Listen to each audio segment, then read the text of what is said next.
Okay, we're ready as soon as that on the air goes on. Okay.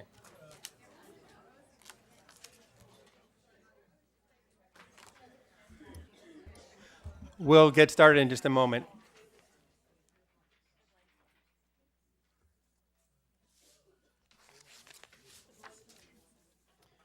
All right, good morning, everyone. Welcome to the Board of Supervisors meeting for Tuesday, September 9th. Always nice to have a big crowd. So we'll begin with our Pledge of Allegiance.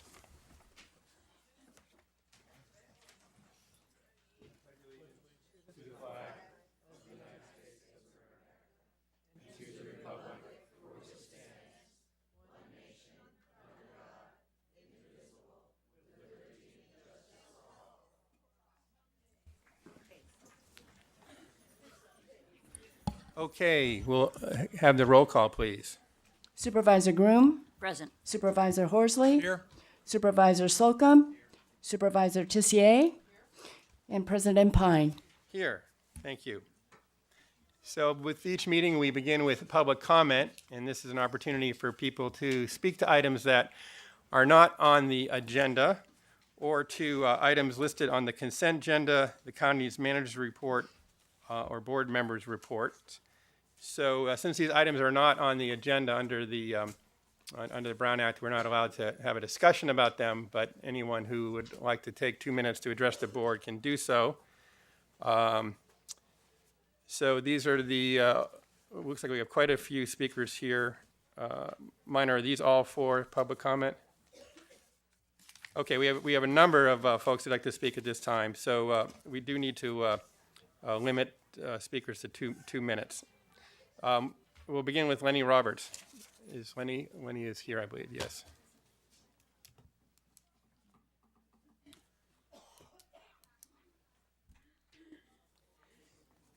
Good morning, Mr. President. Is this on? Okay. And members of the board. I'm Lenny Roberts. I'm speaking for Committee for Green Foothills, and I know that in the last several days you have received a number of communications from residents of Stanford Weekend Acres who are very concerned about an impending subdivision that is following the pattern of some previous subdivisions in the area where they're actually including area within the creek as a buildable area, and which would facilitate subdivisions in this really rather inappropriate area for subdivision because the area is subject to flooding, is in the high fire severity zone, has other hazards there.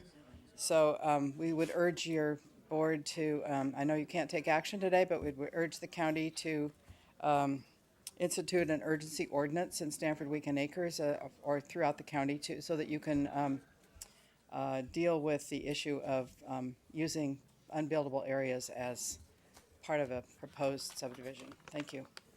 Thank you for your comments. Yeah, also, if we could get message back to the folks in the lobby there, that if they could keep their voices down for us or close that door. Not sure who's in the lobby. Margaret is here, and maybe she could just follow me because she's the one who. Okay, if why don't you go ahead? Oh, good morning. I couldn't find parking. I'm here because of it's come to my attention that 25 Bishop Lane in Stanford Weekend Acres has a pending sale that will lead to a subdivision. And so I would like to ask, if Lenny hasn't already, for you guys to enact an urgency ordinance preventing subdivisions using unbuildable areas such as within the creek to calculate the overall size of the parcel. If you have any questions for me, because you may all have seen my emails, but I'm hoping that the urgency ordinance can be passed, and I know that only lasts 15 days. Then we have to apply for an extension, and I'm not really clear about how we get that changed to a clear ordinance that states the actual measurements of lot size on a creek. Thank you. Thank you, and we do have your emails on that issue as well. Okay. I'd now like to ask Shelley Kessler to come forward. Thank you, Shelley.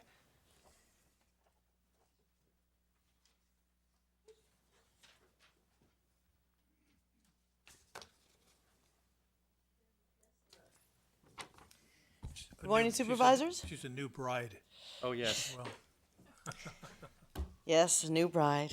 21 years of dating, I finally did it. We finally did. Okay, so two things I'd like to say. First, in appreciation for a couple items that are on the agenda for the new appointees to the LGBTQ Commission, one of whom is Stan Kino, who is with us today from the Labor Council and a flight attendant, and we're really, really proud that he's been appointed to be on that commission. And also for the new members that are coming onto the Event Center board, and we're hoping for a improved relationship with the board, and we're really looking forward to working with the new members that are coming on. The third thing I want to just quickly mention is that we know that there are negotiations going on for various unions that are here in the county, and that there has been some issues about not moving in an expeditious manner to get a lot of things settled. When we have people who are negotiating who live in this county, and everyone knows here how expensive it is to live here, we want to make sure that a fair negotiated settlement is going to be provided to the people here so that they can afford to live here, to stay here, to get the health care they need, as well as the wages they need to survive and thrive and be sustained in a good quality of life here in the community. So I would just urge that there be attention paid to helping to make sure that those negotiations continue in a fair and expeditious manner. Thank you for your time today. Thank you for your comments. We now have a number of speakers from both SEIU 521 and CNA. So I'm going to go ahead and call those folks now. So if we could begin with Lupe Gutierrez, followed by Juanel Duran.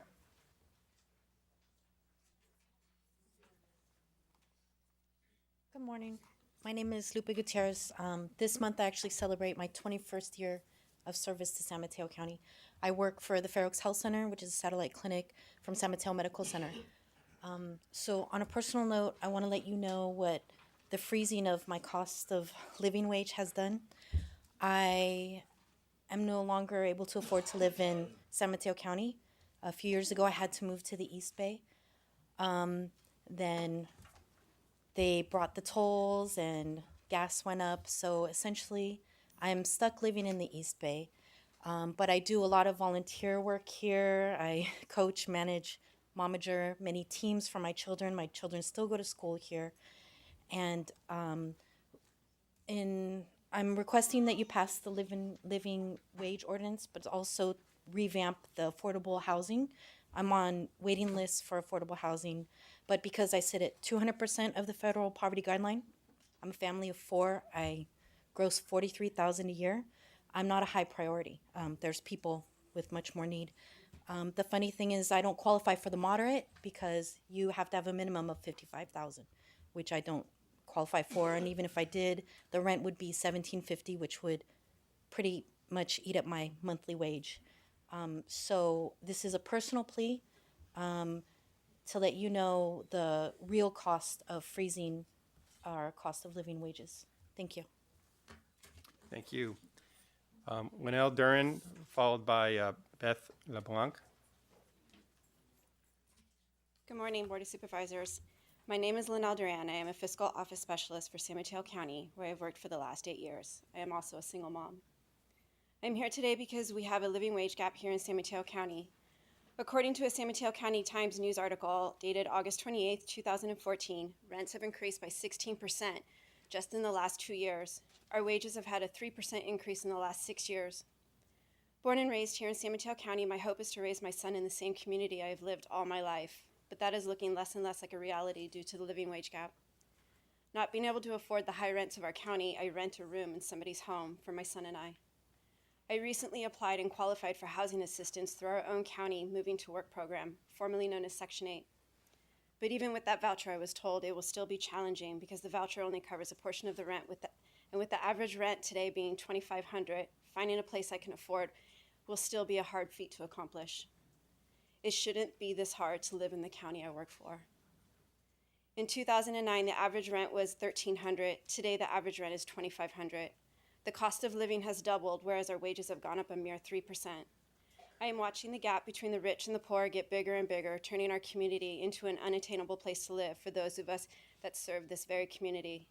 I want to continue to live in the county I work for, and in all reality, this will not happen if wages don't increase. Thank you for your time. Thank you for your comments. Beth LeBlanc, followed by Tanya York. Good morning. My name is Beth LeBlanc. I was raised here in Redwood City. I'm a mother of 3 children and a wife for 18 years.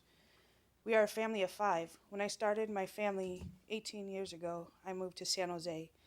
A little over 3 years ago, I was hired to work for the county of San Mateo. I was so excited to move my family back into my hometown, so I looked for places to move. That's when we made the decision to downsize from a 3-bedroom in San Jose to a 2-bedroom in Redwood City. The 2 bedrooms in Redwood City would cost me $500 more a month. I weighed my options. I decided to move my family to Redwood City. I wanted to spend more time with my family and felt it was much more important than the extra bedroom and the $500. I feel I'm paying for my time with my family. There's something wrong with that. Now I feel trapped.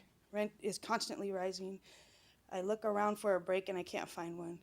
I even picked up a second job, but when my children's academics started to fail, I had to let that part-time work go, again having to choose between money and time with my family.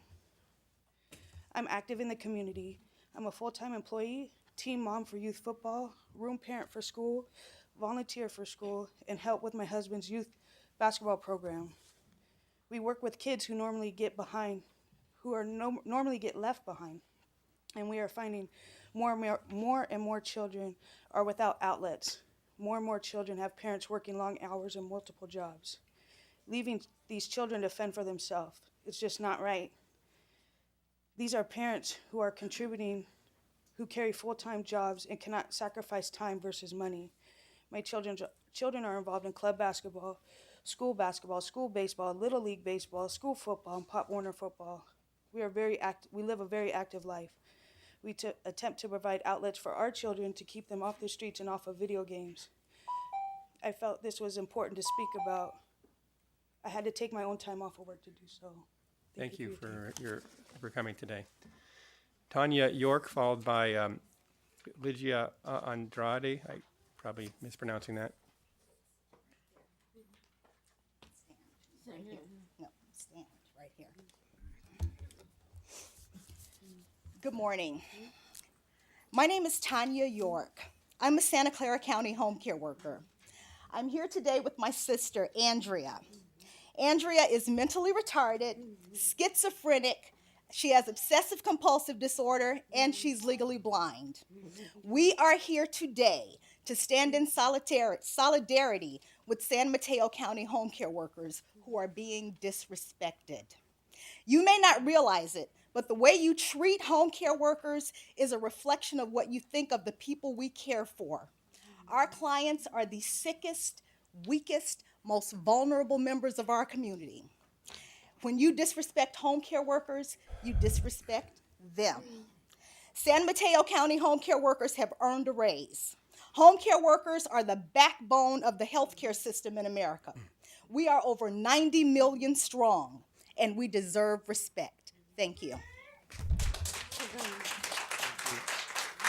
Our next speaker is, again, Lygia Andrade, and followed by Esther Rodriguez.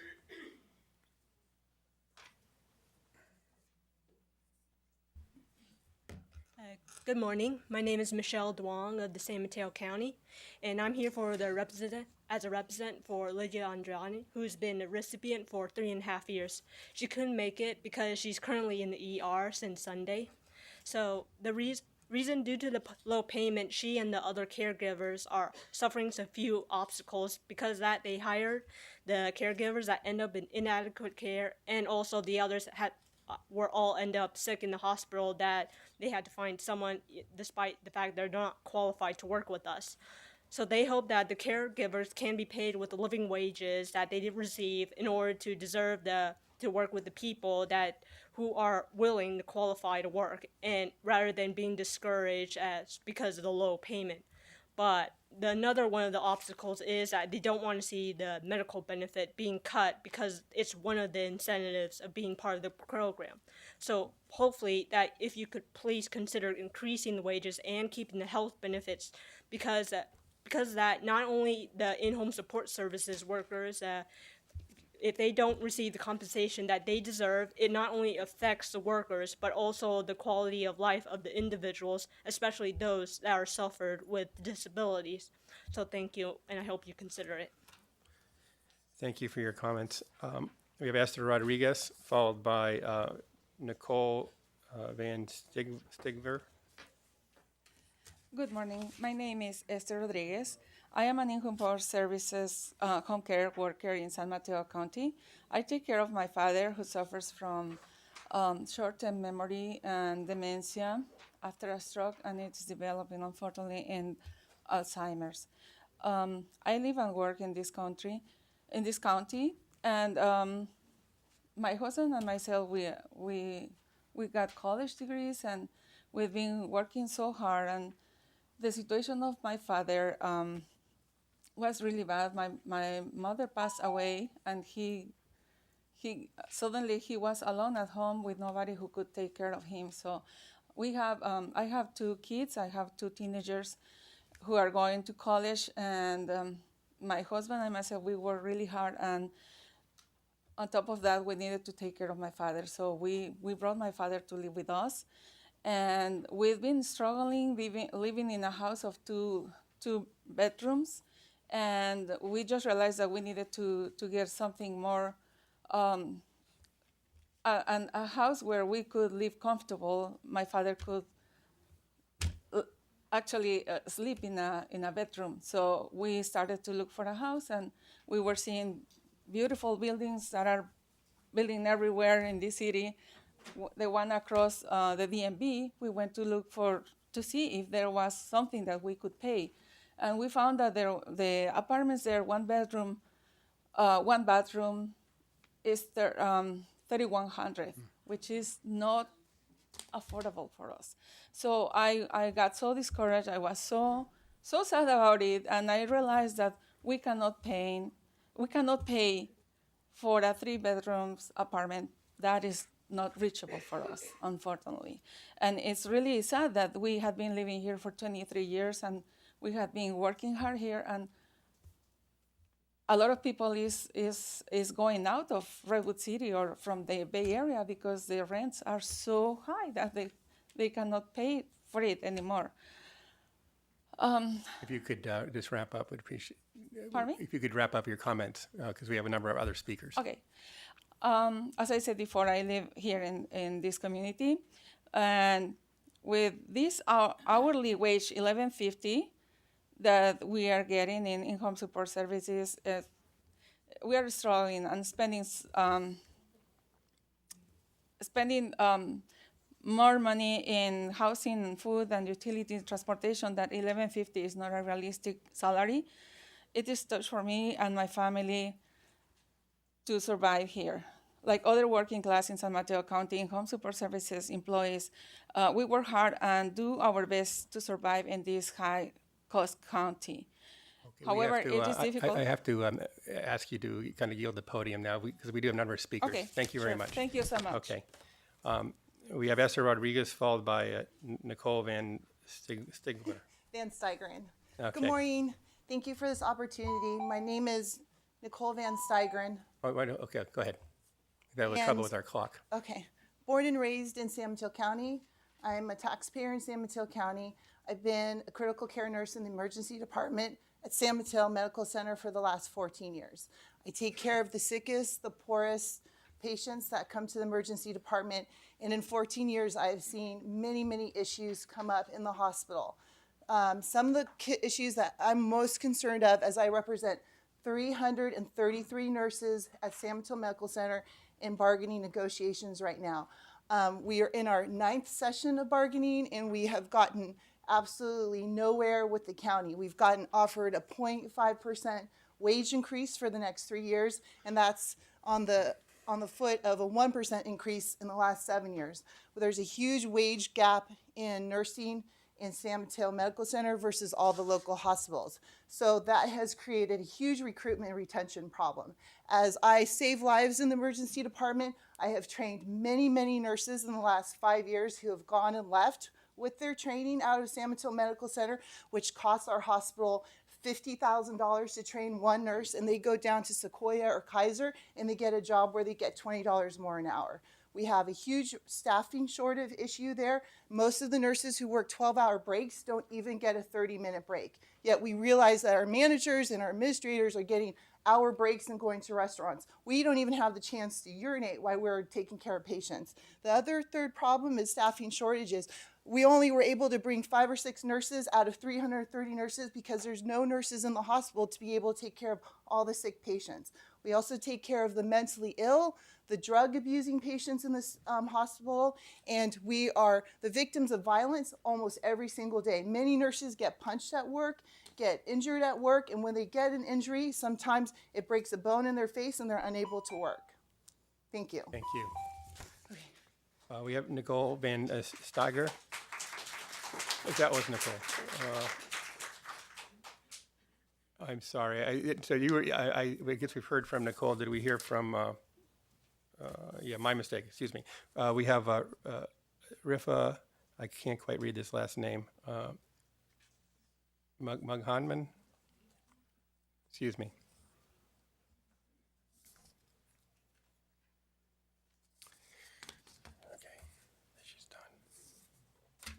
Hello, my name is Rita McGanum. Thank you so much for this opportunity to speak in front of you. I've been born and raised in San Mateo County, and I've worked for San Mateo Medical Center for the past 21 years, and I worked alongside actually Nicole. And I actually worked with Steve Sierra, Jackie Spears' husband, in the emergency room, and back 21 years ago, where I started as a volunteer. And the biggest issues I have are, first of all, the hospital is spending $3.5 million on lean, and to kind of better the hospital and quality improvement and so forth, when I do feel like they can just ask the 333 nurses that are there just how they can better the hospital and just improve on quality care, because it's the patients that we serve in this community. I mean, that's why we came into this job. And they could have used, I think, that $3.5 million to hire nurses and to help retain them. And like Nicole said, we train all these nurses, and sometimes we don't even have enough qualified nurses to actually apply and work at the hospital because there is such a staffing shortage. And the other thing is with break relief, which is huge. I mean, most of us work 12-hour shifts, and most of us are going to be in a hospital bed one day, and you want a nurse that is well rested. You don't want someone who's tired and who's running around. So I just ask that you provide enough staff and use the money wisely to actually retain staff and help keep them so they don't leave and go somewhere else, because that is a waste of money. And I do thank the time that I've been there. I started out as a volunteer with Steve Sierra, that he set the stage for this time. Thank you. Thank you for your comments. Charity Fulbright, followed by Angelica.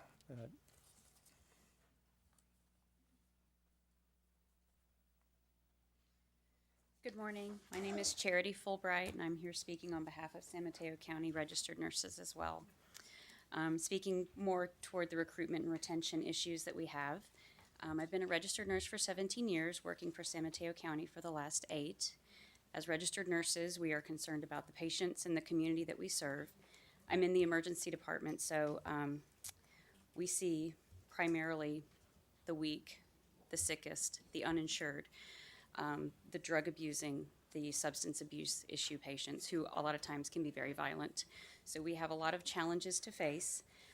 We do spend a lot of hours training new graduate nurses because our hospital is very welcoming to brand new nurses. As Nicole said, it costs so much money to retain these nurses. We train them, they leave the hospital for a better paying job right up the road.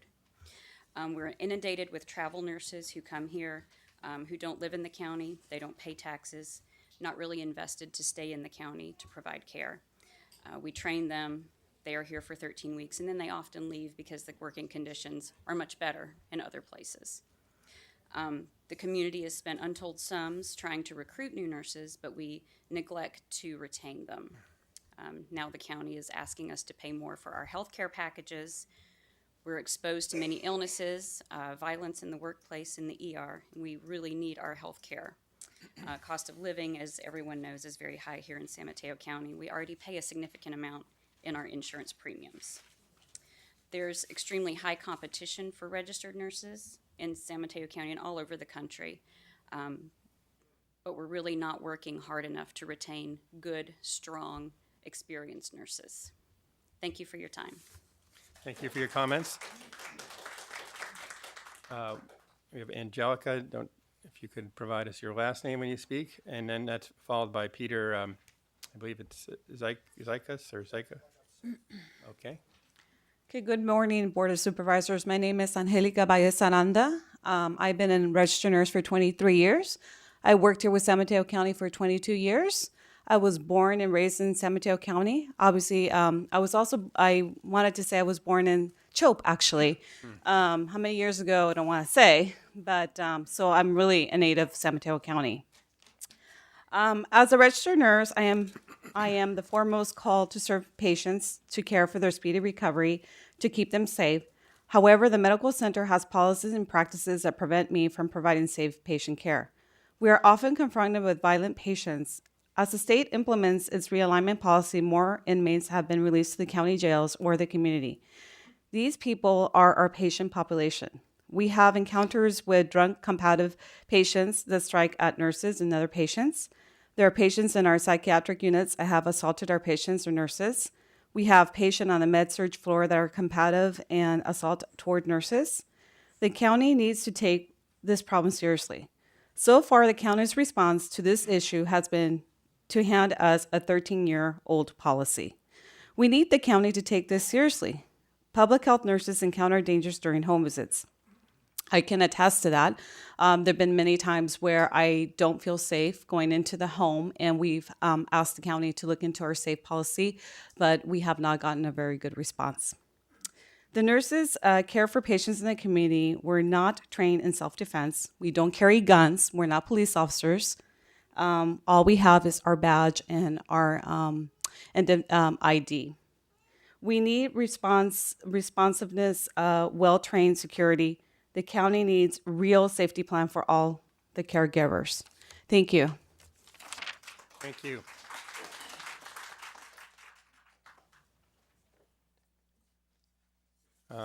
Peter Zykas. Zick, like I'm sick. Zykas, excuse me. The floor is yours. Good morning. My name's Peter Zick. I live in the county. I live in Foster City. Can't hear you. All right. It should. You don't have to. It should pick up. Just. Should pick up. Yeah. Okay. You don't have to lean into it. My name's Peter Zick. I live in the county. I live in Foster City. I've been a nurse at San Mateo Medical Center for 9 years. I work with these nurses. They're very dedicated. You can't believe how dedicated we are. It troubles me when the county in my opinion, mismanages funds by buying into these LEAP programs. I can tell you one of the outcomes of the LEAP program was to rush the patients up on our floor within 20 minutes without regard for whether the nurse knows they're coming or not. This is a very dangerous situation. We really need to step back and think about things like that. I would rather see the money spent for new beds. We have currently on our floor some of the original beds that are 20, 30 years old. A friend of mine who was a fellow nurse, he ruined his back because the bed wasn't locked down, and he tried to help a patient back. The bed slid across the floor. He wrenched his back, and now the county has essentially bought his back. He's permanently disabled. These are some of the consequences. The other thing we need is we need suctioning equipment in every one of the rooms. So we really need to think about how we manage our funds. And I also would like to tell you that other counties have gotten substantial raises, San Francisco County and Santa Clara County for their county employees. We need parity to retain our nurses. Thank you. Okay, thank you. So we've heard this morning from a number of speakers from our nurses and from other employees.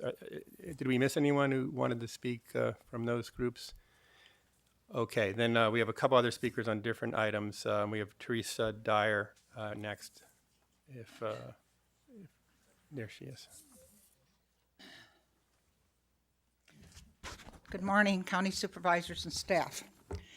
I attended the August 11th rally in Redwood City sponsored by Congressman Jackie Spear. After 91 years, women still do not have equal rights.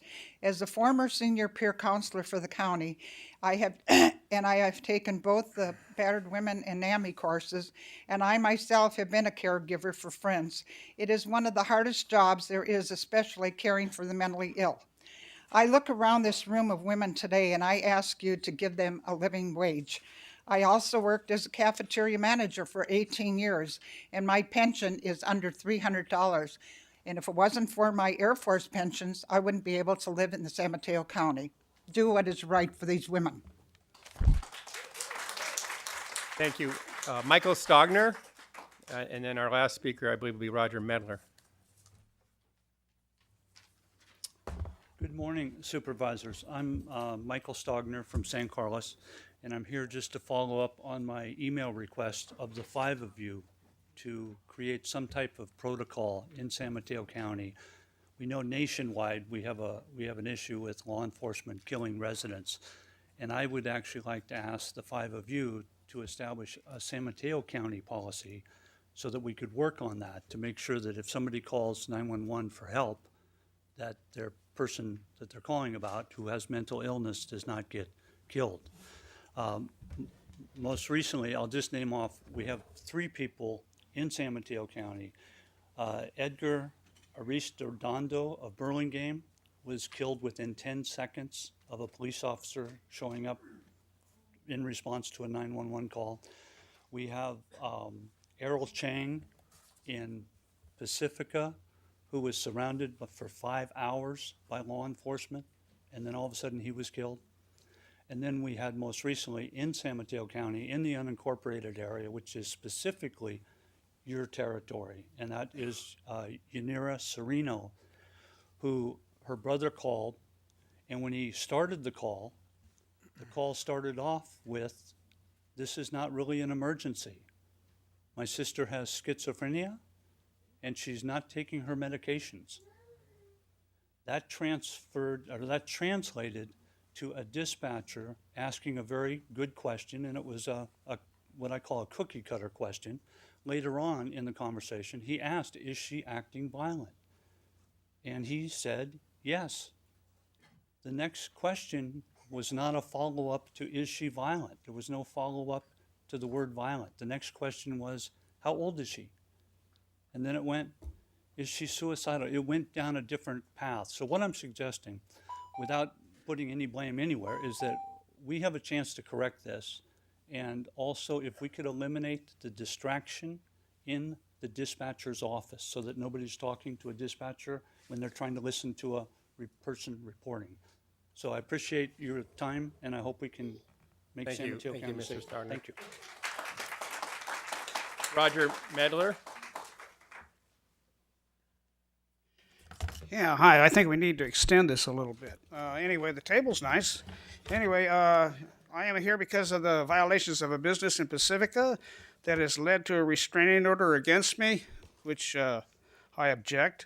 It's calling me a terrorist, a criminal, in violation of my constitutional rights. And I sent the response letter to Mr. Wagstaff. Mr. Wagstaff sent it back to the police department, James Tassa, which I don't understand why. But who signed the police report?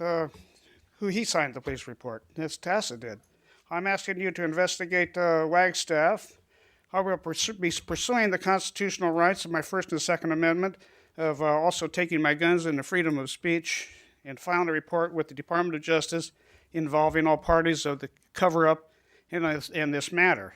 And I also understand that at 10 o'clock, possibly 11, in Half Moon Bay, there will be a protest for the 18-year-old girl announcing a civil suit, which includes the petition to Wagstaff.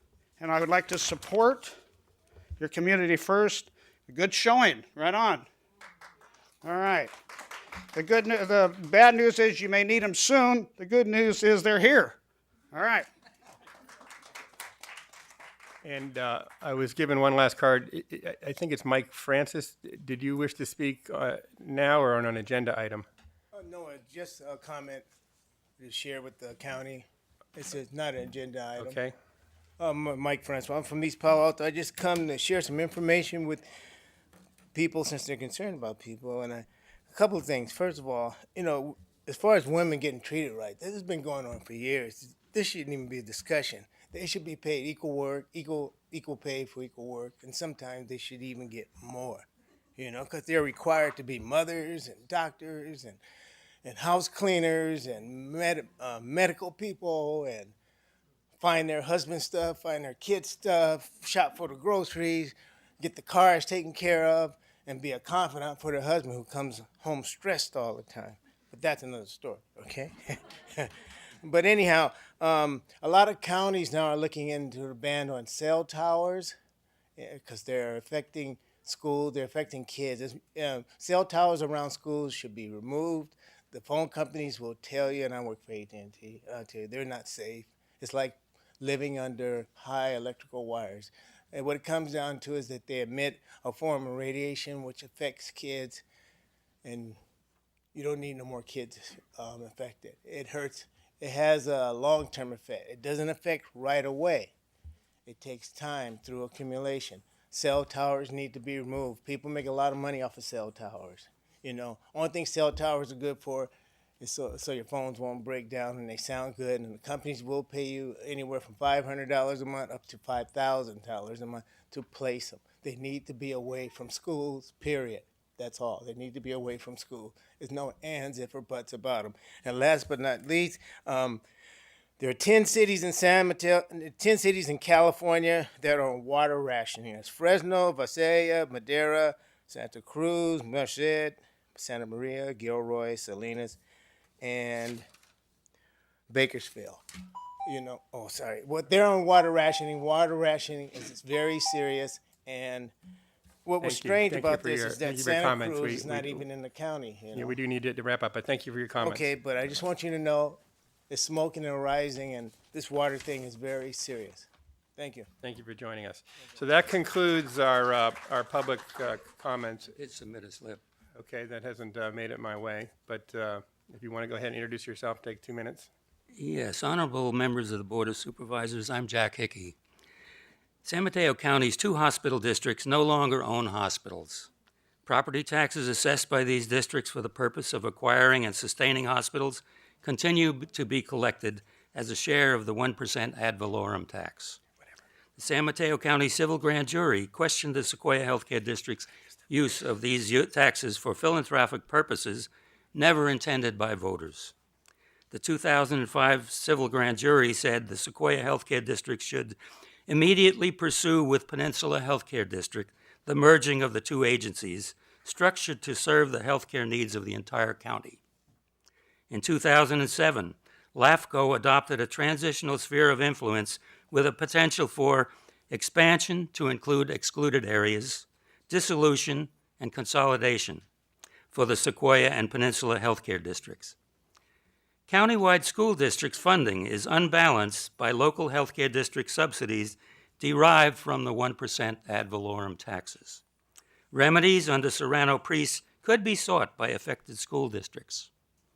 LAFCO options of countywide expansion or dissolution of the districts would remedy that inequality. I ask the Board of Supervisors to petition the legislature to enact legislation allowing San Mateo County to place a measure on the ballot calling for consolidation of the Sequoia and Peninsula healthcare districts into a countywide healthcare district funded by a share of the 1% ad valorem countywide property taxes at the same rate currently assessed by the existing districts. Such legislation must provide that failure of the measure to gain a simple majority of county voters would result in the dissolution of the existing districts. I have prepared a resolution for your consideration. I thank you. Thank you for your comments. So that will conclude our public comment period for this meeting. We're now going to proceed to set the agenda. I'd just like to point out for the record that there are two small kind of typographical errors. On item 66, the agenda indicates that the agreement will be increased by $722,387. But the actual correct number is in the board memo. That is $620,019. Also, a technical fix on item 69. The resolution indicates a contract in the amount of $1,852,454, and the actual amount is $1,852,494. So we just want to make everything consistent for the record. So if anyone would like to remove an item from the consent calendar, otherwise we can have a motion to approve. So moved. Second. Motion made and seconded. All in favor? Aye. Aye. All right. We now have a series of presentations and awards, and we will start with the Employee of the Month, Mr. Malpe. Mr. President, members of the board, it's a pleasure to introduce to you and our audience our Employee of the Month for September 2014, Yahira Ortega. Yahira, would you please stand?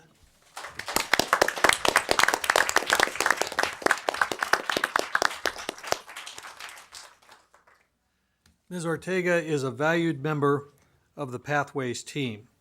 She is described as a great team player. She communicates well, and she's a wonderful person to work with.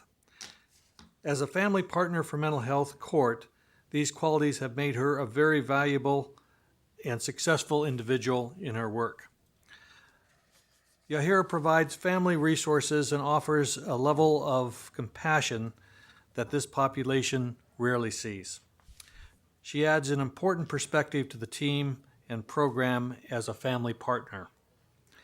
A family partner whose son entered the criminal justice system wrote about Yahira, "Our family partner became a member of our family, sharing the same goals and personal interest in our son. She had a personal experience as well as incredible knowledge base with mental illness, which was key to understanding the pain and anguish our son was experiencing. Our county is indeed fortunate to have as one of its many outstanding employees, Yahira Ortega." Congratulations, Yahira.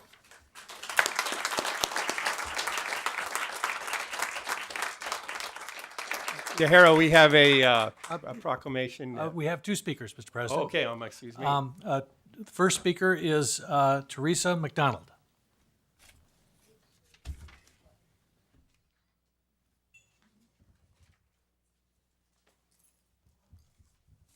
Hello, everybody. I just wanted to say a few words about Yahira.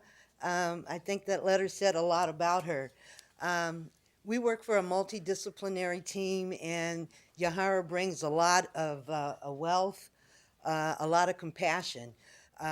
She works with a lot of high-need clients, a lot of very difficult clients that suffer from mental illness that are in the criminal justice system.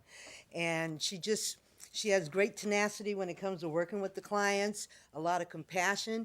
She's taken a lot of these clients and actually has helped them to turn their lives around. A lot of clients, a couple of them that come to mind that have suffered with deep depression, didn't want to get out of bed, but she's whipped them back into shape, and they're working and doing a lot of good things. And she has such an infectious smile that you would not know that she deals with her own struggle. She has support. She's the breadwinner for a family of 5. She has her own personal struggles with her teenagers, with her own health and so forth, but she gets up. She's very diligent about coming to work. She doesn't complain, and she just supports her team. She collaborates with probation, the client's treatment providers, and she's just an asset to our team. And she goes beyond the call of duty to do whatever it takes to see that our clients get the best care, the best treatment, And she, like I said, she's just an asset to our team, and this is why she deserves to be nominated for the Employee of the Month.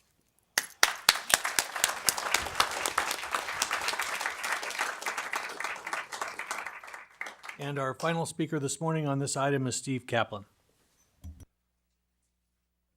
Good morning, Board, Mr. Malpe. We're just really jazzed about Yahira's nomination and her acceptance as Employee of the Month. You only had competition from 5,000 other people. What's really important in the work we do is having people with lived experience working with our clients. It provides so many things for them, and Yahira really exemplifies that to the nth degree. It provides our clients hope that the future can be better and that somebody has walked in their shoes and showed them the path.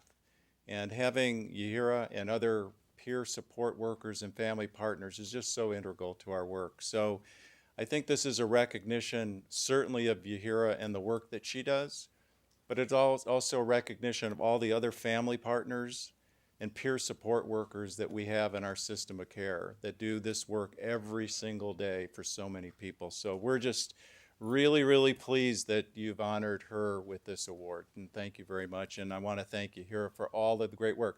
Every time I see her, which isn't a lot, she always has this infectious smile on her face. She's just so welcoming, and I know that translates to the work she does with our clients. So thank you very much. Thank you, Steve.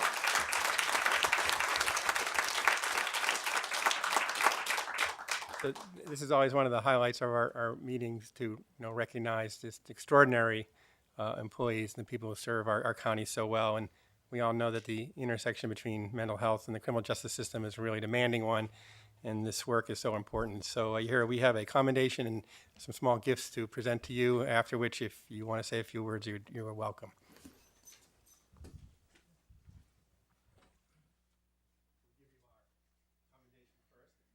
Oh, sure. Thank you. We're really indebted to you. This is actually better than commendation.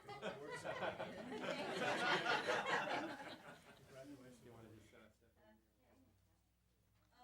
Thank you.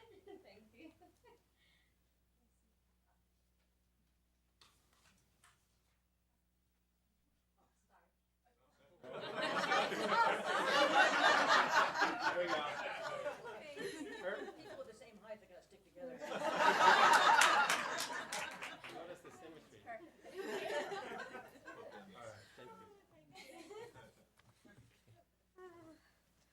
Good morning, everyone.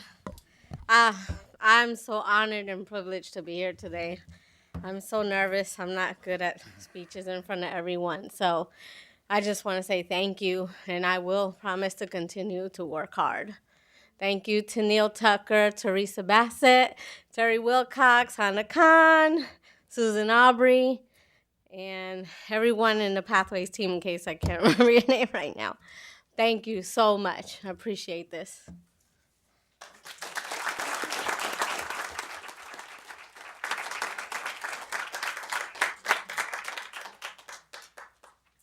Okay, our next proclamation will be handled by Supervisor Horsley concerning the University of California Cooperative Extension. Thank you, President Pine, and it really is my pleasure to recognize and honor the University of California's Cooperative Extension. It's provided over 100 years of science and service to the state of California, and the Cooperative Extension has been part of San Mateo County since 1945. So first of all, I'd like to make a motion to accept this resolution. Second. Motion made and seconded. All in favor? Aye. Okay, so I'm actually very pleased to have the county director here to accept this recognition. Tell us a little bit about the Cooperative Extension. So about 1 year ago, Dr. Virginia Balshakova,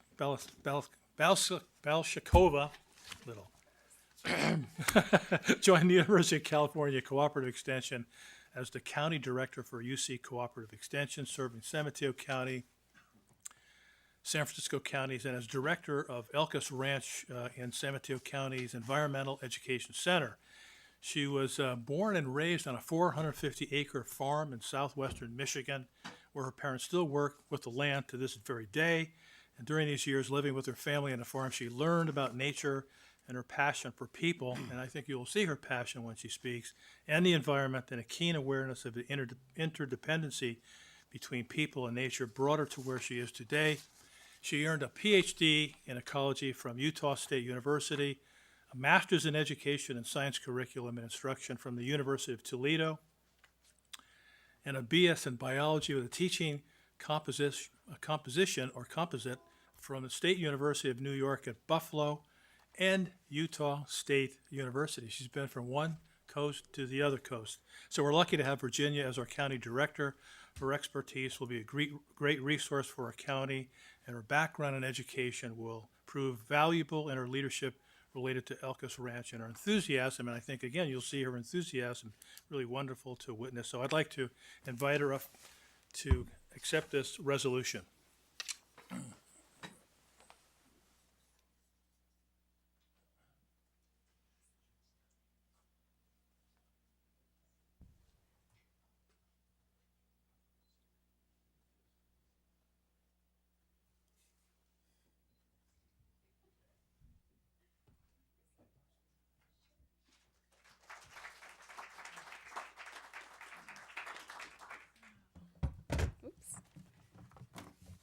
Well, I prepared a little piece here, and I just want to thank you, Dawn and Sarah, and the Board of Supervisors for having me here today, and just say that on behalf of the University of California's Division of Agriculture and Natural Resources, we're delighted to be celebrating this 100-year celebration. Those who don't know, we are the bridge between local issues and the power of UC research. A&R's advisors, specialists, and faculty bring practical, science-based solutions to all Californians. We work hand in hand with our communities to enhance agricultural markets, help the balance of trade, address environmental concerns, protect plant health, provide farmers with scientifically tested production techniques, and Californians with increased food safety. We work with youth, families, and communities as they are intricate partners in all of these processes. Our developing research, education, and service programs are grounded in the vision of a thriving California, where healthy people and communities, healthy food systems, and healthy environments are strengthened by a close partnership between the university and its research and extension programs and the people of the state. The university remains connected and committed to the people of California who enjoy a high quality of life, a healthy environment, and economic success in a global economy. Since the first UC Cooperative Extension Office opened in Humboldt County in 1913, UC scientists have been spreading out to communities across California, serving as problem solvers, catalysts, collaborators, stewards, and educators. We advisors live and work in the communities that we serve. To many Californians, we're the face of the university, providing expertise, visibility, and an adaptive understanding of the local issues. Together with our campus partners, we build the bridge between the people of California and the university. And it's my distinguished honor on behalf of UC Cooperative Extension to accept this resolution from the County of San Mateo that has been a dedicated partner to us since 1945. That is home to a diverse landscape of natural resources and innovative human invention, incubating, inspiring, and cultivating Robert Knapp's Side Hill Plow in Half Moon Bay, the Enomoto family's chrysanthemums, and refrigerated transport that all started here in San Mateo County, the Debit and Deddy's Brussels sprouts and artichokes, which were the first place to commercially grow them in California here in San Mateo. And of course, I have to tout our 4-H 1 Million Trees project that started here in San Mateo County as well. So back in 2008, 4-Hers planted the first of 1 million trees at Elkus Ranch. And just 3 weeks ago, they planted the 1 millionth tree in Huddart County Park after engaging over 160,000 people worldwide in this project. That was started by youth here, supported by our important community, and generated across the globe. So I thank San Mateo County for your recognition and the privilege to work with you in the name of science and service for the land, water, the air we all share, its natural resources we all cherish, and the people of this county and the world for the next 100 years. So I thank you for this time. And on a side, we are having a celebration at Alcus Ranch this weekend on Saturday, and we invite everyone to come for this wonderful event that we're having. We'll be doing a big survey of insects out on the land, and we'll have some treats. We'll be kind of honoring the past, the present, and as we're looking forward to the future. So we welcome you all to come join us for that. Thank you.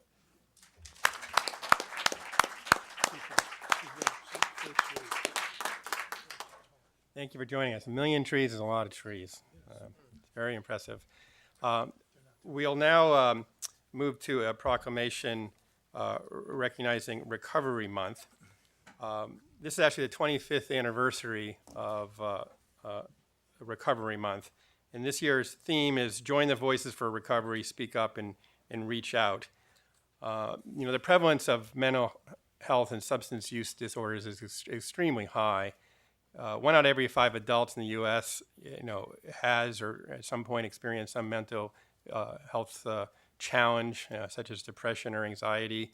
I'm sure many people read in today's Chronicle that our Secretary of State, Deborah Bowen, spoke recently about her struggles with depression. So it can affect everyone. And in addition, substance abuse is such a challenge, and unfortunately, so many Americans, upwards of 4 million, are affected. So today, with this proclamation, we really want to recognize everyone who is on the road to recovery. Recognize their courage and perseverance, and also to recognize the exceptional people in our county that work every day to help. We have an amazing behavioral health and recovery services department. We have really terrific community partners, and the county really distinguishes itself in the delivery of mental health services and substance abuse services. As part of Recovery Month, as we do each year, there are a number of events. There's a resource fair this morning rather. The Recovery Happens picnic on the 16th of September. And I'm hoping I can see this. There's a screening of a film on a couple different dates called The Anonymous People. And it talks about the 23 million Americans who are living in long-term recovery. I've learned a lot being on the Board of Supervisors, but I had no idea, how difficult the issues of substance abuse and mental health are, and so it's appropriate to commend everyone's great work and courage. So with that, I do have a proclamation. I'll make a motion to accept that proclamation. Second. All in favor? Aye. And I'll present that to Mr. Kaplan, who may have a few words to add as well.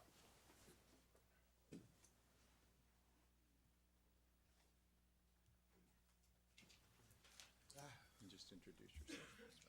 You want to do the proclamation first? Or Yeah, speak? well, why don't we Okay. go ahead and just go ahead and present it to you, and you speak.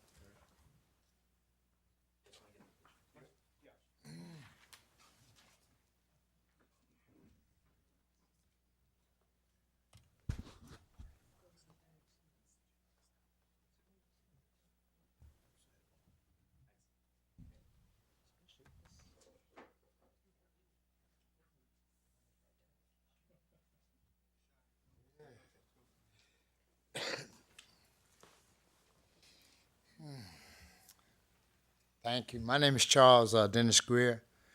I'm in recovery, graduated from a program through San Mateo County. I thank God. He gave me another life. I'm living a dream that I never thought existed. Through recovery and through San Mateo County, through their programs of recovery. I've been institutionalized from 14 years old till I'm 55. I've been on probation and parole. I grew up with addictive behavior, and I drank alcohol, and I used drugs.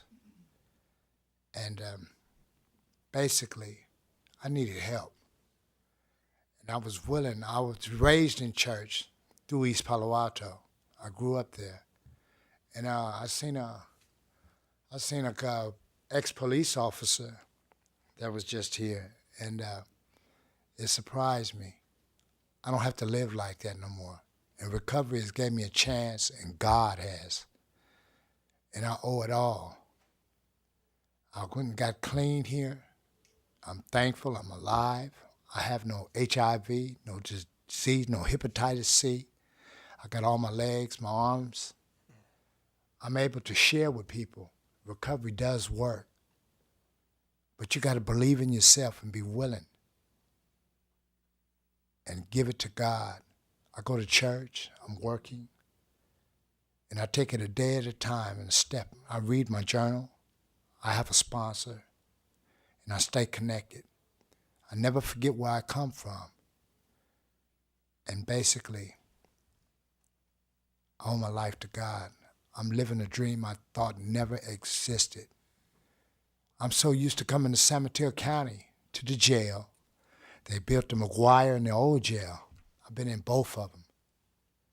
I'm not on parole no more, no probation. After all this time, and I'm thankful, I'm grateful. Thank you, Lord. I'm Charles.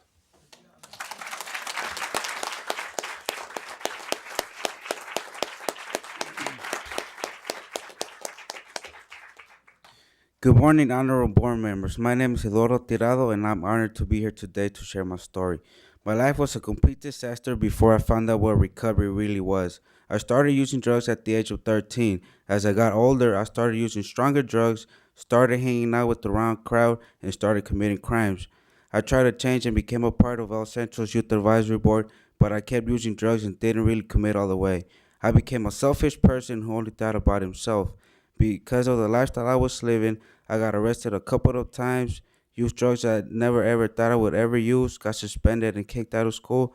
I wasn't able to participate in my high school graduation ceremony, and I almost lost my family, all because of drugs and alcohol.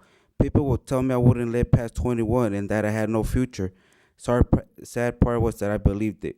Because of all that, I enrolled myself in a treatment program called Our Common Ground in East Palo Alto when I was 18 years old. In treatment, I found out what recovery is. I found a sponsor, started working the 12 steps for Narcotics Anonymous, and realized that I am worth it. I realized that my true friends were the ones who encouraged me and didn't give up on me. I was introduced to RAP, Wellness Recovery Action Plan by Voices of Recovery, and developed my own plan.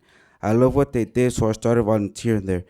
Because of my recovery and God, my life has changed completely. I am now working at Voices of Recovery as a recovery coach, and I became a certified RAP facilitator as well. I can now be there for my family and other people who are seeking long-term recovery from addictions. My mom and dad are proud of me now. I've been clean for 14 months. I can be a leader, not a follower. I love myself today. I'm striving to build myself a future and keep providing recovery support services to those in need. I will not give up on myself anymore. I would like to say thank you, honorable board members, for supporting our recovery here in San Mateo County.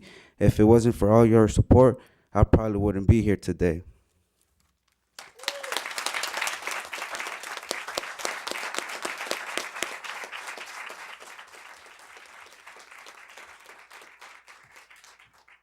Good morning, supervisors and staff. My name is Susan Cortopassi, and I'm the executive director of Free at Last, and I'm a member of the San Mateo County Contractors Association. The impacts of mental health and substance abuse disorders are felt throughout San Mateo County. For years, there has been a partnership between our county BHRS system and a variety of community-based providers to help individuals, young and old, seek support for health and wellness. Today, on behalf of the 40 contracted mental health and AOD service providers working in partnership with BHRS, we want to acknowledge each of you Board of Supervisors for your continuous effort and support. We were able to provide these essential services to the community and individuals that we support regularly to achieve recovery. Through our partnership, we have been able to provide services including a variety of prevention, treatment, crisis stabilization, housing, and community case management to thousands of residents in San Mateo County and families. We look forward to many more years of service in our community. Again, on behalf of the San Mateo County Contractors Association and all the people striving towards health and recovery, thank you.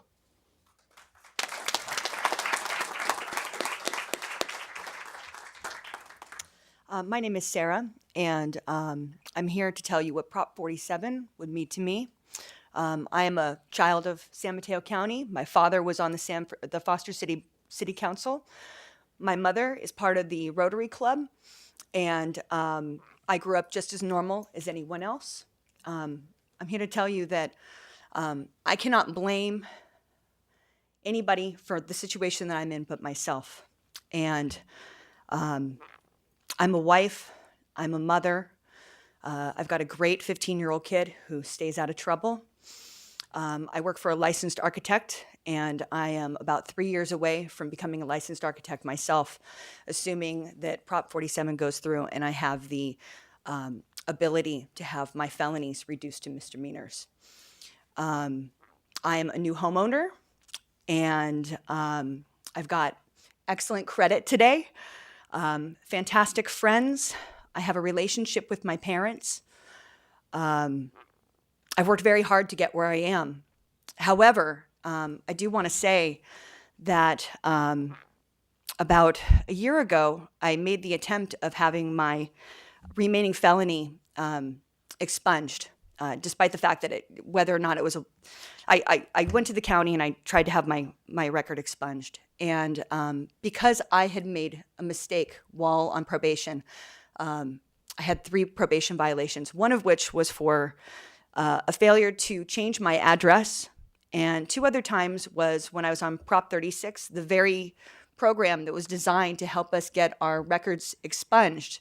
I had failed to complete outpatient treatment. And so because my expungement, and due to the fact that I did my own expungement, I tried to do it myself without help. I need to ask for help, as some of us know. My expungement did not go through. And I volunteer for my daughter's 4-H club. They requested fingerprints. And here I have to tell them, you know, I've got these drug felonies. And each time I was convicted for possession of about this much, 3 times. Each time I was walking home from work or driving home. I tried to buy a condo in Daly City, and part of the requirements for living in the condo in Daly City, despite having cleaned up my credit report, I saved a huge down payment, and I couldn't buy that condo because they wanted, yet again, a background check. I'm so grateful to the people that are here to speak on my behalf, because I am the very person that Prop 47 was designed for. I want more than anything to take the ARE exam and to become a licensed architect, but I can't get licensed in California with a felony record.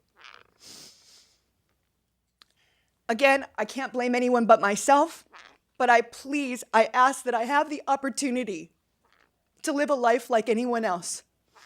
Thank you for your comments. Thank you.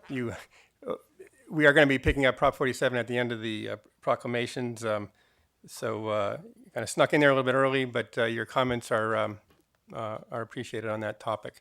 We I'll will just be real brief. Yeah, we can just wrap up on this proclamation. So I just want to thank a number of people for not just recognizing Recovery Happens, but as we all know, recovery happens throughout the year. It isn't an event, it's a process.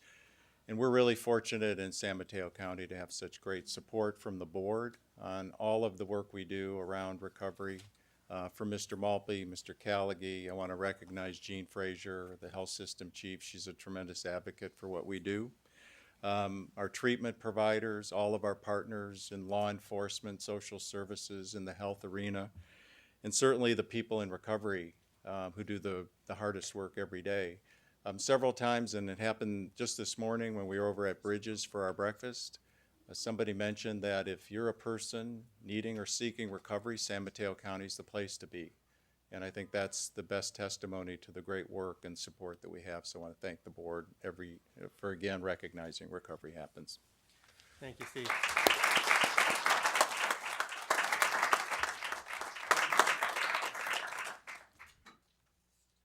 Our next proclamation will be brought forward by Supervisor Carol Groom concerning adult literacy awareness. Thank you, President Pine. Today I'm very proud to present a proclamation to declare September 2014 as Adult Literacy Awareness Month in San Mateo County. The strength and the prosperity of our community is directly affected by every person's ability to read, to write, and to communicate. Increased adult literacy positively affects the life trajectories of individuals and families, as well as the social and economic vitality of our county. Today, we not only proclaim Adult Literacy Awareness Month, we're also celebrating the 30th anniversary of California Library Literacy Services. San Mateo County Reads, which is our adult county literacy program, connects volunteers with low illiterate adults and provides a wonderful learning experience for both the teacher and the teachee. Coco, who is a participant, has a whole new outlook on life now that she can read books. She's been able to think about the parent she wants to be for her children, and she's been able to be a volunteer at her children's school. Carla, who's the volunteer with the program, reported that she found her own voice by helping others. So these outcomes are just a few examples of what it means and how important it is to be able to read in our community. So now I'm pleased to present this proclamation to Anne Marie Despain and Corrine Risley with the San Mateo County Library System. But first I would make a motion to approve. Second. Motion made and seconded. All in favor? Aye.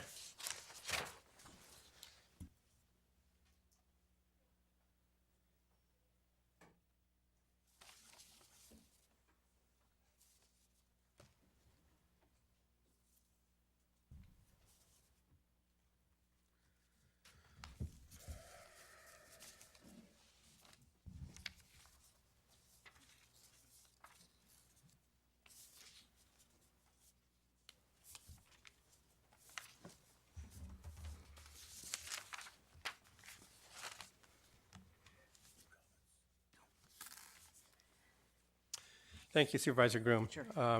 We now have One more. Concerning attendance awareness.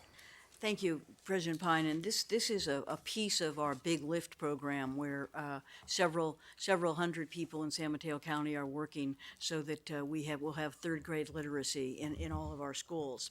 And during the study of third grade literacy for the Big Lift, one of the things that everyone learned is that chronic absenteeism shows that kids can't just learn. They must be in school on a daily basis. And so a group of people are working with parents, working with the schools, and working with the students to make them understand just how important attendance is. One study found that students who were chronically absent in kindergarten and first grade were far less likely to read proficiently by the end of the third grade. This is significant because at third grade reading, it's critical a benchmark for later success. You have to read to learn before you have to learn to read before you can read to learn. And so on behalf of the Big Lift team, I want to ask Nancy McGee and Carrie Ketching from the San Mateo County Office of Education to accept this proclamation, and I would make a motion that we approve it. Second. Motion made and seconded. All in favor? Aye. Aye.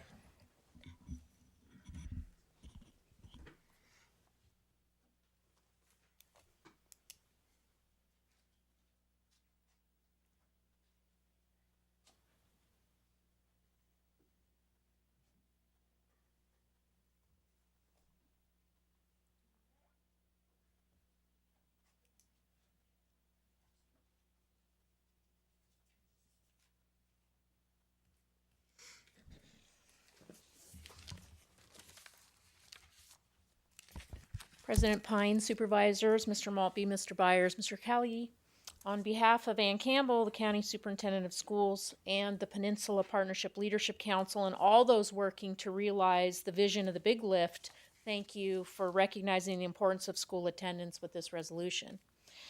We know that kindergartners and first graders who miss 10% of days are less likely to be proficient readers by third grade. We also know that ninth grade school attendance is a strong predictor of graduation. But addressing chronic absenteeism is not easy. Absenteeism is a symptom, not the problem necessarily, and solving those problems is very complex and multi-layered, requires lots of collaboration and community efforts. So I'm really pleased to introduce Carrie Ketching, who's our new Director of Safe and Supportive Schools at the County Office of Education, whose work is actually made possible in part by Measure A funds. And I'd like to turn the microphone over to Carrie for just a minute here. Thank you. Good morning. Thank you again for this resolution because I think that it demonstrates your commitment and support of educators throughout this entire county. As Nancy mentioned, school chronic absenteeism is really a symptom of much larger issues. As a result of your visionary work with Measure A and the support of the voters in this county, we've been able to strengthen the collaborations between mental health services and schools so that students can get the services they need and families can get the services they need when they need them, where they need them, and the most convenient place for them, which is school.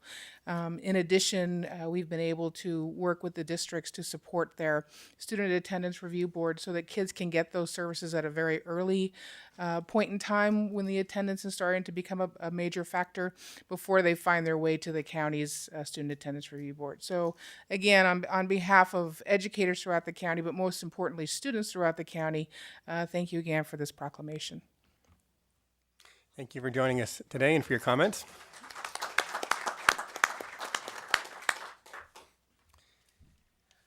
I'd now like to present a proclamation recognizing Childhood Cancer Awareness Month. Cancer is the leading cause of death by disease among U.S. children between infancy and age 15. But our research dollars that are dedicated to cancer are primarily focused on adults. Only about 4% of funding is focused on childhood cancers. So today with this proclamation, we want to recognize families who are struggling with childhood cancer and call attention to the need for more research in this area. I'd like to present this proclamation to Patricia Watson, who will also have a few words to share. Her daughter passed away at the age of 33 months from cancer, and she and her husband responded by forming Juliana's Journey Foundation for Pediatric Cancer, and they have been tireless advocates to raise people's awareness of childhood cancer, raise funds, and have done very important work for our community. So I'll make a motion to pass this proclamation. Second. Motion made and seconded. All in favor? Aye. Aye. Okay, so Patricia, I can give you that proclamation, and if you'd like to say a few words.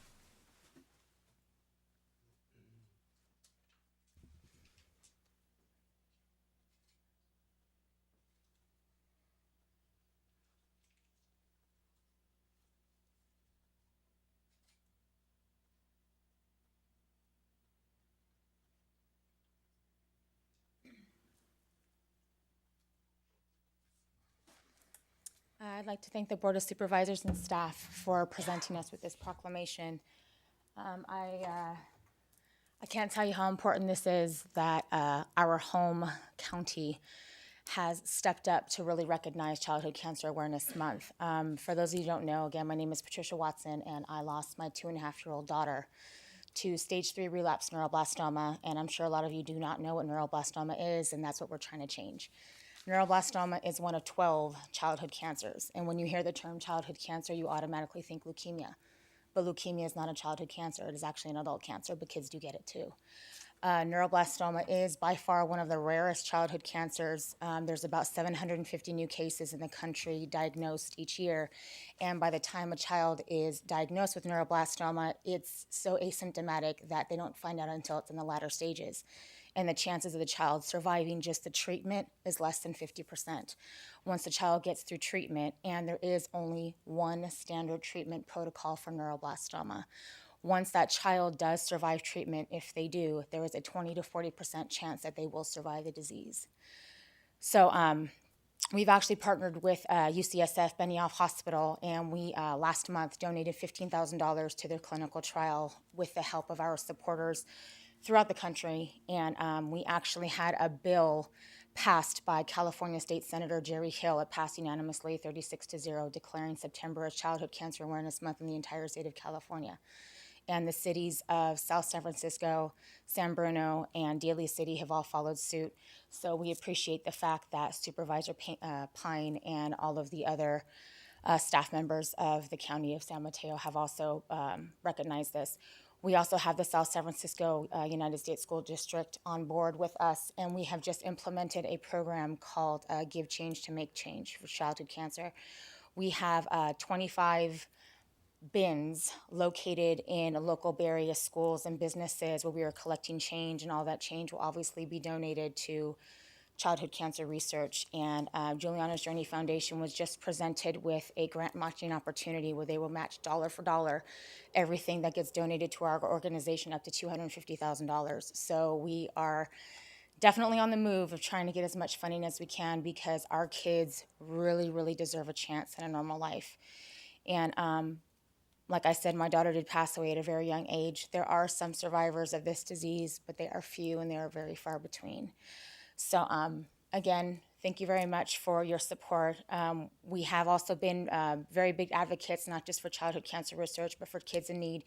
And I actually want to personally thank Adrienne Tissier. I actually got a wonderful thank you note from her, because last year in our second annual toy drive, we donated 900 toys to the San Mateo County Children's Fund. We plan on doing it again this year. We are never going to stop. So as long as my husband and I are here, as long as we're breathing, this is our life's work. We are going to fight for the kids who are still in treatment, who are in remission. We're trying to keep it so that another parent doesn't have to feel the way that me and my husband feel every day. We miss our daughter every day. The loss of a child is a loss unlike no other. It compares to nothing else in this world. It is a pain that never goes away, because you feel like not just were you robbed, but your child was robbed, because there were so many things that she didn't get an opportunity to do.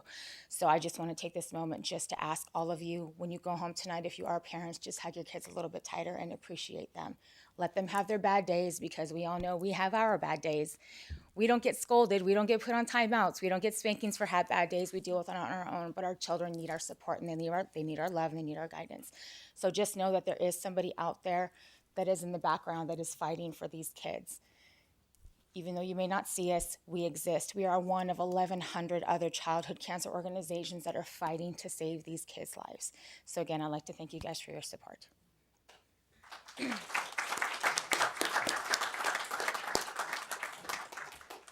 Thank you for your very personal and elegant comments. And yes, got to keep that plaque.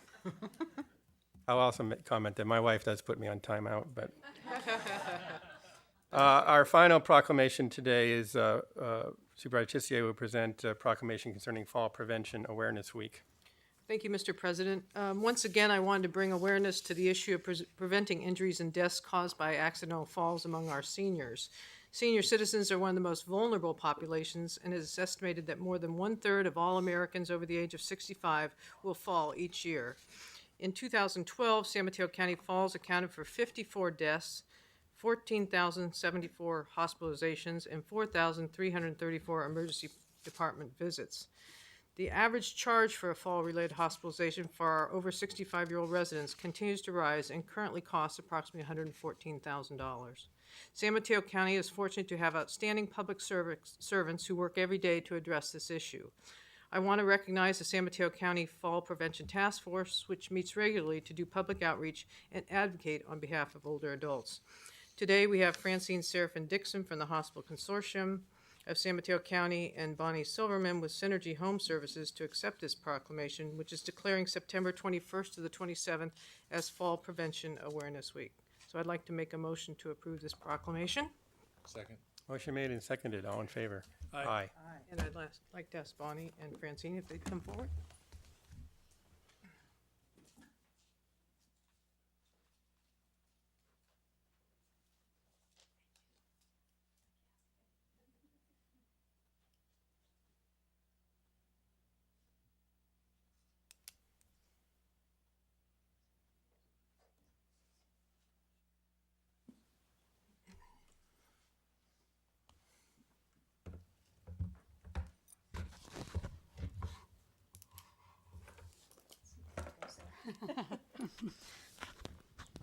Thank you, President Pine and Board of Supervisors, Mr. Baltme, Mr. Byers. On behalf of the 50-plus members of the Fall Prevention Task Force of San Mateo County, which has been meeting for over 10 years, I want to thank you for this proclamation, but just want to give you an overview of how we address some of the statistics that Supervisor Tissier shared with you, and what we're going to do, not just Fall Prevention Week, but Fall Prevention Month. And we do all year long. But to give you just a snippet of how this group works together, which is comprised of all the hospitals in our county, many healthcare entities, community-based services for the older adults, and community benefit organizations. This month, we will be partnering with the library system, Peninsula Library System, and we will be at 4 different libraries handing out bookmarks that are actually also magnifiers, as well as brochures, informational and educational brochures. And those libraries will be Daly City, Burlingame, Belmont, and San Mateo. We also have about 5 lectures planned. They will be at the Belmont Library, Dolger Senior Center, Foster City Village, Asian Senior Club at Martin Luther King, South San Francisco Rotary, and Coastside Senior Center. And further throughout the county, we will be doing individual fall risk assessments for those over 65 at Little House in Menlo Park and Pacifica Senior Center. So once again, thank you on behalf of the Fall Prevention Task Force. And one last thing, I'll let you talk about the caregiver workshop. And this is, yes, Bonnie Silverman. And if you need any information, you can go to smcfallprevention.org, and there are phone numbers and a tremendous amount of educational materials for caregivers and for the older adults. Thank you. Almost forgot that. I just wanted to thank you, Board of Supervisors, for this proclamation, and did want to mention that we are doing a caregiver workshop on the 24th of September for those family members that care for people that are having difficulty getting around, and many of our aging people are those people. And that it will be happening. It'll be a free workshop, and it will be the 24th at the county health offices in San Mateo.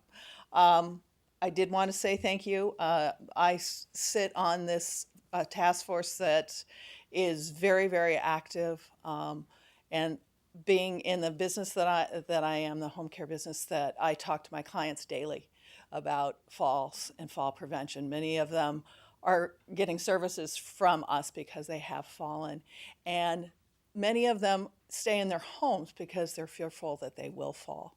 And it's very, very important for us to get out and educate and outreach to these folks and make sure that they understand that there's help there and that falls can be prevented, and we hope that we can help them. Thank you. Thank you for joining us and for all the important work you're doing. There were 2 individuals who wanted to speak during public comment. I don't know if they're still here. If they are, I would like to give them a chance to speak. Is Jessica Epstein in the audience? Sorry, I wanted to speak on agenda item 17. We haven't, that item's on the consent calendar, so if you could keep your comments to 2 minutes. And is Bob Gutierrez still in the audience? Okay, again, if you'd like to take 2 minutes now. Thank you. I apologize. I didn't realize it was on the consent calendar. My name is Jessica Epstein, and I am the Government Affairs Director for the Silicon Valley Association of Realtors. And we are a realtor association representing 4,000 real estate professionals in the Silicon Valley. And today on the consent calendar, item number 17 is approval of joining the PACE loan financing program. And what PACE loans allow homeowners to do is to take out a loan and pay it back through their utility tax to do environmental upgrades. I am not here today to oppose that loan or this program. We believe in private property rights, and we believe in the right to contract. But these loans have very serious consequences, and I'm here to urge you to look at a way to make sure homeowners truly understand what they're getting into. A PACE loan has primary status over the mortgage. This means that the homeowner could be in automatic default of their mortgage. They can they are unable to refinance their home with their preferred bank, and they also may not be able to sell their home without fully paying off the loan first. We all know what happens when people take on more debt than they can manage, and these PACE loans, as far as we can tell, are not designed in a way to really inform people about what they could be getting into. There is a disclaimer in the loan, but I'm taking out a home equity line of credit right now on my house to do some remodeling. I was sent credit counselor information. They made sure my loan to value ratio did not go outside of my ability to repay. And we had lengthy conversations about the dangers of taking on more of a financial burden. We don't see any of that with the PACE loans. Thank you. I have to ask you to wrap up. Thank you. So we have approved that item. I just comment that we're well aware of the issues you're raising. Our sustainability office, who's helping with this matter, again is aware of these issues, and we've talked to our SAMCAR representative. So thank you for joining us. And we have our Mr. Gutierrez, if you'd like to speak, and then we're going to take a short break after that. Okay, I'm Bob Gutierrez, and I live in the Highlands, San Mateo Highlands, and Area L. And we are having, I gave some information to the supervisors that we've been talking to Jim Egemeyer, and he's on a different assignment for sustainable housing. He was the community relations director in the county planning. And let's see, I gave you a letter here, and he agrees that there are use permit violations that the HRD has, well, they've violated their own use permit. And here's another letter that we sent to Jim Egemeyer and Melissa Ross. And basically the position of the HRD is that things change and that's the way it is. And so they're continuing to expand their programs, and we think that's unreasonable, so we're asking for help from the supervisors in this matter to expedite the use permit hearing process. And we would hope that we could get some resolution on this issue. I just checked their activity guide, and there's 35 programs that are added this fall over and above what's on the use permit. And so we're concerned about this. We're having a problem with this. So if we can get some help from the supervisors on this, we'd greatly appreciate it. And if we could meet with Supervisor Pine, Thank you. Like to. Yes, my office has been working on this issue, and of course I'd be happy to meet with you as well. So we will continue to discuss that with you and see where we can go. Okay. Thank you for your comments. We are now going to take a 5-minute break before we move to the Prop 47 item.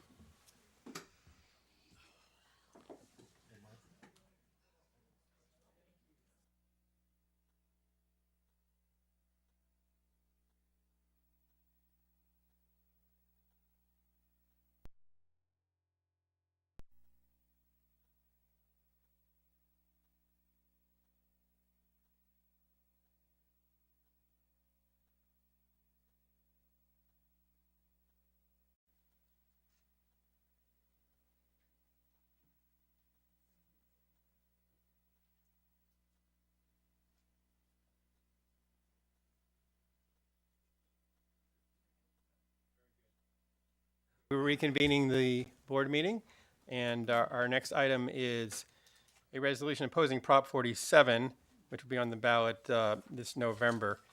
The way I'd like to suggest we structure this discussion today is to have our county counsel, John Byers, spend a few minutes just briefly explaining some of the high points of how Prop 47, what it says. We'll then give up to 6 minutes for Sheriff Monks and our DA Steve Wagstaff to present their perspective on the measure, and then provide up to 6 minutes to Mike Calgie and Melina Blake, who present their perspective. Of course, board members can ask questions, and then we do have numerous public speakers. So, John, if you want to just give us a brief, just a very brief summary. Sure. Yeah, thank you, President Pine. I appreciate the opportunity. As you point out, Proposition 47 is a statewide measure that is slated for the November ballot. It presents many changes to our criminal justice laws, and I think because of the nature of those changes, it has really brought out a very sort of thoughtful and very thoughtful and intelligent people on both sides of the measure. I think you will see that today, that this is the case. You've asked me to kick off today's important discussion by kind of simply highlighting what Prop 47 is. And of course, in terms of what Prop 47 means, ultimately for our criminal justice system across the state and here locally, I will leave that to the speakers here today, as there are many schools of thought from people within the criminal justice field and from outside the field about the implications of Prop 47, both positive and negative. So I will just highlight what the law would do. Prop 47, if enacted, would do two things.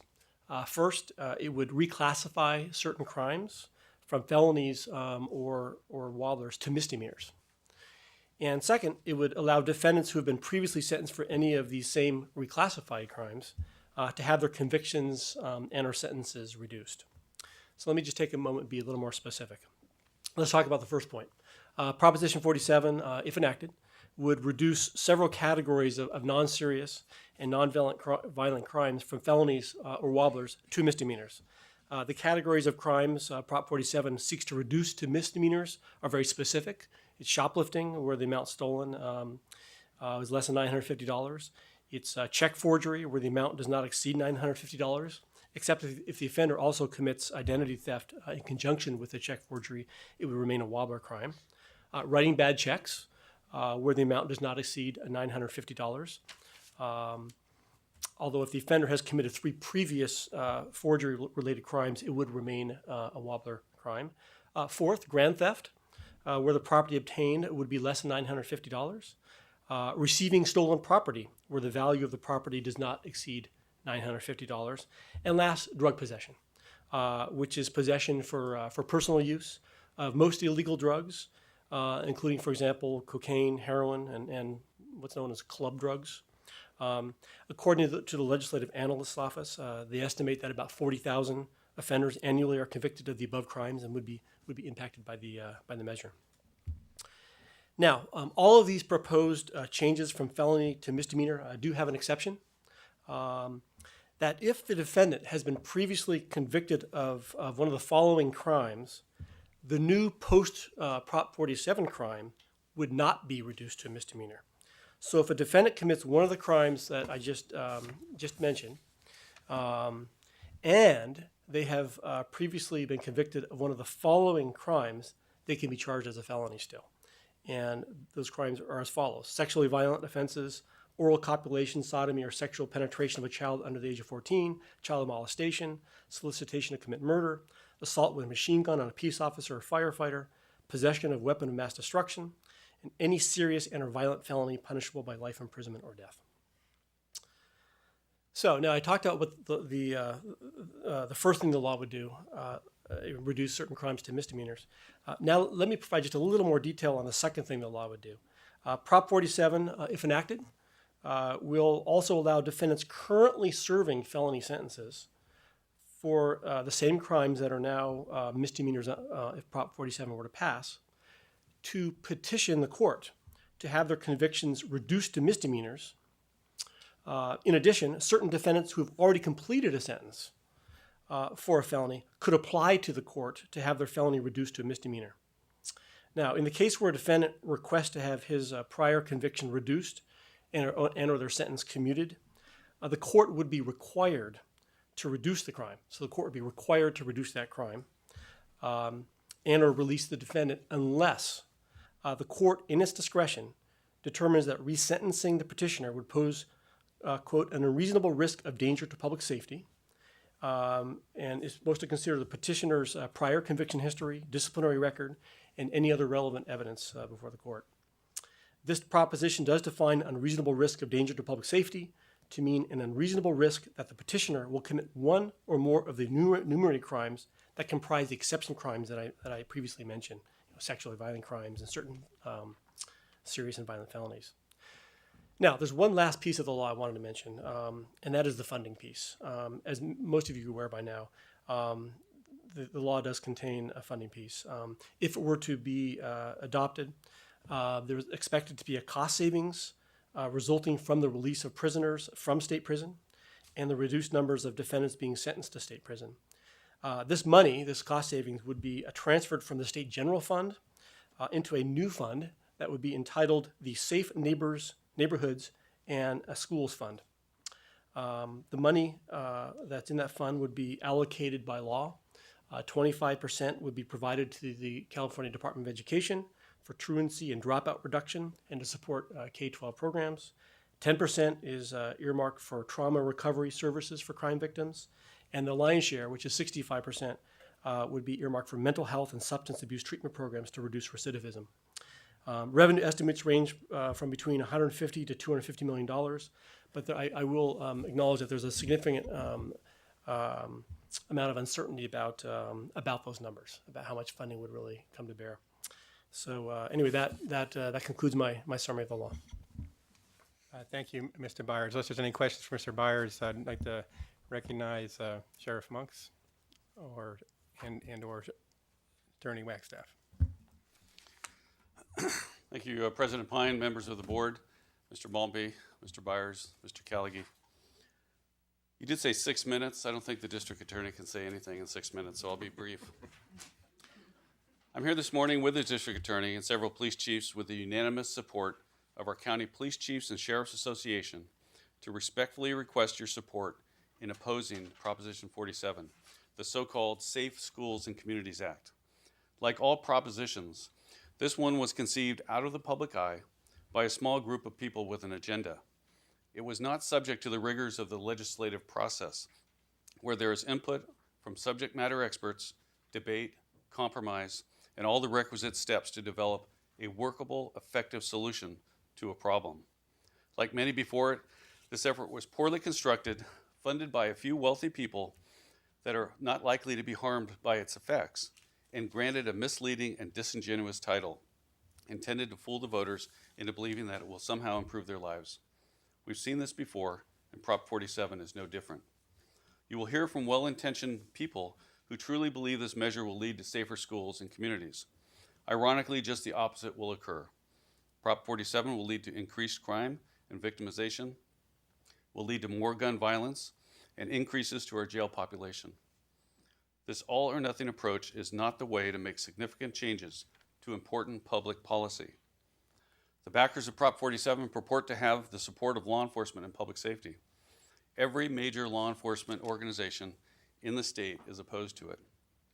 When reviewing their list of supporters, it is striking to note that there are no active chiefs or sheriffs in the entire state.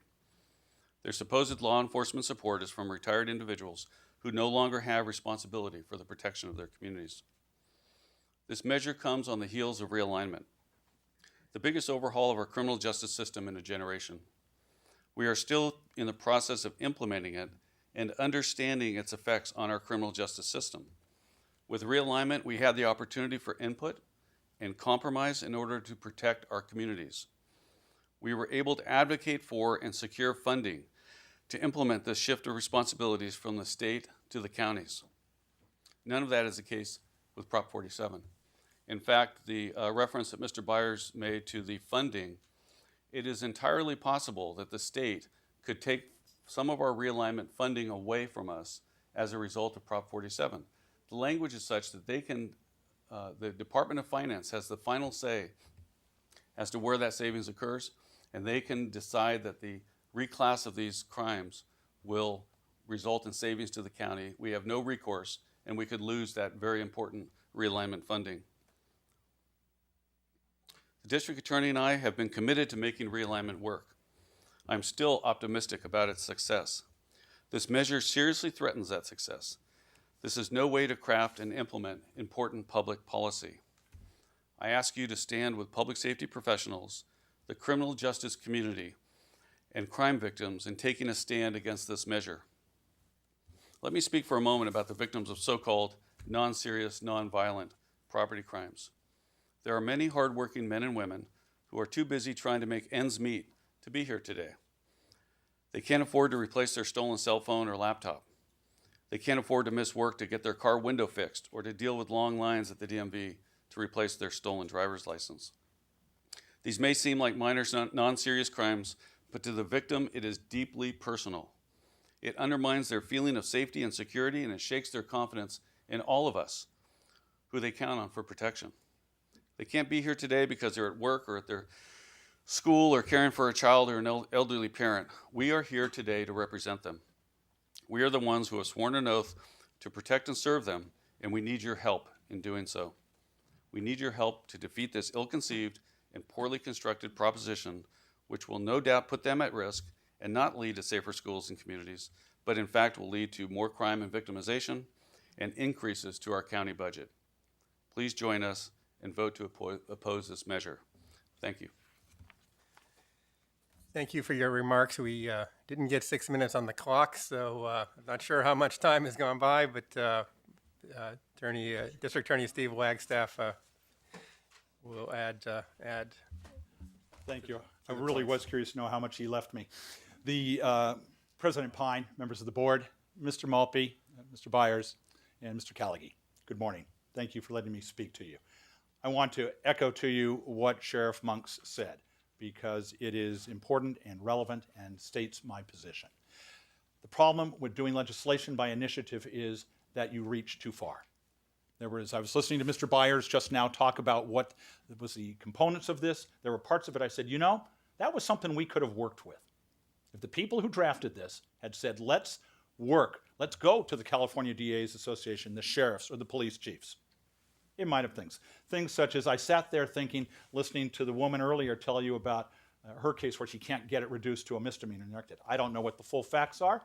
That would be something I'd love to know more about. I'd love to be able to see what's involved in that. Because we do. In my office, we do want people to be able to, who have reformed their lives, to be able to move on that line. But this proposition sweeps too broadly. It includes a couple of things in it that I want to focus on for you.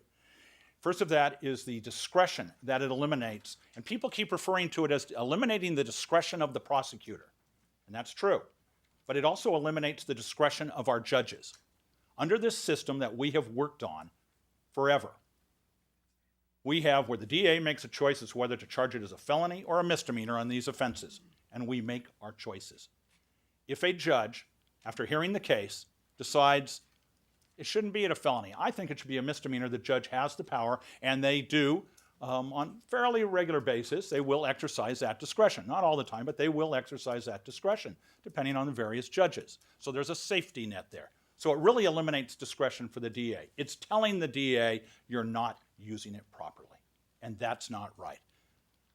Now, as you know very well, there's two of my compatriots and two of my friends, DA in Santa Clara County and the DA in San Francisco, who have determined that they will support this and that, and I respect that. And in my communications with them, I have asked them, why haven't you done it? You could do this already. I could walk upstairs this morning and issue a memo saying we will henceforth only charge these cases as misdemeanors. Each DA in the 58 counties has that discretion to do it. This deprives us of that. It deprives me of that ability. I'll tell you the example I'm concerned about. Mr. Byers appropriately read to you the list out of this law that states that these are the cases. If somebody has prior convictions for this list, that's another one. If they had talked to us, we might have said, let's add a few more, because that is such a narrow list. I'll give you the example of the types of cases that Prop 47, if somebody has a prior conviction, they're still within it and get the benefit. They're not the minor felons that we're talking about that maybe would have been a good target. And what does that include? That would include anybody with a prior conviction for felony domestic violence, a prior conviction for robbery, simple kidnapping, simple mayhem, assault on a police officer with a semi-automatic weapon. The law only says an exception of a machine gun is used. Pimping, pandering, human trafficking. Somebody gets convicted and goes to prison for human trafficking, mandatory, go to prison, and gets out and commits one of these crimes, they will be a misdemeanor. I have no discretion to treat them that way. When one talks about the approximately 10,000 people who have been incarcerated for these type of offenses, in which our county, I'll have you know, is got to be at the very low extent on that. We don't.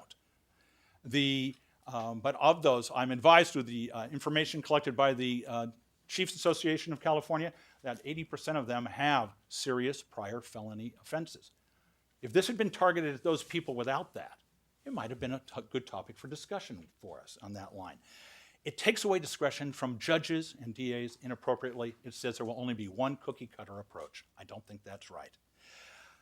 The law itself has problems on it. Do you know, it's a small point in it, and I know you weren't, Mr. Byers wasn't going to get the small, but what about, it takes a 2/3 vote to change this of our legislature? If we decide it doesn't work, if in 3 or 5 years it doesn't work, it takes a 2/3 vote if we want to bring it back to where it was before. But in this very political bill, if we want to reduce, if we decide let's reduce the penalties even more, that only requires a 50%. That's a stark political initiative here. It's a tiny little piece that gets buried at the end. The second point, as the sheriff mentioned, is realignment. And that's my greatest concern. And I know many of my contemporaries around the state have not supported realignment. Sheriff Monks and I and law enforcement in this county have. We've done everything we can to make this work. I think it's beginning to show signs that maybe it was a good approach. I know there's been mention made, and the respect I have for Mr. Maltby and Mr. Callaghy is unbounded. But I do believe that we have taken the necessary steps to cut down our incarceration. I think that has occurred through realignment. It's continuing to occur. The governor has almost reached his target. He will reach it within time without this proposition. So it really gets down to what do we need to do to be effective. As the sheriff said, with realignment, if there's no longer these cases, if they're just misdemeanors, we know it. In our county and everywhere else, misdemeanors do not get the treatment. Misdemeanors do not get the funds. Misdemeanors, except for domestic violence and drunk driving, they seldom are ever on supervised probation under Mr. Keene's supervision. There's not going to be the resources. Mr. Keene has told me there will not be any resources to provide services for misdemeanors. It's not going to happen. Hence, we're not going to get them into the treatment that I want to do. I walked out to be part of that Pathways photograph afterward for our Employee of the Month because she's somebody that I work with because I'm at that Pathways court. It's tremendous and it works.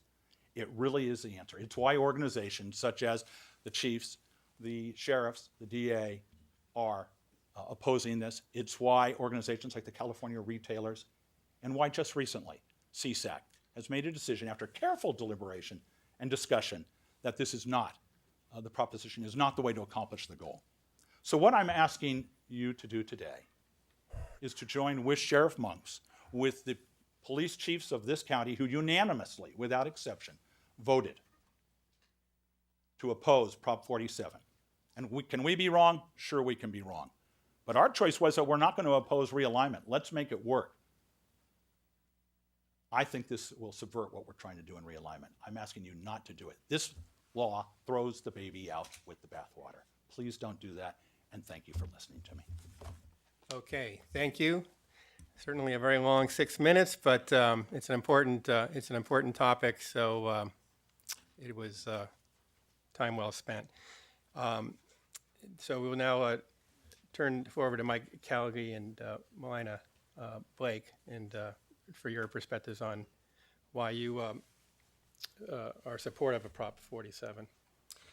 Thank you very much, President Pine and Supervisors. Let me start by saying what Proposition 47 does do.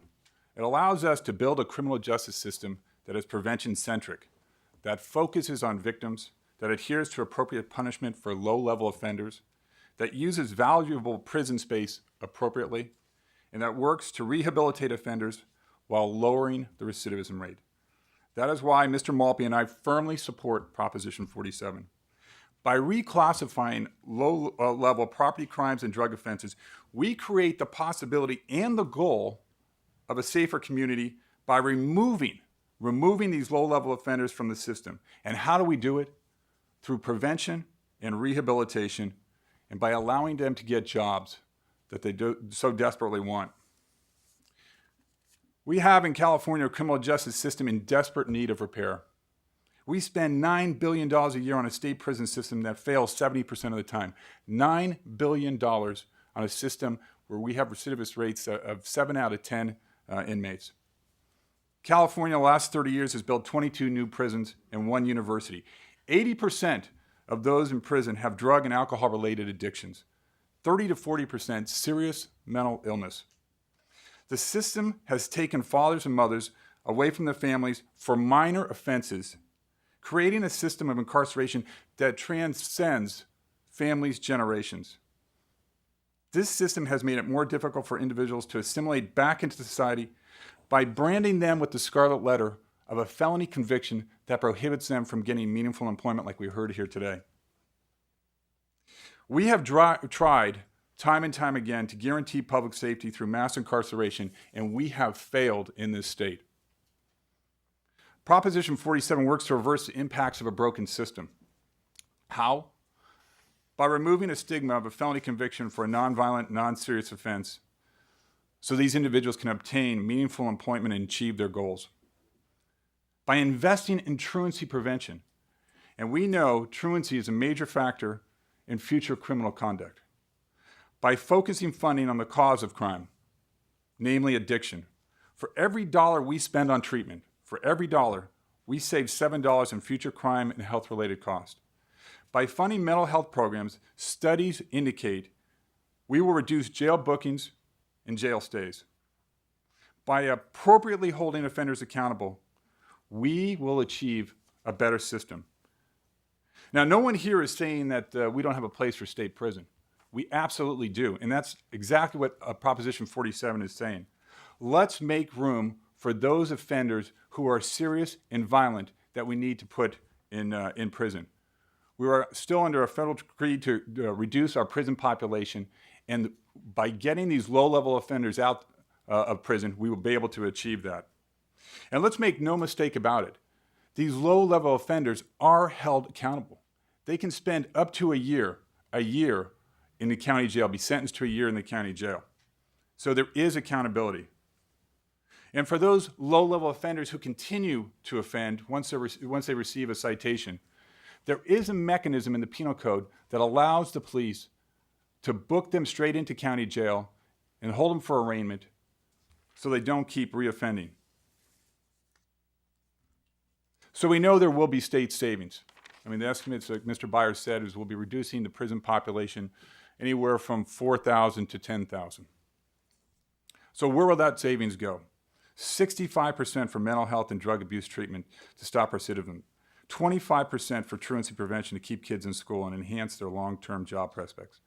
And 10% for victim services. This is where we want the funding to go. This is how you recreate a system. Additionally, under Proposition 47, we should realize substantial county savings. And how do we do this? We do it by the reduced sentencing that we'll see, by the pretrial population that'll be decreased because they won't be booked into county jail. Instead of receiving 2 and 3 years for these violations that runs a felony, they will receive up to a year, reducing the population, and therefore creating a better system of safety. Throughout the U.S., those who work in the criminal justice system have come to realize that mass imprisonment of those who have committed low-level offenses is a bankrupt concept. It is bankrupt socially, intellectually, and financially. It has not worked in the past in this state, and it will not work in the future. AB 109 started California on a path of reform. And we've done a good job, a very, very good job in this county of embracing AB 109. And we have created an unbelievable network to support individuals that are seeking those type of services. But if you remember, a lot of people that are now opposing Proposition 47 also opposed AB 109. Proposition 47 is the next logical and reasonable step in the reform of our criminal justice system. We are in the age of a new paradigm. It's a paradigm that focuses on reducing crimes and therefore reducing victimization. The old adage of being tough on crime through mass incarceration is crumbling. It has given way to a new adage, one where we're smart on crime. Proposition 47 is smart on crime. I would like to now turn it over to Melina Blake from a Proposition 47 campaign to talk about some of the myths surrounding Proposition 47. Thank you. Good morning. My name is Melina Blake. I am with the Prop 47 campaign, and I am actually a resident here of San Mateo County. I live in the Sunnybrae neighborhood of San Mateo in Supervisor Groom's district. So this is very personal to me. I wanted to take the time to address some of the concerns that were laid out in the memo that was put together by the sheriff and the district attorney, and just sort of address some of those concerns, and then I'm also happy to answer any questions. I was one of the small group that was referenced that was involved in the drafting, so I do know this inside and out very intimately, so I'm happy to answer any questions. So the first concern that we've heard today that was talked about quite a bit in the memo is the concern about the theft of firearms. So as the county council mentioned, the shoplifting of anything under $950 is a misdemeanor in Prop 47. Shoplifting is defined as taking something worth less than $950 from a commercial business during business hours. So just think practically, how would you shoplift a gun? Usually, pawn shops, gun stores, any places where you're buying guns, it's not the Gap. You're not putting a sweater under your jacket. So I think that is a very difficult thing to imagine how that would happen. But even if that were somehow to happen, California is a very strong gun control state. There's, I think, 3 or 4 bills on the governor's desk right now that would further control guns in the state of California. There are numerous sections that someone could be charged with as a felony. So, for example, the memo specifically talks about possession by a gang member, but Penal Code 25400C3 specifically prohibits and requires a felony. It's not a wobbler for a gang member in possession of a concealed weapon. Similarly, anyone who has a felony record under Penal Code 29800A1 is prohibited from owning a gun, and that is, again, a straight felony, not a wobbler. I have a number of other sections that I'm happy to share with you, but I don't want to bore you with Penal Code sections. The second major concern that we've heard about is the reduction of simple possession for so-called date rape drugs. We've also heard them referred to as club drugs or party drugs.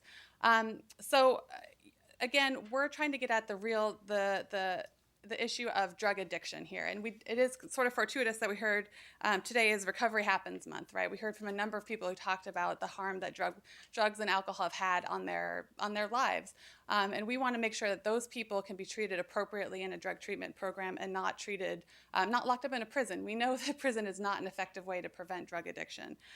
So again, for people who are using these drugs for party type scenarios and do have addictive properties, we want to make sure that we can get them into treatment and not just lock them up. But if there was a bad actor who was planning to use this to administer to someone to commit any felony, not just rape, Penal Code 222 prohibits that. If you want to administer any intoxicating substance, so it doesn't even have to be an illegal substance, Penal Code 12022.75 prohibits that and requires a felony. And of course, obviously, raping an intoxicated person is still a felony, Penal Code 261A3. Again, happy to send these out. Love Penal Code sections. I'm a big nerd about this kind of stuff. The third big concern that we heard today was about jail population. And this is obviously a concern on the heels of realignment, and we definitely want to support the good work that the counties are doing, and San Mateo County is a leader on this. You guys have done some really amazing work. But this should actually help manage your jail population, right? And this is 2 ways, and Mr. Callaghy did touch on them. The first one is that pretrial misdemeanors tend to be held at pretrial significantly less, and they tend to settle more quickly, often at the first hearing. The second reduction you'll see is actually on the sentence side, right? So unlike realignment, which just shifted where people served their sentence, this is actually reduction in sentence. Many of the people that are convicted of these crimes are already here in the county, right?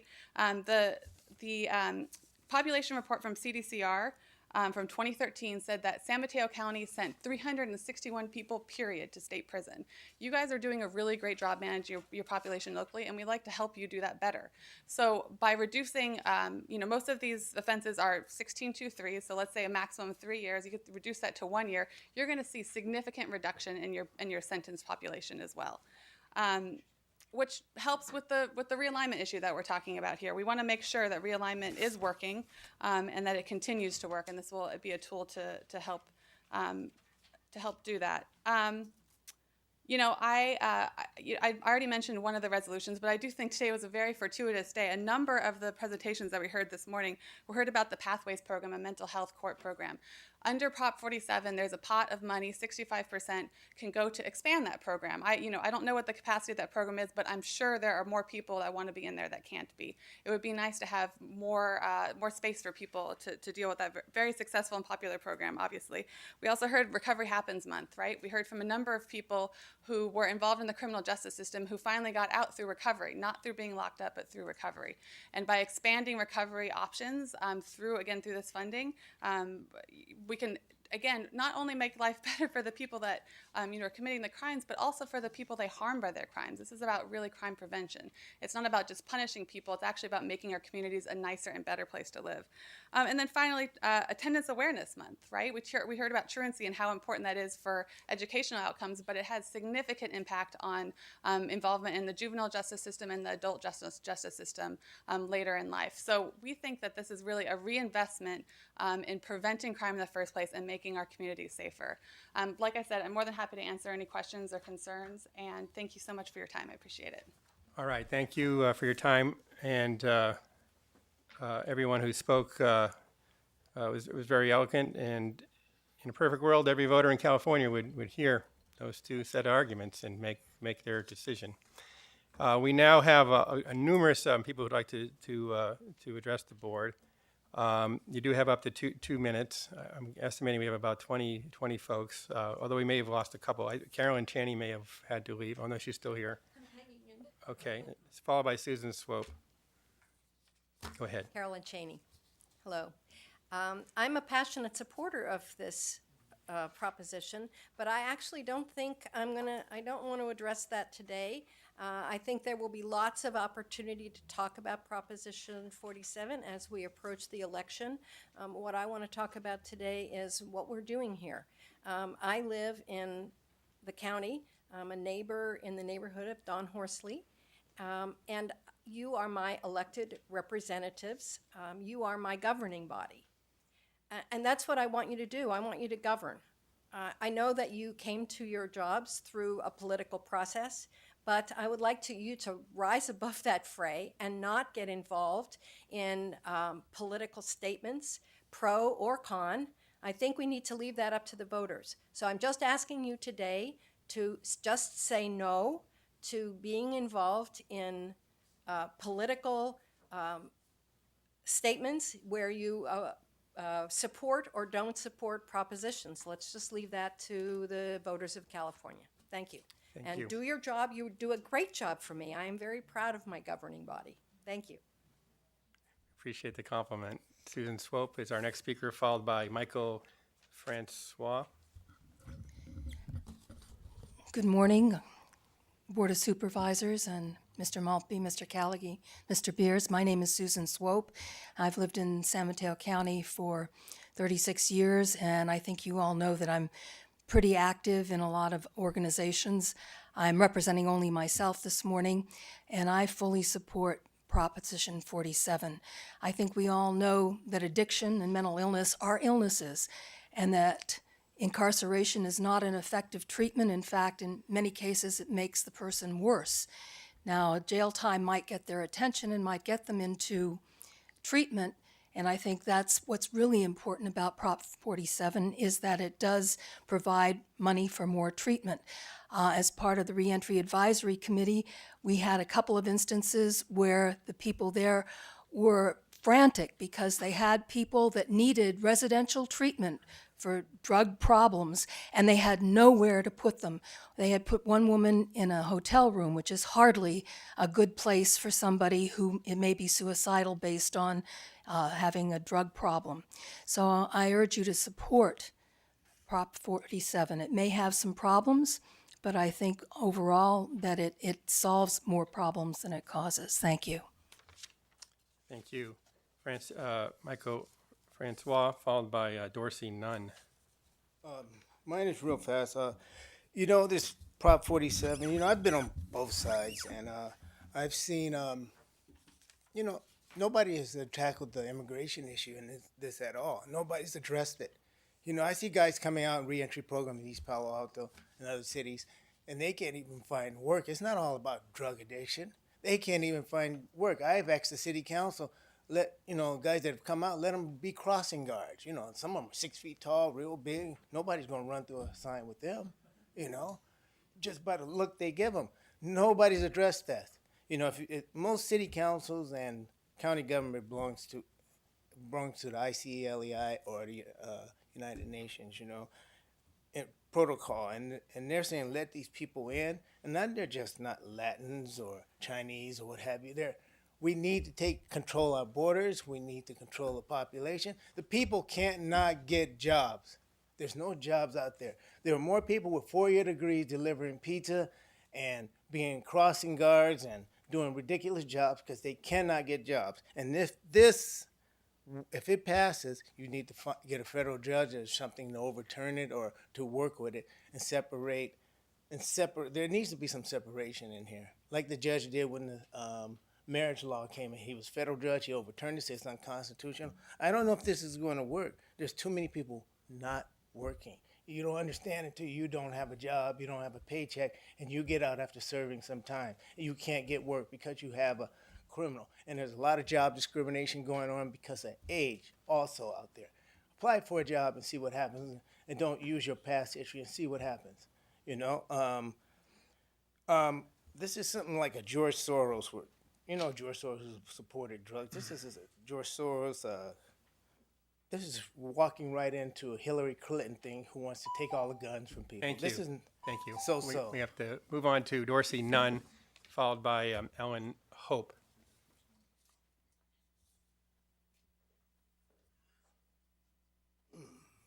My name is Dorsey Nunn, and I stay at 1410 Hill, Menlo Park, California. And I think the county jail and the people in it look a lot different than the people sitting in this room making this decision. So I don't know if I'm adequately represented in any real particular way. Beyond being Dorsey, I'm also the co-founder of Free at Last. And I know that we then did 100,000 people that we processed through that particular institution over the course of the time.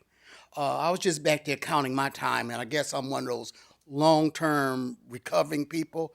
I got 24 years in 19 days that I've been clean. And I'm also one of the people that wouldn't necessarily be served up under this particular measure. But I think it's important to state that I think that if you thought about my children like they were your children, you would be doing something different than you're currently doing in your criminal justice system. You wouldn't be thinking about opposing a Proposition 47 because you would have a vision that would include them in a different way. So I'm asking you and encouraging you to think about my children like they're your children.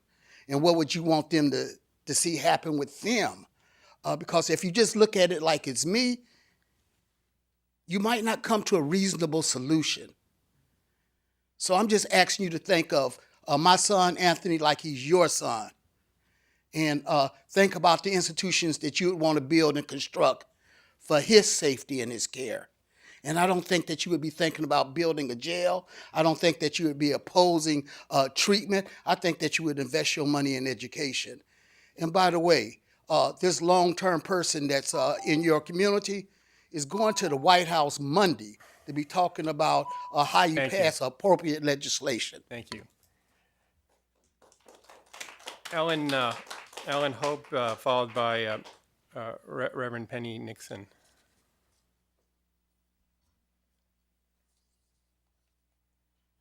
Good morning. I think it's still morning. Yes.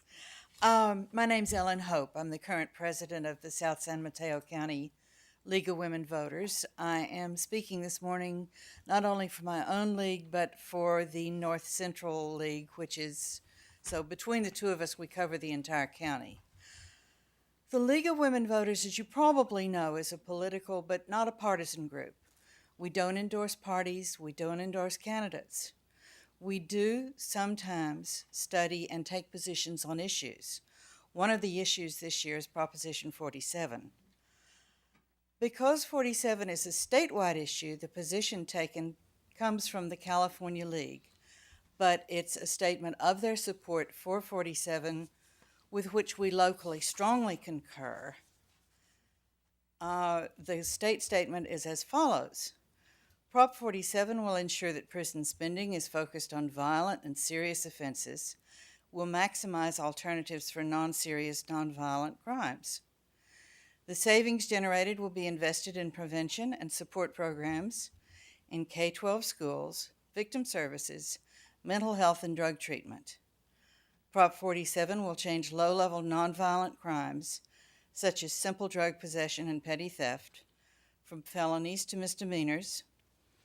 Sentences for people convicted of dangerous crimes like rape, murder, and child molestation will not be changed. The League believes alternatives to imprisonment should be explored and utilized, taking into consideration the circumstances and nature of the crime. We would ask that you join us in supporting, or at the least, not opposing, Proposition 47. Thank you very much. Thank you.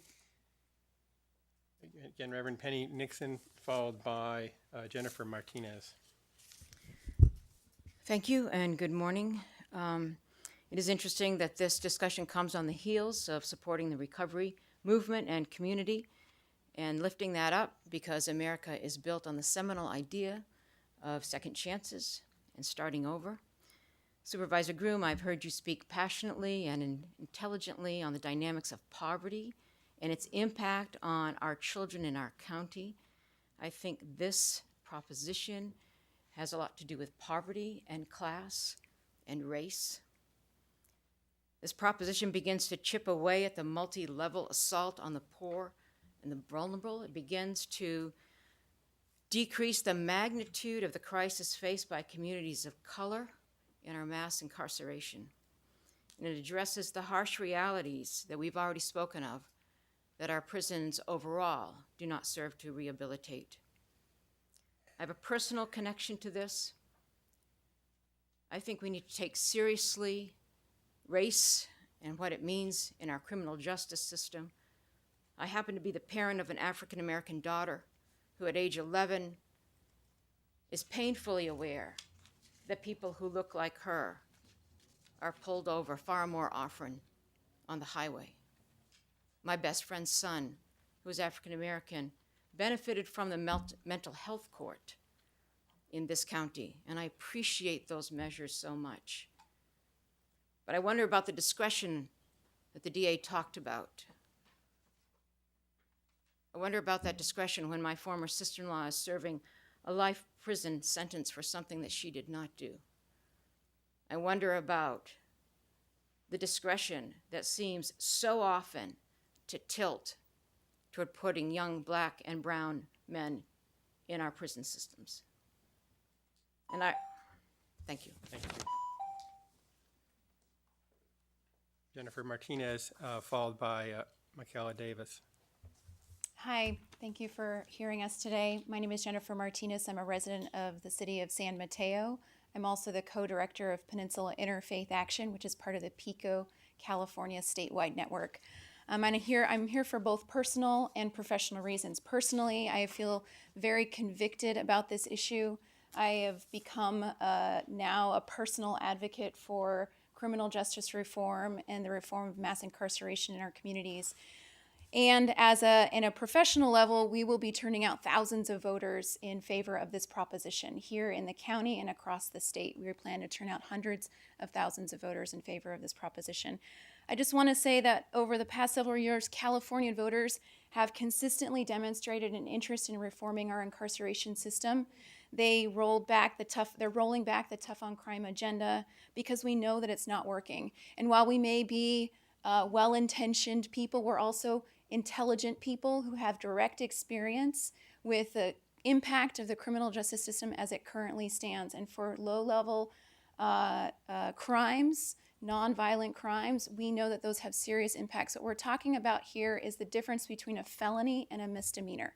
We're not talking about releasing everybody and not having appropriate measures, But a felony leaves people out of the system for the rest of their life, out of being able to have meaningful employment, out of being able to get food benefits for their children, out of all of these things that are essential to the sustainability of our communities.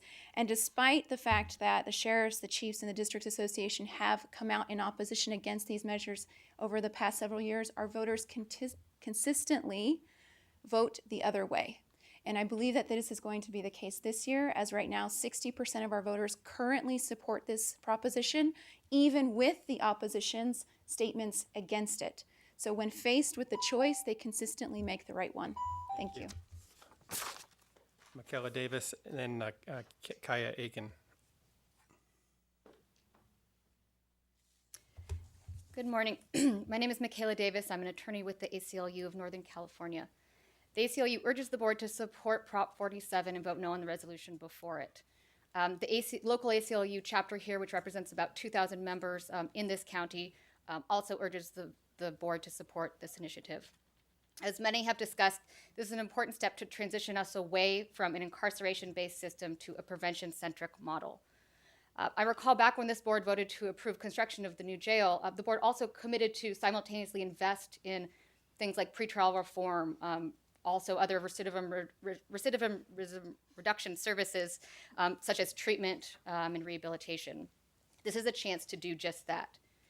As discussed, Prop 47 provides important funding for those treatment and rehabilitative services that this board committed to. As has been mentioned many times, it's also fitting that we're celebrating recovery today. And it's impossible to, on the one hand, celebrate recovery, and on the other hand, keep in place punitive drug laws that harm that same community of persons struggling with substance abuse issues. It is very important that we remove that stigmatizing felony conviction on people's records so they have a chance to access employment, housing, and benefits, which is critical to helping people stabilize their lives, build vibrant communities, and it reduces recidivism in the community. We also discussed pretrial reform back when we had the discussion about the new jail, and as has been discussed today, this will greatly help this county manage that population. San Mateo County still has over 60% of its jail population is pretrial, is awaiting their day in court, and has been discussed, as has been discussed, by reducing some of these charges to misdemeanors, it will greatly reduce the time and expense of processing those cases through the systems and reduce the jail population. Finally, we urge this board to join persons around the state, including the district attorney in San Francisco and Santa Clara County, in supporting this important resolution. Thank you. Kaya Aiken, followed by David Wozniak. Thank you. Members of the Board of Supervisors, my name is Kaya Aiken and I live in Redwood City. I ask that you refrain from going on record opposing Proposition 47 because it will make our streets safer and allow our tax dollars to go toward jailing violent criminals and allow our criminal justice resources to be focused on the right things. Treating possession of illegal drugs for personal use as a felony has proven to be ineffective over the last 3 decades. California's Proposition 47 is part of a larger national trend that recognizes there's a disparity between the way America's criminal justice system treats poor versus wealthy nonviolent defendants. National news outlets such as the New York Times, Newsweek, and National Public Radio have reported in-depth studies documenting the damage that long-term incarcerations of poor, young, often minority defendants has on our society. Even the Republican Party, under a program called Right on Crime, and even the state of Texas are now recognizing that jailing nonviolent poor people for decades is harmful to society. This is a national trend that is going to continue, and it's a state trend that's going to continue. And San Mateo County wants to be on the right side of this trend. Previously, they opposed realignment, but now they support it. And we need to be on the right trend. If you four august citizens, representatives, come out opposing Proposition 47, it's not good timing. So in this context, I ask that you, and I would just add, your personal opinions, your personal votes, your personal activities are one thing, but as a body coming out opposed to this. Thank you. Thank you. David Wozniak. Followed by Stuart Highland.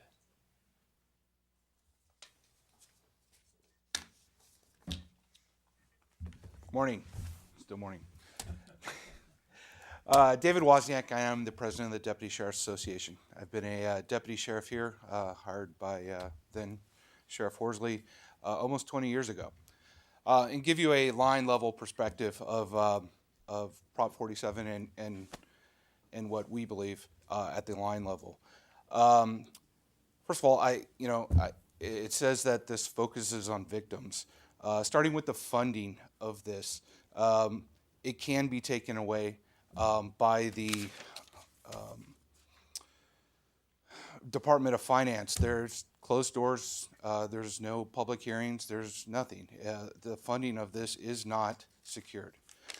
Additionally, somebody here talked about debunking certain rumors, and if you listen to what she said, for example, a date rape job, this would make that simple possession a misdemeanor, but you actually would have to use it for it to be a felony. Well, why would you have it?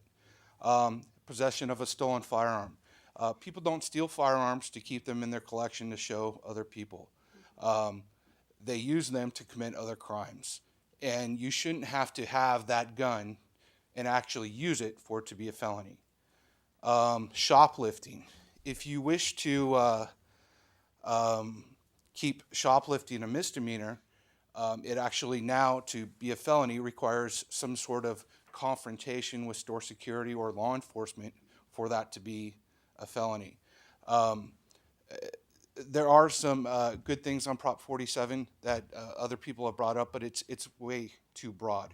And releasing 10,000 people immediately, of which 80% have some sort of violent history, is not the way to go for California. Thank you.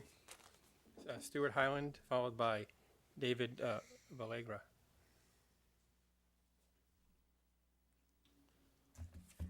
My name is, good morning. My name is Stuart Highland. I reside at 124 Azalea Drive, East Palo Alto. And I'd like to speak as someone who's worked professionally with folks that deal with crime on the law enforcement side and in community, and also volunteered a ton of time free. My experience begins with then Sheriff Horsley in 1998, when we held a public meeting where we brought our police department together with the sheriff's department and also with county supervisor at the time, Ruben Morales.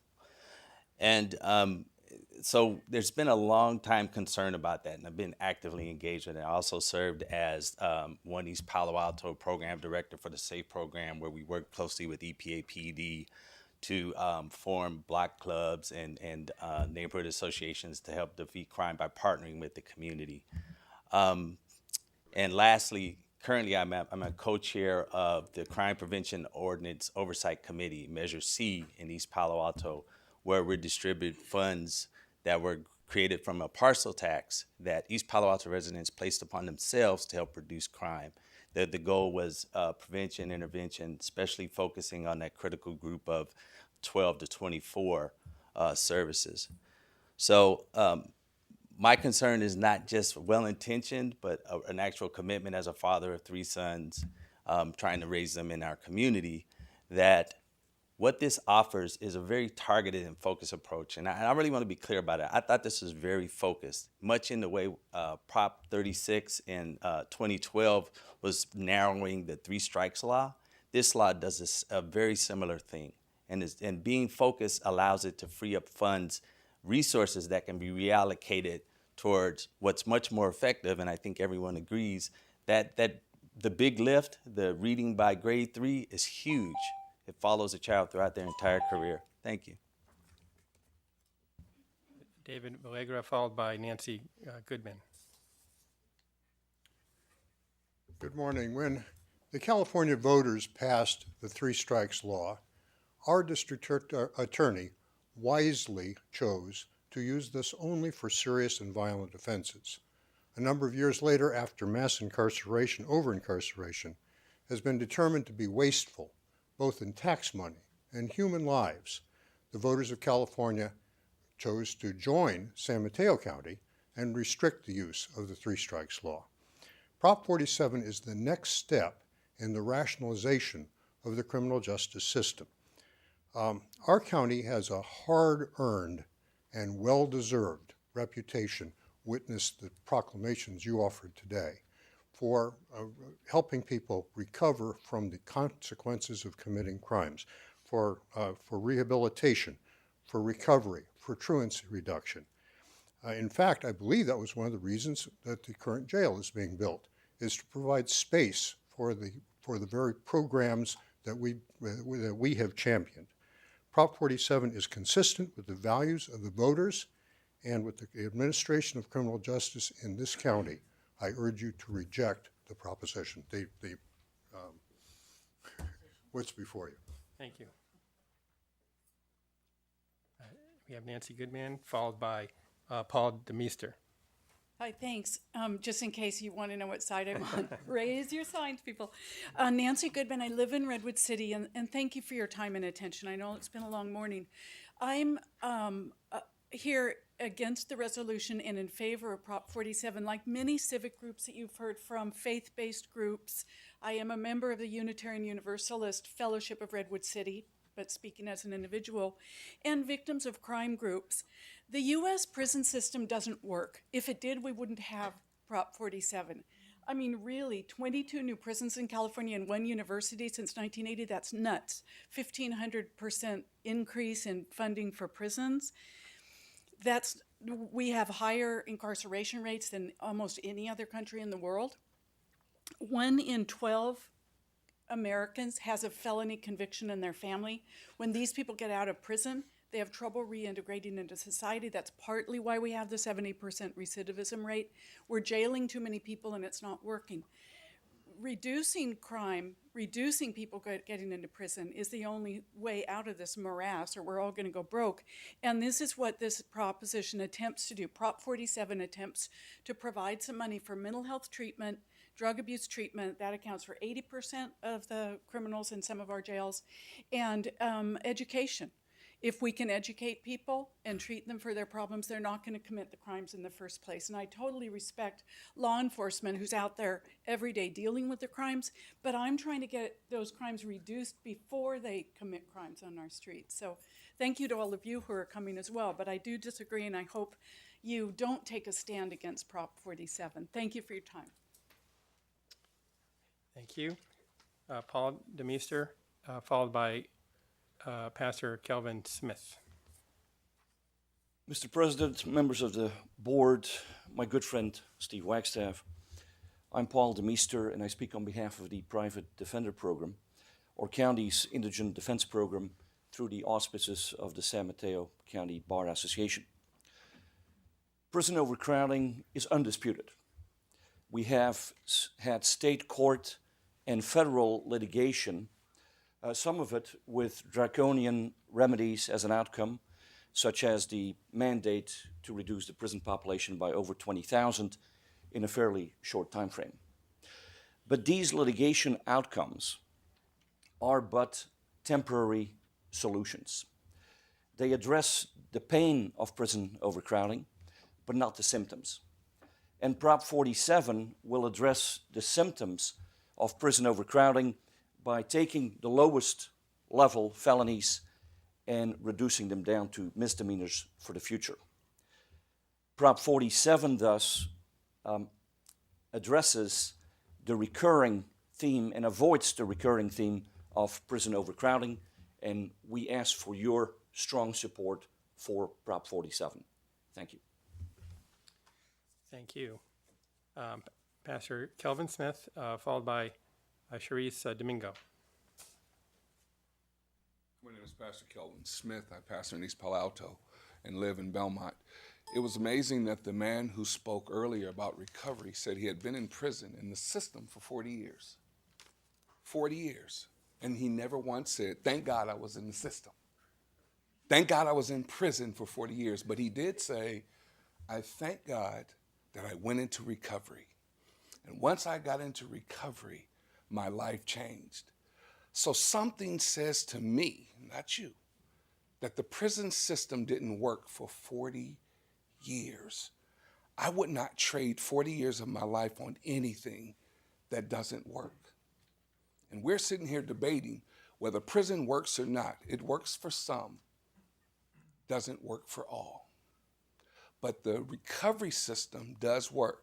My wife works at Safeway. One of the biggest problems they have is people stealing formula, baby formula. That tells me that people can't get jobs because they have a felony. They can't get welfare because they have a felony. And we're sitting here wondering, why are people continuing to go back to jail? Help them out. It doesn't take a brain scientist to figure these things out. If we help people before they get into jail, they won't go to jail. And the man said earlier, if you treat people like they were your kids, you wouldn't be sitting here talking about let's build more jails. You would find a way to help them out if they were your kids. If they're not your kids, it's a lot easier to send the African Americans and Hispanics into jail because it's a population we don't want to deal with. But when we have to deal with them, when they get out, all you see them doing is going back because the system is not working for a minority group of people, which we have sit and closed our eyes and said, it's better for them to be in jail. Well, those people are me. Thank you. Sharice Domingo, followed by Pastor Baines. Good morning. That was beautiful, Pastor. My name is Sharice Domingo. I'm with Silicon Valley Debug. We work with a lot of families who have loved ones in the criminal justice and juvenile justice systems, and we walk with them through the process to become active in their loved ones' cases. We're here to support Proposition 47. We believe Prop 47 is a step in the right direction of undoing over 20 years of harsh criminal justice policies in the state, of pouring resources to services rather than incarceration. We've seen the power of when families and communities come together to support people. We actually have a father who we worked with in East Palta about 4 years ago who was facing a 5-year prison sentence for a drug charge. He actually said he didn't mind doing the time, but what he was really scared about was losing his 3 children to the foster care system. You see, he was a single dad and raising his 3 daughters on his own. And his daughters never knew of the struggle and the demons that he had to fight. He had a relapse and he wanted to fight for his kids. So with our help, with the community's help, with probation's help, with his private defender's help, the judge ended up sentencing him to a drug treatment program and avoided a prison sentence altogether. He was able to keep his job, he was able to keep his kids, and 4 years later, his oldest daughter is now applying to colleges as a senior. Prop 47 sends a message that the community can take care of our own, and we can keep families together. So we hope you support Prop 47. Thank you. Thank you. And I believe our last speaker will be Pastor Baines.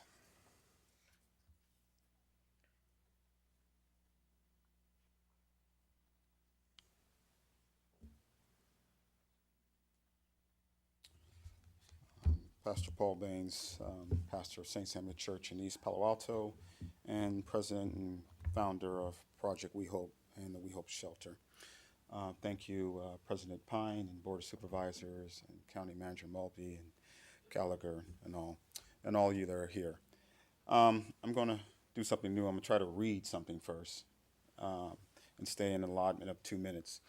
As a pastor and someone who is working with low-income people as well as formerly incarcerated people in the county as well as from prison, it is clear to me that the current criminal system is broken and needs to be fixed. I see low-level, nonviolent offenders get sent to prison with a felony conviction only to come back in our communities to better educated in ways of violent crimes and nonviolent crimes. Prison is not the solution for everyone. I know some people need to go to prison. We will never be able to arrest our way out of the systemic problems our community and state faces. However, prevention and intervention can be less costly, and in the long run, it is less costly to send someone to Penn State University than it is to send someone to state pen. I am seeing DA Wagstaff, who's a good friend, close friend. He's out there 4 o'clock in the morning with us when we have homicides in East Palo Alto. And he attends many graduation things for many organizations. And if we had in the 58 counties DA like Wagstaff, I would probably say maybe we don't need a Proposition 47. The problem is the system is broke, and it's been broke for a long time. And I believe that Proposition 47 helps eat away. As a question is, how do you eat an elephant? One bite at a time. Proposition 47 is nipping away at that. Thank you. We do need to wrap up. And if we could now have Raviel Gonzalez, who just submitted his card here at the very end. So, good morning, board. My name is Braulio Gonzalez. I'm with Youth United for Community Action in East Palo Alto. We work with young people from East Palo Alto, Menlo Park, and Redwood City to engage them in social injustice work. And I'm here, representing UCA, and myself, I've been a lifelong resident, and I'm a former commissioner on the JJDPC, Juvenile Justice and Delinquency Prevention Commission in San Mateo County, before I moved to San Jose. But my heart is in East Palo Alto in this county. And the reason why I'm speaking today is because I want the board to support Prop 47. Prop 47 provides an alternative and opportunity to those folks who the justice system has failed. And I see these things. I don't know any of the numbers, but I see the narrative every day play out in my community. Growing up, that's the reason why I joined the JJDPC, because I believe in prevention and rehabilitation. Because I work with young folks, that's my angle. But I mean, I see, I believe, the guidelines of Prop 47. The justice system is not working for people of color and for people or for poor people that come from my community. And, I wanted to come here and share a little story. Before I joined the UCA, I was working for the Boys and Girls Club. And I met a family who I got really close with. This young man in particular has graduated from high school and has gone on to college. But when he was in high school, he was struggling because his dad, who had committed a very minor offense, couldn't apply to services. And he, at one point, thought that he was going to be ineligible for financial aid because of a mistake that his dad made. Now, his dad was 18 when he made that mistake. And those effects, right, that impacts his child. And so Prop 47 tackles that because it does reduce felonies to a misdemeanor. So I urge to support Prop 47. Thank you. Is there anyone else who wants to comment and has a chance? Okay, we have one final speaker. If you could just introduce yourself and we'll wrap up. Hi, my name's Sean Glasscock, and I'm a lifetime resident of San Bruno. I did 10 years in prison behind drugs and nothing else but drugs, mostly from San Mateo County, giving me 2 years for a line. I did all my prison time, and I got no rehabilitation out of it. I don't even know why they call it CDCR, because it's not rehabilitation. The last time that I was in trouble in this county, I begged them to send me to a program. They're sending me to prison. I got busted with less than a gram again, some small time stuff. They told me no, they gave me 2 more years. So I went and did my time, and I got out. I started using again. But, I was kind of tired. So I went to a program by myself. Now, the county didn't send me there. I did it by myself. Since that time, it's been 4 years. I've been clean for 4 years now. I bought a house in that time with my wife. But what this Proposition 47 will do, my time's running out, is that all my life I've been a carpenter, and I cannot become a contractor because I have a felony record. So I'm being held back by these felonies that I can't take the next step in my life because of these felonies that are behind me. They're all just drug related. And so if this proposition passes, I pray it does, because it's going to really do me a lot of good. Thank you. Thank you. And thank everyone for joining us and speaking to the proposition. So we'll now turn it over to the Board of Supervisors for their comments, and then we'll proceed to a vote. So Does anyone want to start? Thanks, President. Perhaps I'll start. I guess I'm one of those retired law enforcement people that the sheriff spoke about. And I do know Bill Lansdowne. He's retired as well. Used to be the chief in Richmond, San Jose, and San Diego, and I have a lot of respect for him. I do not know Jeff Rosen. I do know George Gascon slightly, but so I guess we have a couple of law enforcement people who are still essentially working on this issue.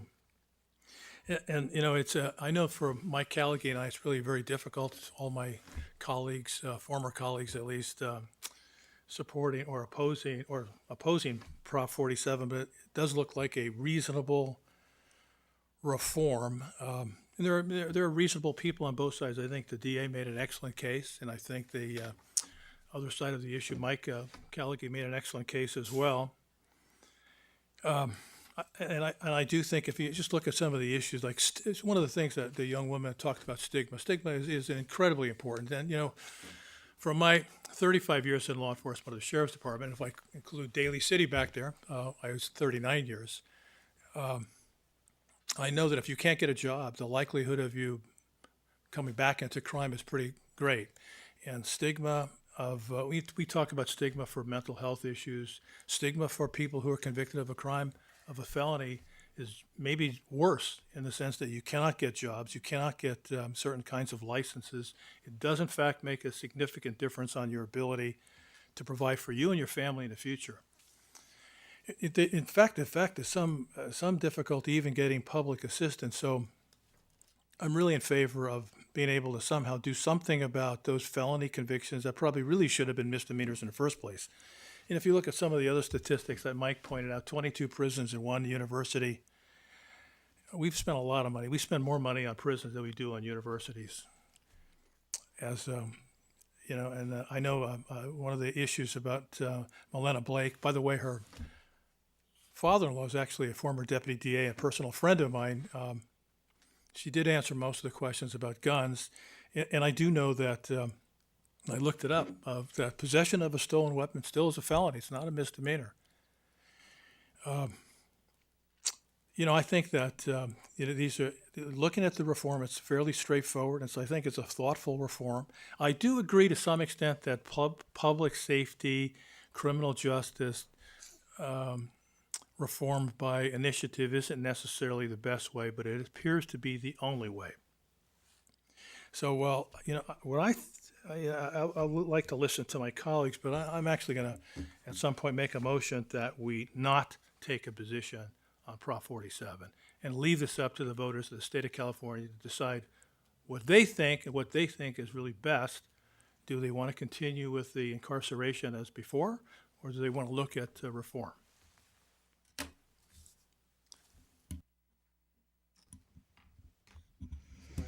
Yeah, I'd just like to make a couple comments. I personally don't agree with reform by initiative. I think it always ends up being flawed. There's some good things in Prop 47, but there's a lot that isn't. And, you know, we talked about prevention and early intervention. The one thing this county has always done, that's been our theme, that's been our motto, whether it's the big lift to do it with the reading programs, whether it was the Newtown Summits, where we actually put millions of dollars into preventative care and mental health monies for our youth in our schools and also in our system. We've had one of the safest counties in the state of California. And I really believe it's because the DA and the judges have had the ability for discretion. And the one thing that concerns me, you know, there has to be some accountability when a crime is committed. And everyone talks about these small crimes. Some of them, yes, I can see where Prop 47 would fit in. But a lot of them, when people are violated, it's a very scary thing. If you've ever had your house broken into and things stolen, it's a horrible feeling to come back to that house again. So I have to tell you, so they have your stolen property. Does that make you as a victim feel any better? But now it's less than $950, so you know they get a slap on the wrist, and you live with that victimization for the rest of your life. It doesn't have to be a brutal crime to feel like a victim. I think what we've done last year, we approved a jail, and we are putting space in the new jail, and also as people leave our facility to make sure they get the necessary services, and that follows with what realignment was. So this county has been very aggressive in being preventative.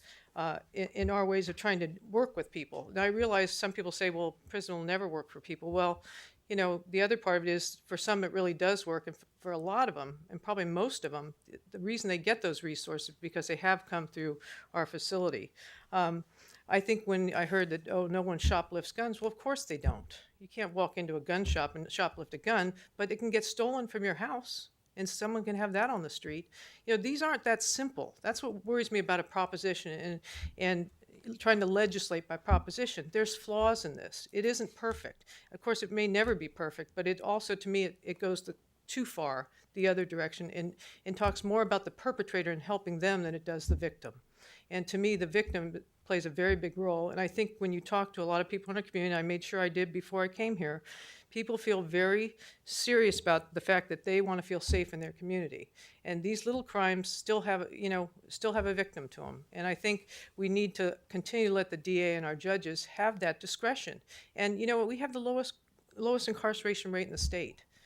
They don't try to put people in jail. They try to do everything to keep them out of jail and find programs for them and do other things. So, you know, it isn't a lock them up kind of county. We are a fairly conservative county, but we also don't have huge numbers of people incarcerated. So I actually am going to oppose the proposition. Thank you. Okay, thank you, Mr. President. It seems to me that the most important thing to the voters and to the residents of San Mateo County is public safety. We hear that continually. We hear it when we're out at community meetings. We see it when we discuss things of criminal justice in these chambers. People want a safe community. And I think over the years we have delivered a safe community to the residents of San Mateo County. We have, in our 20 cities, we have 20 excellent police departments. In our own sheriff's department, which is now operating police departments for several of those cities, as well as the unincorporated area, I think they have demonstrated the ability to lead and the ability to keep communities safe and the ability to deal with residents when they are in trouble. I think that's a piece that we haven't really talked about, is the role of law enforcement in helping people to be safe and to live good lives.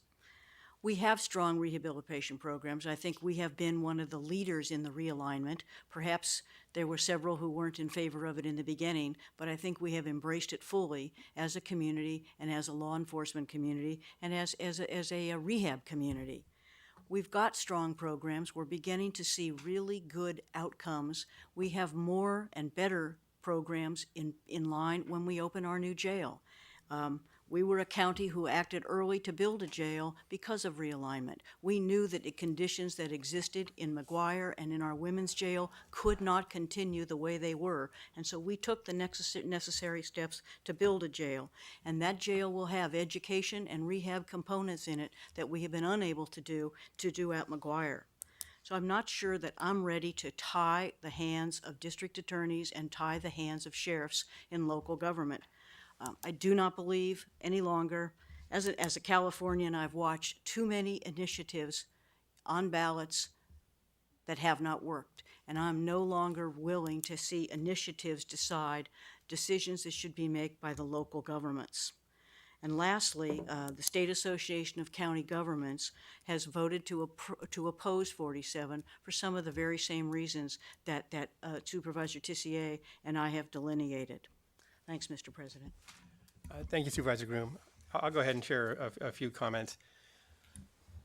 I think when you boil it all down, what Proposition 47 forces every voter to think about is, what is the role of incarceration for low-level offenders? Do we think that, how much incarceration is appropriate? Does that make our community safer to have more incarceration as opposed to less? So I think that's really the fundamental question presented to us. Efforts have been made in the legislature to move these concepts forward, and they have, as often the case, the legislature has not been able to bring a measure forward. So this is imperfect, but that is the role of the initiative process, to bring issues directly to the people. I do favor Prop 47 because I think the system that we put in place in California, and really my comments, I'm really speaking broadly about California, hasn't worked. I think it's pretty hard to debate that. We've incarcerated hundreds of thousands of people and continue to do so today. And I think too many of them are serving long sentences for minor crimes and drug crimes. And when 70% of people come out and commit crime again, I don't think you can make a case that incarceration is valuable.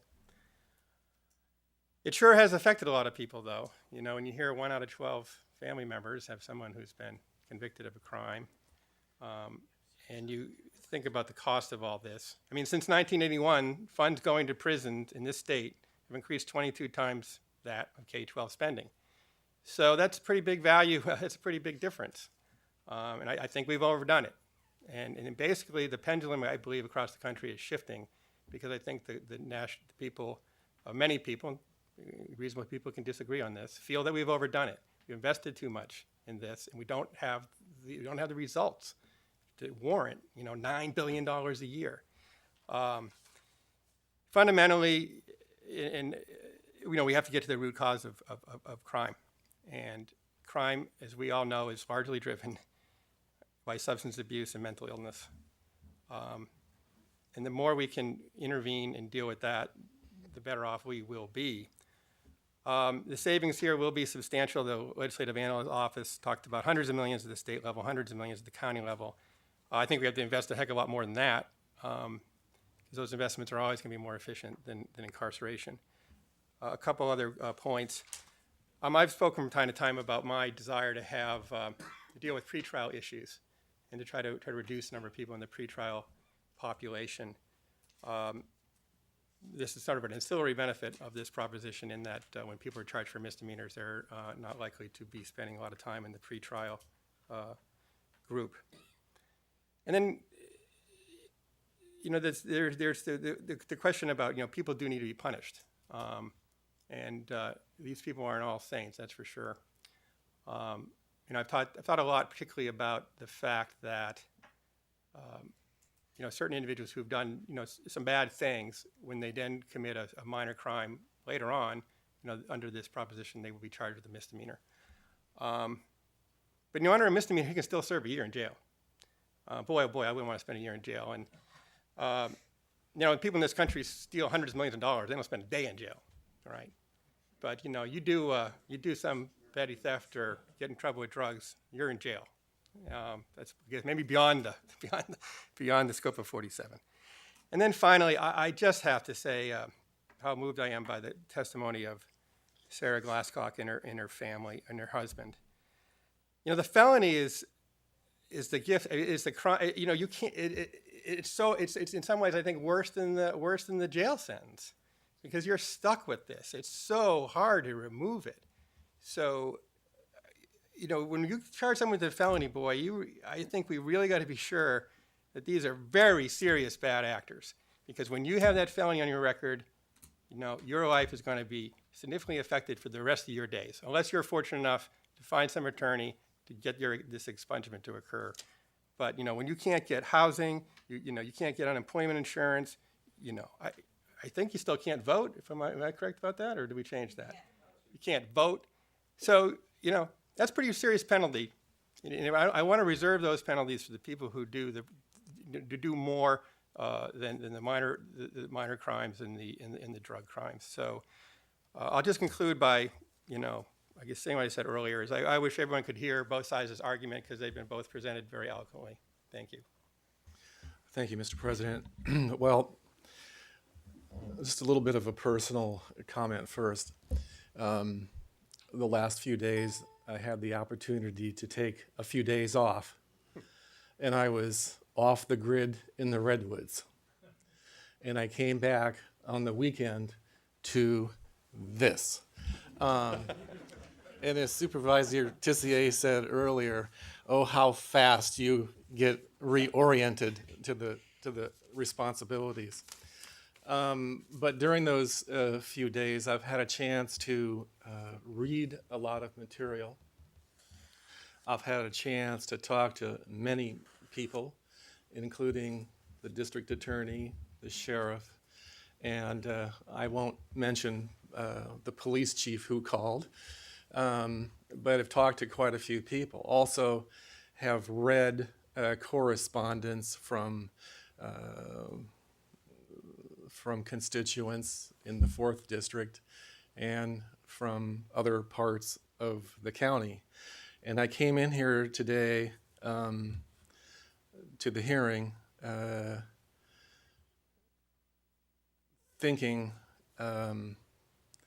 along one sort of track, which was firmly planted in my head, in my mind after working on the issue.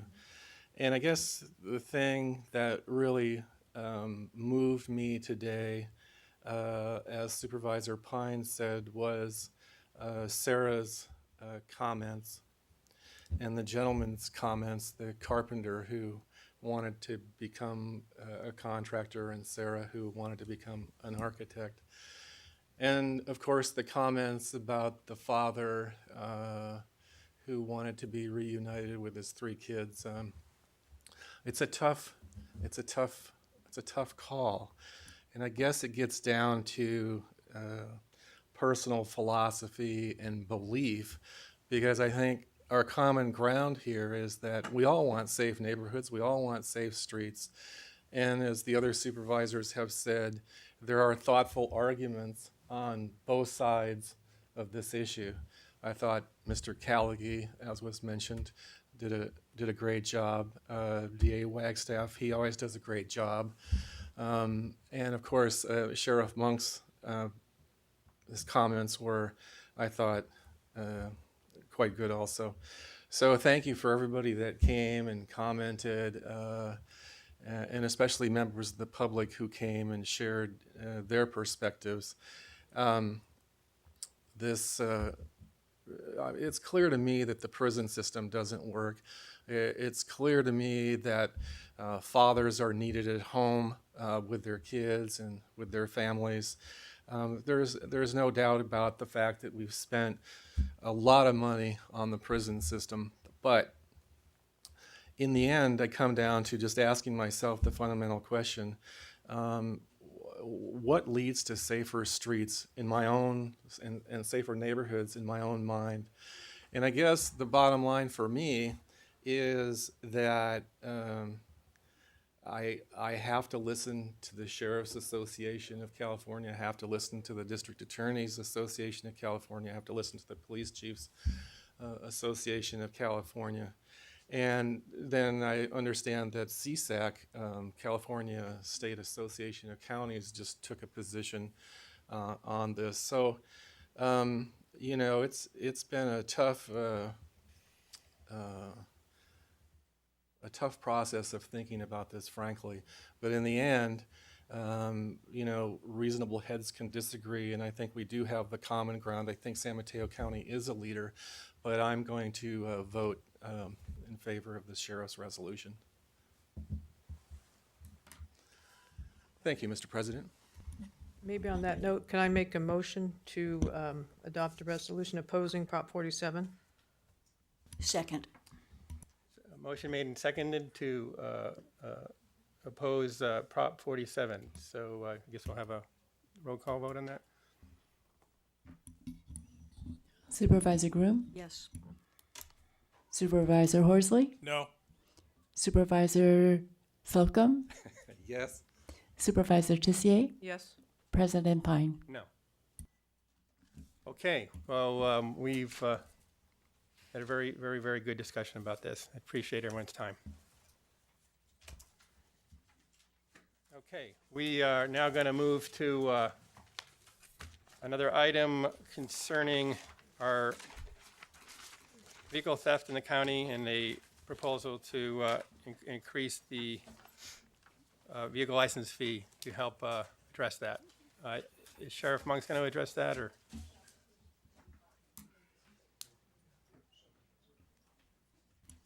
After this item, do you want to Yeah, probably should. go to closed session? And then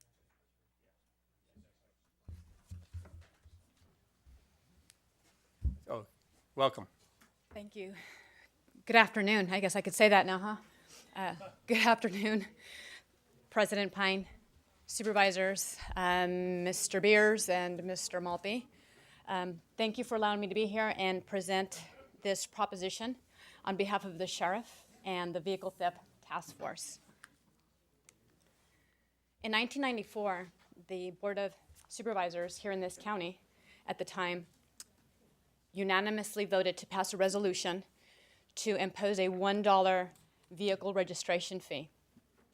Subsequent to that resolution, the San Mateo County Vehicle Theft Task Force was formed. The task force is comprised of 1 sergeant and 3 agents. However, it's important to point out that the budget only pays for 1 sergeant and 2 agents. The sheriff's office has had an agreement with the California Highway Patrol, and they supplement the task force with 1 additional agent. The revenue generated by this registration fee has remained flat for the past 20 years and has failed to match the level of inflation and increasing rate of operational cost. In September of 2013, AB 767 was passed, which authorizes each California county, upon adoption of a resolution by its elected board members, Board of Supervisors, to increase the amount collected in support of its auto theft prevention and investigation efforts by $1.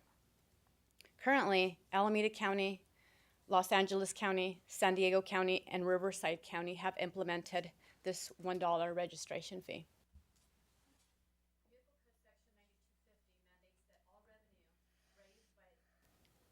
Be expended exclusively to fund programs that enhance the capacity of local police and prosecutions to deter, investigate, and prosecute vehicle theft crimes. The Vehicle Theft Task Force in the Sheriff's Office has complied with this mandate and will continue to do so.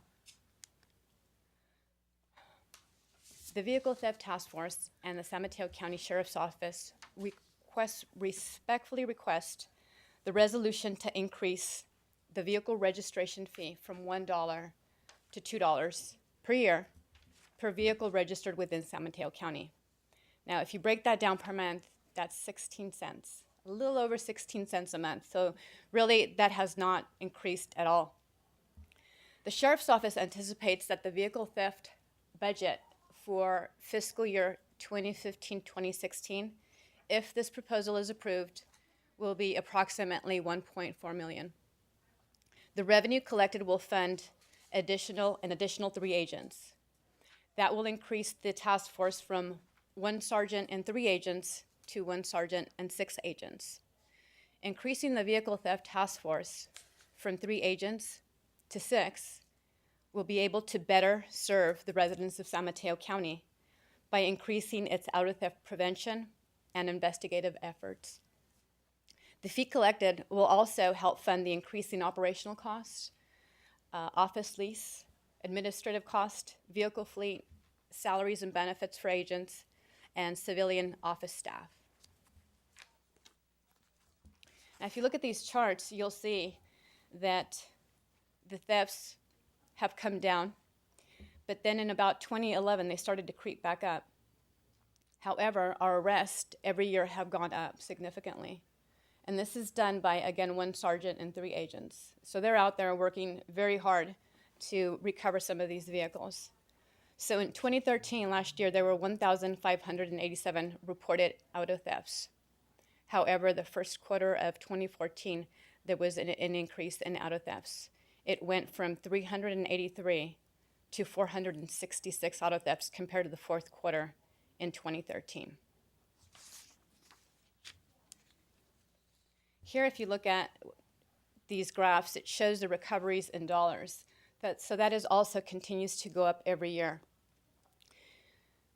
In 2013, it was approximately 1.4 million, a little over that, and the arrests were 144. Although, if you compare the number of auto thefts to the number of arrests, it seems somewhat unbalanced. However, keeping in mind their task force consists of the 3 agents and the 1 supervisor. However, if I give you an example of the remarkable service provided to the residents of San Mateo County, demonstrated by the Vehicle Theft Task Force, it'll help you understand what these numbers mean. In September of 2013, there was a residential burglary in San Mateo County. The suspects in that residence took 2 sets of keys and drove off in 2 vehicles, a Porsche and a BMW. The Vehicle Theft Task Force was immediately notified, and they immediately started their investigative efforts.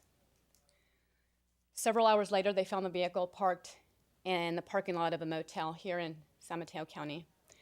And after 8 hours of surveillance, saw a vehicle pull up and park next to it.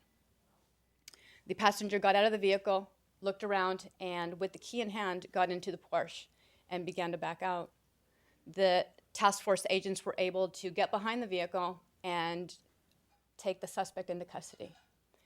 One of the agents then followed the vehicle that had dropped off the suspect and stopped that vehicle and detained the driver. Inside the Porsche, we found property that was later confirmed that was involved in that residential burglary, which was worth way over $100,000.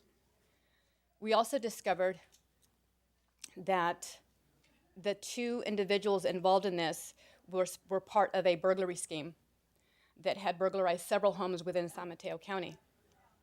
We were also able to recover the second vehicle and 17 firearms.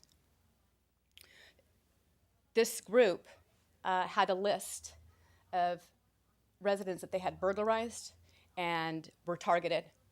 So this is the type of work that the Vehicle Theft Task Force does on a daily basis. And although 144 may not seem like a significant number, to many residents, it is a significant number because it takes these people off the street.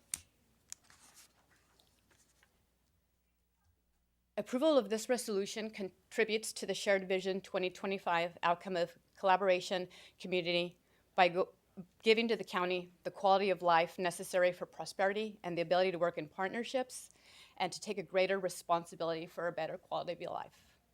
That concludes my presentation, and if you have any questions, I can answer those for you. Questions?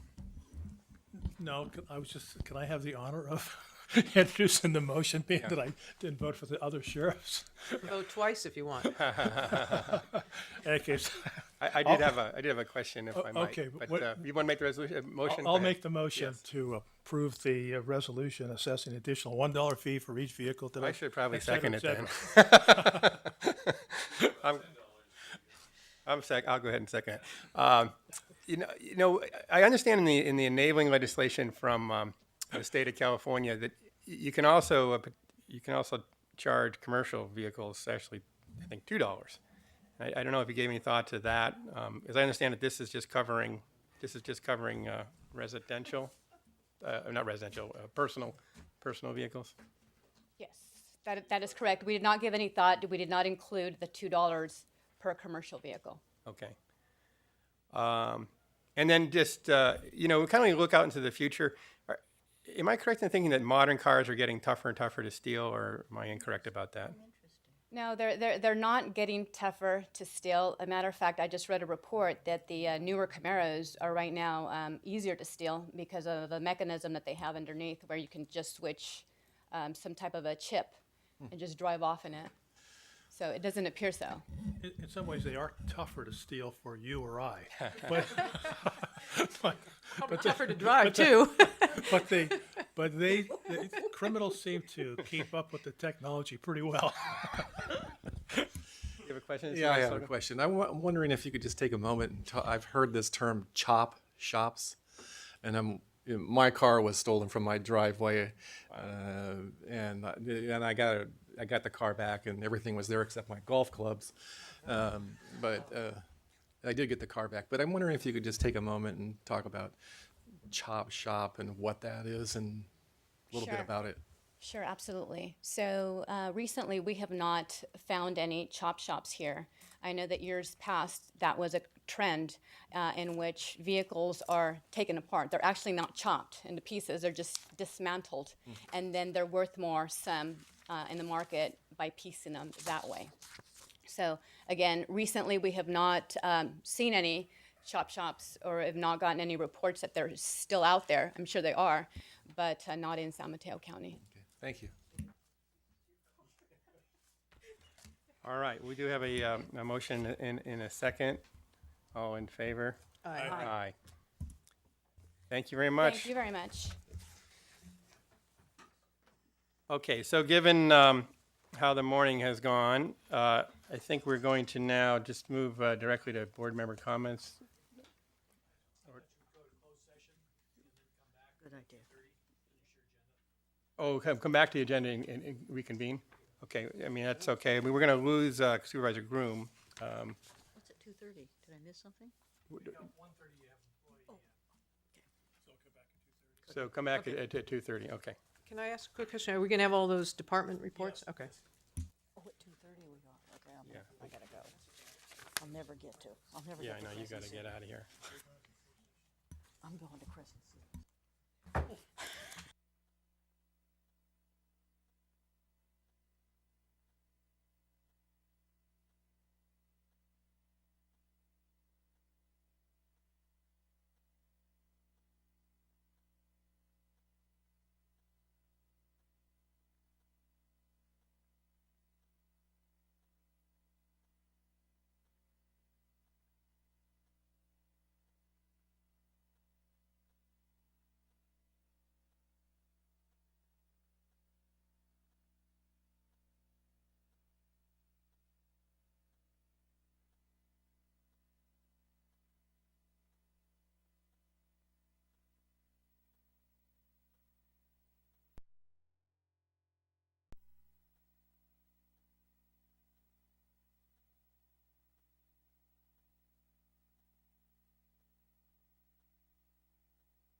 We are set, Mina, when you are.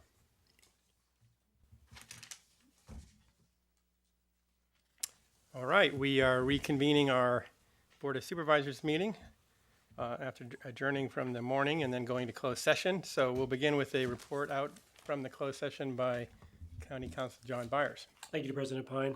The board met in closed session to consider 3 items, two that were labor negotiation matters, and one was a significant exposure to litigation pursuant to Government Code Section 54956.9. We talked about that one case, but there was no actual reportable action by the board, so there's nothing to report out. Thank you.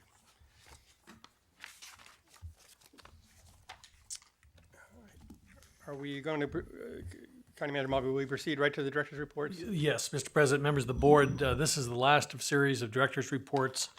This is under the program category Collaborative Communities, and you'll be hearing from the administrative offices this afternoon. Thank you. So I believe our first presenter is the Controller's Office and Mr. Bob Adler.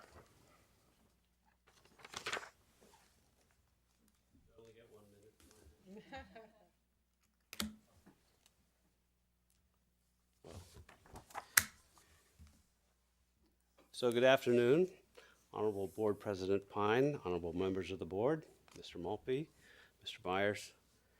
It's a privilege to be here before you this afternoon, to review the Controller's Office Performance Report for the 2013.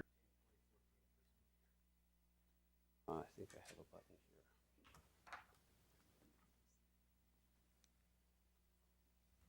Great. So this is our mission statement. Try as I might, I couldn't say it in one breath. I practiced and practiced, but I couldn't. Basically, it says that, in short, the mission of our office is to safeguard taxpayer dollars. And we also enable financial transparency of the county's operations, and we do this with the highest quality services in a cost-effective manner. And I think that our performance in this report will bear that out. Very pleased to report that.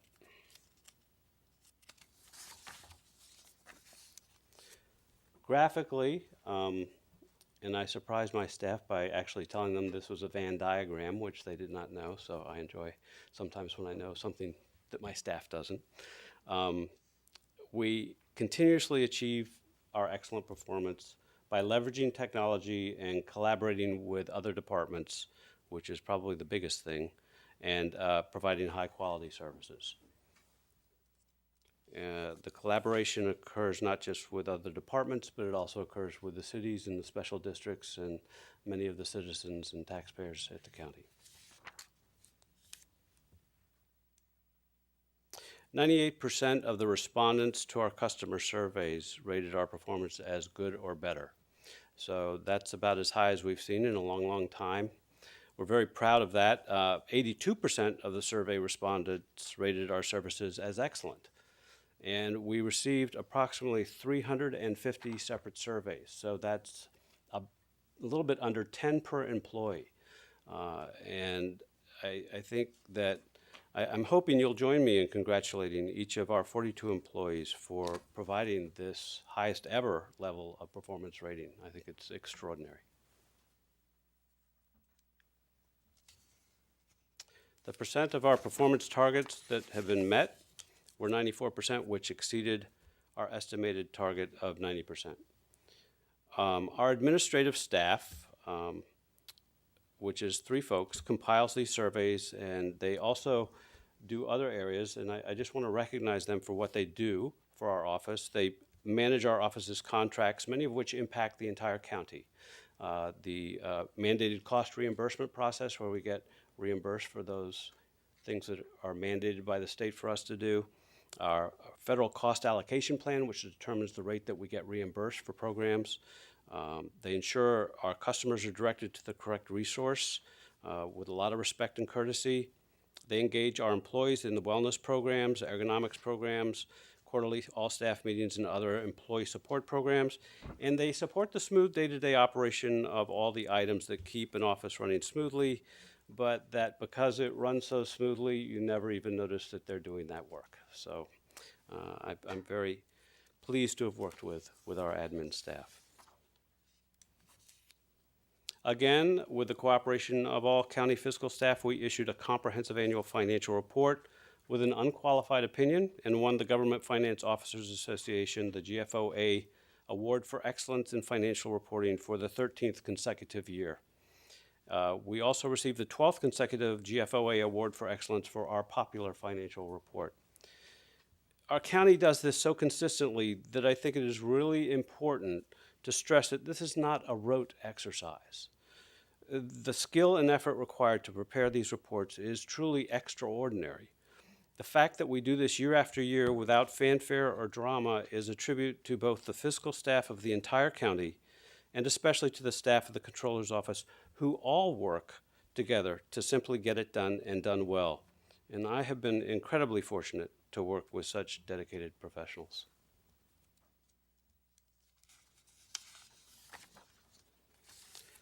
The availability of our financial systems to all county users was 99.7%. This is better than our estimated goal. The Controller's Information System does much more, however, than keep our accounting system available at this high level. They also run a help desk for countywide fiscal staff, implement new projects that increase the efficiency and accuracy of information in the system, provide ongoing multi-level training to countywide fiscal staff, and meet requests for special products and projects and data sets, such as the open checkbook and the incorporation of internal control awareness into their fiscal training. This team of 4 dedicated individuals does this and more with courtesy and professionalism, day after day. To them, I am also deeply grateful.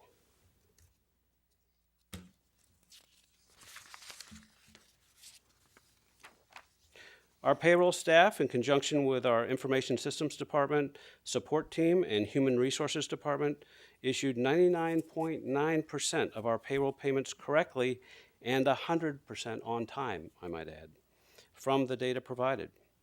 Again, I'd like to emphasize that though this simply gets done right every 2 weeks, no 2 payrolls are alike.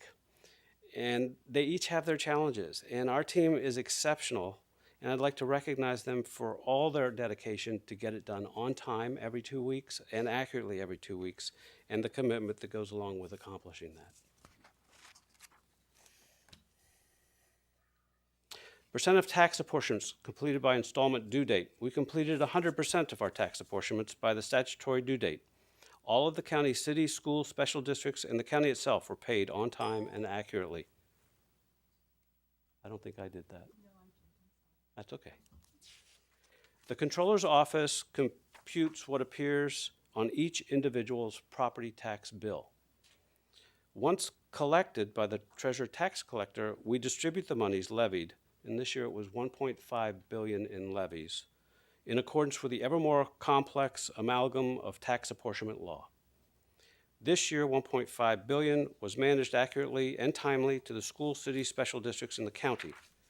Their hard work and attention to detail keeps our relationships with both taxpayers and recipient entities smooth and cordial. And I don't think a lot of counties can make that statement. So I'm very proud of them for that. And we're very fortunate to have them. Budget summary. Basically, this is what we were approved in our budget for last year. Our funded full-time equivalent employee count remains level at basically the same net county cost. When I began working here, the county's 1995-96 budget was $713 million. Today, in our office, had 59 budgeted employees. Today, our budget is $2.1 billion, and we have 42 funded employees. So we're processing a lot more dollars with a lot less employees. And the way that we do that, I take you back to that graph at the very beginning, is we leverage technology and we collaborate with our users and we provide professional service. So I just think that points to the dedication of the staff in the Controller's Office and their ability to get the job done.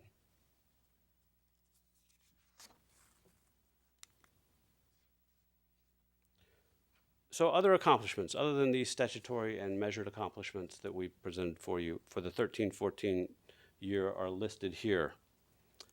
I'd like to maybe talk about two of them a little bit deeper with you. We now publish the open checkbook and the unclaimed checks to the public via the county's data portal. And I know some of you are aware of this because I get phone calls that people have called you and asked you what are these checks for. And we're able to delve in, and it's great to have that kind of curiosity and know that people are looking at and using this portal. In collaboration with the County Manager's Office and County Counsel's Office, our Property Tax Division was successful in getting the triple flip shortfall amount paid by the state. I just challenge you to say that fast 3 times, triple flip shortfall. And that was distributed out to the entities, so that's an additional $10.9 million that we were able to get with Mr. Byers' help and the County Manager's help, Connie Drizzall.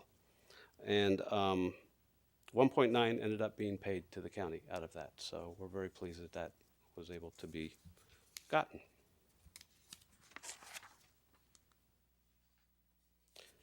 For this current fiscal year that we're in, 14-15, these are some of the highlights and additional effort that we're working toward.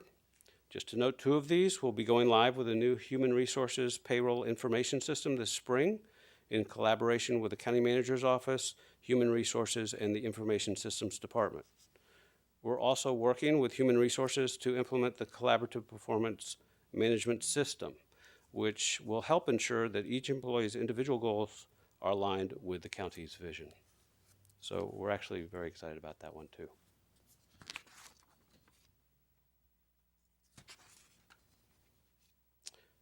For the next budget cycle, fiscal years 2015 and 17, here's the list of what we believe will be our priorities. Just to add some detail to a couple of them, we're looking forward enthusiastically to collaborating with the assessor and the treasurer tax collector to define our requirements for an integrated property assessment and tax system.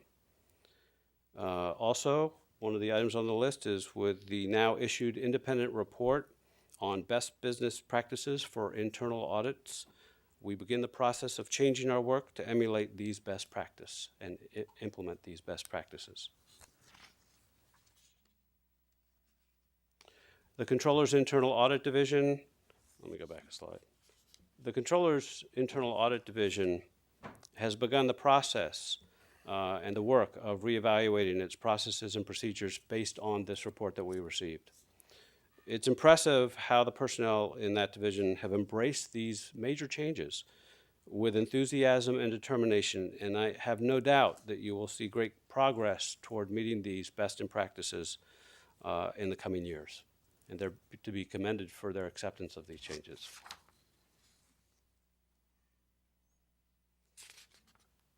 I'd like to end this required part of the presentation with a personal statement. As you know, I'll be retiring in January after about 20 years here at the county. It's really been a privilege to work here. Your board and boards before you have had the wisdom to guide but not manage the day-to-day operations of the county. You have rightly depended on our hardworking and truly dedicated employees to reach the broad goals that you've set before them, and in large part they have met those goals. You and I and the citizens of San Mateo are incredibly fortunate to work with such accomplished and exceptional people. I know it's been said before, but it is true. I probably won't miss the work, but I will miss the people. I believe you have continuing strong leadership and exceptional employees in the Controller's office who will assist you and the citizens with exceptionally high levels of performance, like what you've seen here. The history of the Controller's office for protecting taxpayer dollars and providing transparent accountability will continue on account of our wonderful staff. I truly wish them and all of you and all of those I've worked with and had the pleasure of working with the best in the future. So thank you. And if you have any questions, I'll be happy to take them. Thank you, Mr. Adler. Questions? I don't really have a question, just a quick, Bob, I just want to thank you for your great work. You've done some tremendous work this year and in past years, so I know you're not leaving just yet, so we don't have to do all the goodbyes, but Thank you. I appreciate the fact that you continue to keep this office in great shape and really serving the public very well. Thank you. It's been a real privilege. Let me thank you too, Bob, for your, I guess, 20 years? Almost 20 years. Almost 20 years of service. And I know we'll see you again, so we won't say goodbye, but before I forget, I would just say, you know, come January 4th or whatever it is, enjoy your Lance trailer. Thank you. Good travels. I have three questions. I have three questions. Answer these questions, Yeah. three, before the... Could you just talk for a moment about the internal audit function? And is that where you would like it? And could we be doing more with the eye toward possible savings? And how does that relate to that best practices? It is part of the best practices report. The areas that were pointed out in that report, and I'll just digress a little bit. We did this report in this study at no net county cost. So we basically did that with some vacant positions that we left vacant in internal audit this year. The areas that they recommended and talked about were first the automated auditing, which they said we were ahead of best in class with that, which is great. The second area was to do information systems auditing for financial related systems and incorporate that in a new type of risk analysis for internal controls at the county. So we need to do that. The third area was performance audits, which I think is what you're talking about. And performance audits include both looking at the controls around the performance in specific areas, as well as is there a more efficient and effective way to get that kind of work done, both from either a revenue gathering or an expenditure control point of view. You need to do that in collaboration with county departments. You can't go in as an antagonist and say, you know, we're going to come audit you. It doesn't work that way. So we hope that department heads will understand this and you know, come to us and say, is there a way I can do this more efficiently so I can direct my resources elsewhere? And the final area was to continue doing the mandated audits that we do, but develop, and also some other internal control audits, but to develop a more structured approach that defines the hours that you're going to take to do the audit, defines what your scope is, and stick to that and monitor it and make sure you stick to it. We've had audit creep happen on us, scope creep, and this report says that we need to get that more under control. So now that we have this report, we just need to implement it. And I think that you will see it being implemented and you will see some really great progress in that division over the years. Thank you. Just a couple more quick things, and maybe this could be answered by John Walton. I'm not sure. Maybe by you. Forgive me. But on the open checkbook and the open data part of your presentation, I'm wondering: is there a next chapter for the open checkbook? In other words, could that application be enhanced for constituents? The ability to sort, for instance, or I don't know what those things might be. But the general question is there a next phase to the open checkbook and open data part of your operations? Or is that what we see today, is that it? The answer really for me is I don't know. You can sort now pretty well. You can search on a lot of different fields, and you can look for unclaimed money under your names, friends' names, whoever's name you want to. It will total it up. I think there could be better presentation graphically of financial information from the county's accounting system.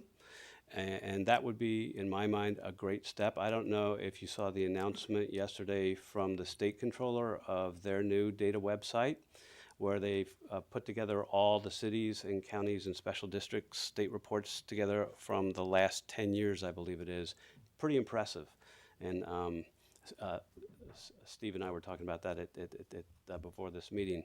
So that might be a really great direction to head, to emulate that. It looks very, very impressive from a financial person's point of view.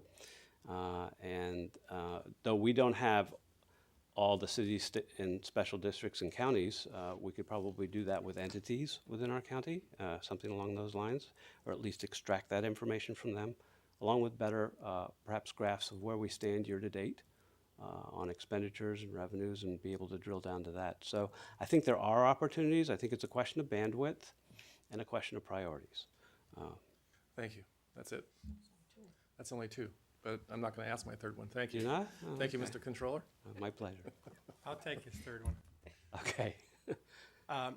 We worked together, maybe it's a year ago now, on thinking through processes we could put in place to try to prevent fraud and put in good solid whistleblower systems. And one thing I recall discussing was, your interest in procuring software that could, look for unusual patterns or transactions that, otherwise would be kind of undetectable. And right. Has that been implemented now, or is that still on the, okay? We did that.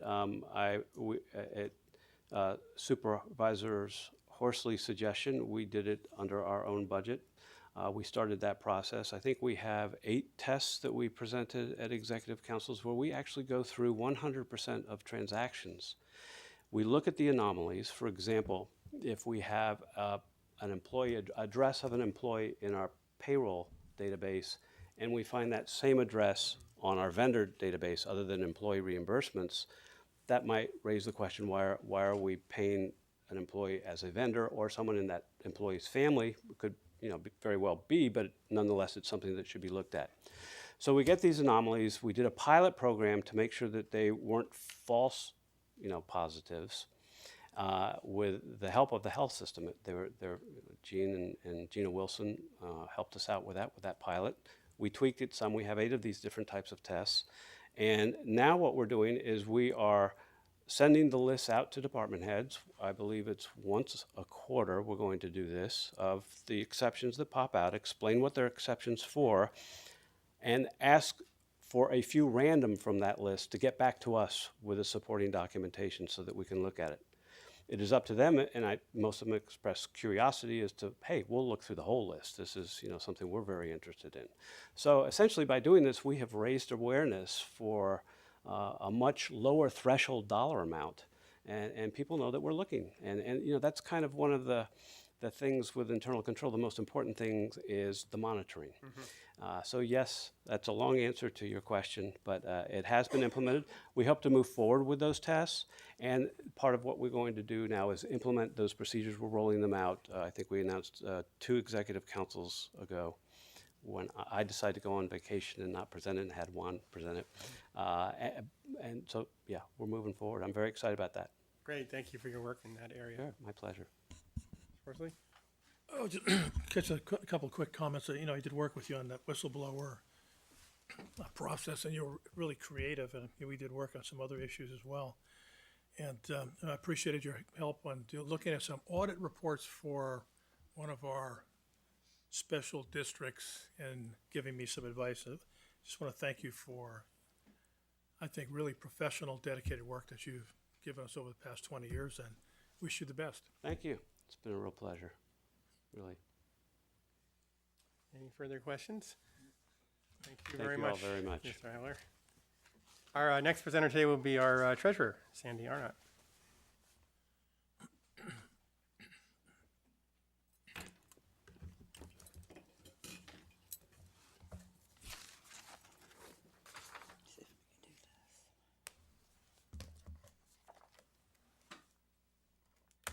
Uh-oh, I just blew it. Blew the I circuit. have a knack for doing that every time I come up here. There we go. Good afternoon, President Pine, members of the board, Mr. Maltby, Mr. Byers, and even Myra. Sandy Arnott here to present the Treasurer Tax Collector Performance Report. The mission of the Treasurer Tax Collector is that we manage and protect the county's financial assets and ensure the greatest return on county funds through the efficient collection of property taxes, professional administration of the county treasury, and support to county departments in their effort to recover revenues due to the county. County pool dollar earnings increased from fiscal year 2012-13 to fiscal year 2013-14, mainly due to the fact that the average daily cash balance in the pool increased from $2.8 billion to $3.2 billion as a result of school bond issuances and the jail bond. Assistant Treasurer Charles Tufstein continues to have a strong handle on investments, with audit reports reflecting no exceptions, and no exceptions on compliance have been reported by our external investment advisor, PFM. The Treasurer's staff has handled the cash deposit and processing functions extremely well, and I commend them for their efforts.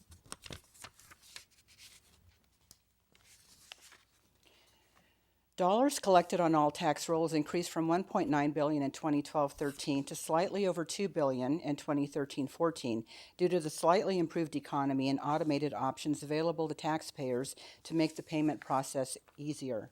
Many taxpayers had difficulty paying their first installment in fiscal year 2012-13. However, in fiscal year 2013-14, it was noted that many taxpayers paid both installments in December.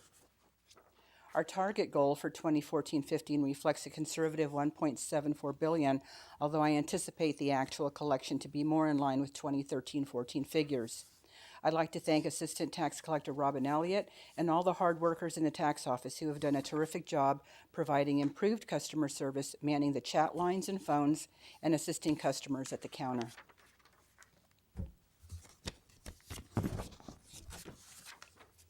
The secured tax collection rate for San Mateo County was 99.2% in 2013-14. We are among the top 2 counties in the state to achieve such a high collection rate, resulting in a low delinquency rate. The other county was Santa Clara.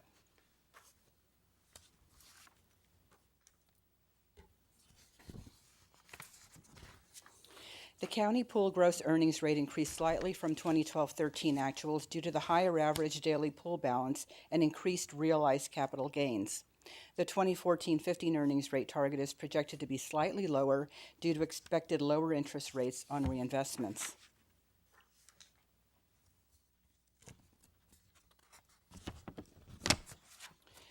Revenue Services did an outstanding job of collecting $17.75 million in 2013-14, slightly down from 2012-13 actuals, but we still surpassed our anticipated goal of $15.75 million. My thanks to Deputy Treasurer Tax Collector Laura Williams and the Revenue Collection Team for their hard work and commitment to the collection effort. It's not an easy job, especially in this current economic environment. Our budget summary reflects a reduction in sources and requirements, primarily as a result of the movement of $1.8 million out of the reserves account to the Property Tax Replacement Fund. Our budget target was met, and we retain reserves in excess of the required 2%.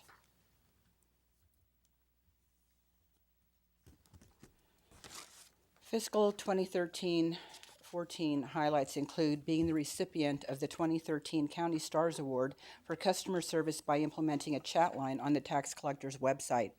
To date, 8,253 taxpayers have accessed the chat line, which allows them to speak directly with staff during work hours when assistance is needed with online payment or services. The lockbox service, where tax payments are mailed directly to our bank for processing instead of the tax office for staff processing, has created efficiencies and improved customer service to taxpayers. Implementation of the eGov directory on the tax collector's website allows taxpayers to request email reminders when tax payments are due, and they can also receive property tax news and publications and auction information.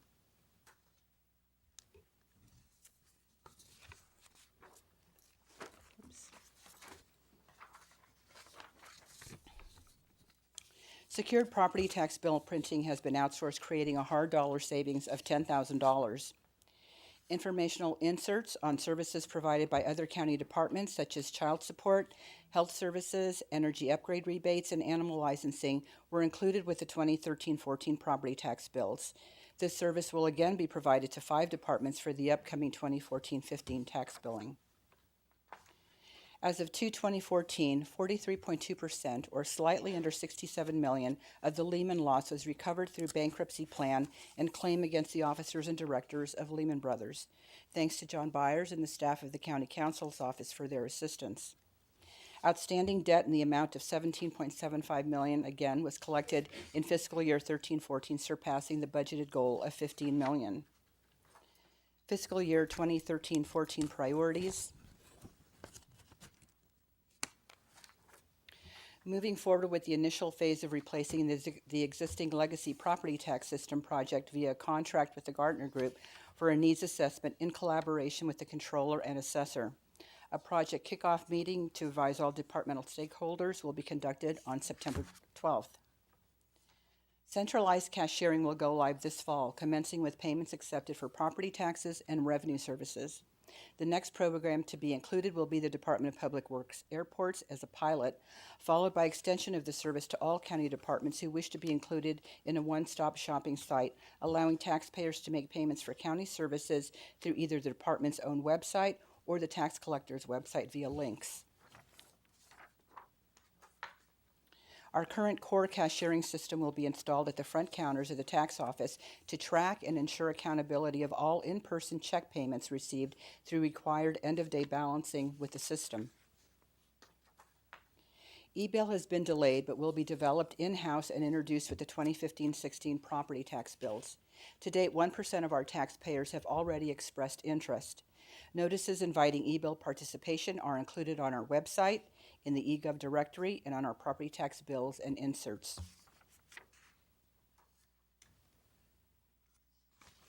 QR codes will be placed on the back of each property tax payment coupon to allow taxpayers to use their smartphone to select any of our 3 payment locations for driving directions and contact information. We will also provide the dates that they're open. For example, on Half Moon Bay, where they are not open year-round, we only open 2 weeks during peak tax collection. We want the customers to know that in advance. Last but not least, we will embark upon a document imaging project to eliminate as many of our stored documents as is allowed by code. If you will indulge me for a moment, I'd like to introduce and thank some members of my management staff. Laura Williams, Deputy Treasurer Tax Collector, who did an excellent job preparing the budget and providing oversight of the Revenue Services area following the retirement of our Revenue Services Manager. Robin Elliott, Assistant Tax Collector, who has been key player in coordinating needs and efforts pertaining to the Property Tax System Replacement Project. Thanks to this Board of Supervisors for your continued support, and to the County Manager and his staff for their assistance in preparing this budget. If you have any questions, I'd be happy to answer them. Okay, thank you for your presentation. Questions? Just one question. Thank you, Mr. President. I was trying to get your QR code to read up here. Could you help me understand what the centralized cashiering is? I didn't quite follow that part. Sure. We've upgraded our cashiering system, our core system, and what it will do is it will basically allow via a department website or the Treasurer Tax Collector's website to go on and you can pull up the various departments, whoever wants to to be involved in that particular service, and you can use a shopping cart sort of thing. So you can go to planning and you can see that, in order to get a licensing for roofing, it's going to cost $400. You can put that in your shopping cart. You can go to revenue services, see that you owe however much, and you can decide what you want to pay. You can put that in the shopping cart. You can pay your property tax bills. Any department who wants to get on board with that would allow one-stop shopping for the customers. I believe there is a picture in the slides that you have that shows what that final page will look like when they have their items in the shopping cart, and then it gives them the option to pay for it either via e-bill or credit card, whichever way is best for them. Thank you. Very welcome. Could you tell us a little bit more about the e-bill system? I mean, what will that look like when it's fully implemented? Pretty well, we're going to develop it in-house. We've been looking outside, but because of the upgrade of our system, we had to do away with the vendor who could have offered it. But many of the counties are doing it in-house, and it's basically, as we receive the email addresses of our various customers, we will be able to email them the bill, which they can then generate and pay whichever way they want. During the first year that we do that, they will also receive a hard bill so that we can make sure that they are receiving it one way or the other. And then we're going to have to monitor that on a daily basis because people's email addresses change. So it's basically exactly what you get in the mail now, but it will be emailed to you with links to pay it. And 'cause I imagine a lot of our, citizens pay online. They do. Right. They do. So that's why when they bring this up, they can hit a link and it'll take them straight to the payment processing, so they can do that online any way that they'd like, through a e-check or a credit card or debit card. Okay. Thank you. Absolutely. Sandy, on that note, are they charged for when they do it through the computer, or is it? I know when you do a credit card, you get a percentage. Are the others have charges as well? If you do e-bill is the only one that doesn't have a charge assigned to it. Debit card, we just reduced that to, is it 2.35? 2.35% on debit cards. We just negotiated that one down, and then credit card, I think, is at 2.75? 2.3. They're both at 2.35. Okay, thank you. And that's just something that, as you know, we can't absorb that. Right. So it's the user fee charged to them. Got it. Any other questions? No question. Nope. Thank you for Okay. your work, Thank you. for presenting today. Thanks. Next, we'll hear from John Walton in IS. Assessor, did I skip the assessor? Excuse me, it's my mistake. Assessor. Looking forward to hearing from, yes, the assessor.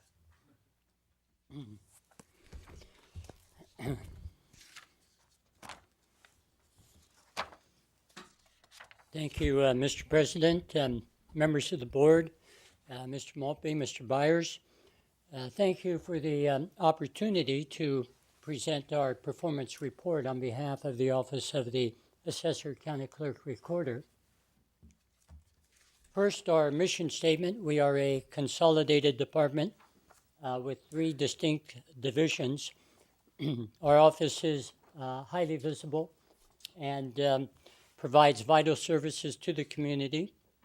This is our current mission statement, which is being modified as part of our strategic planning initiative.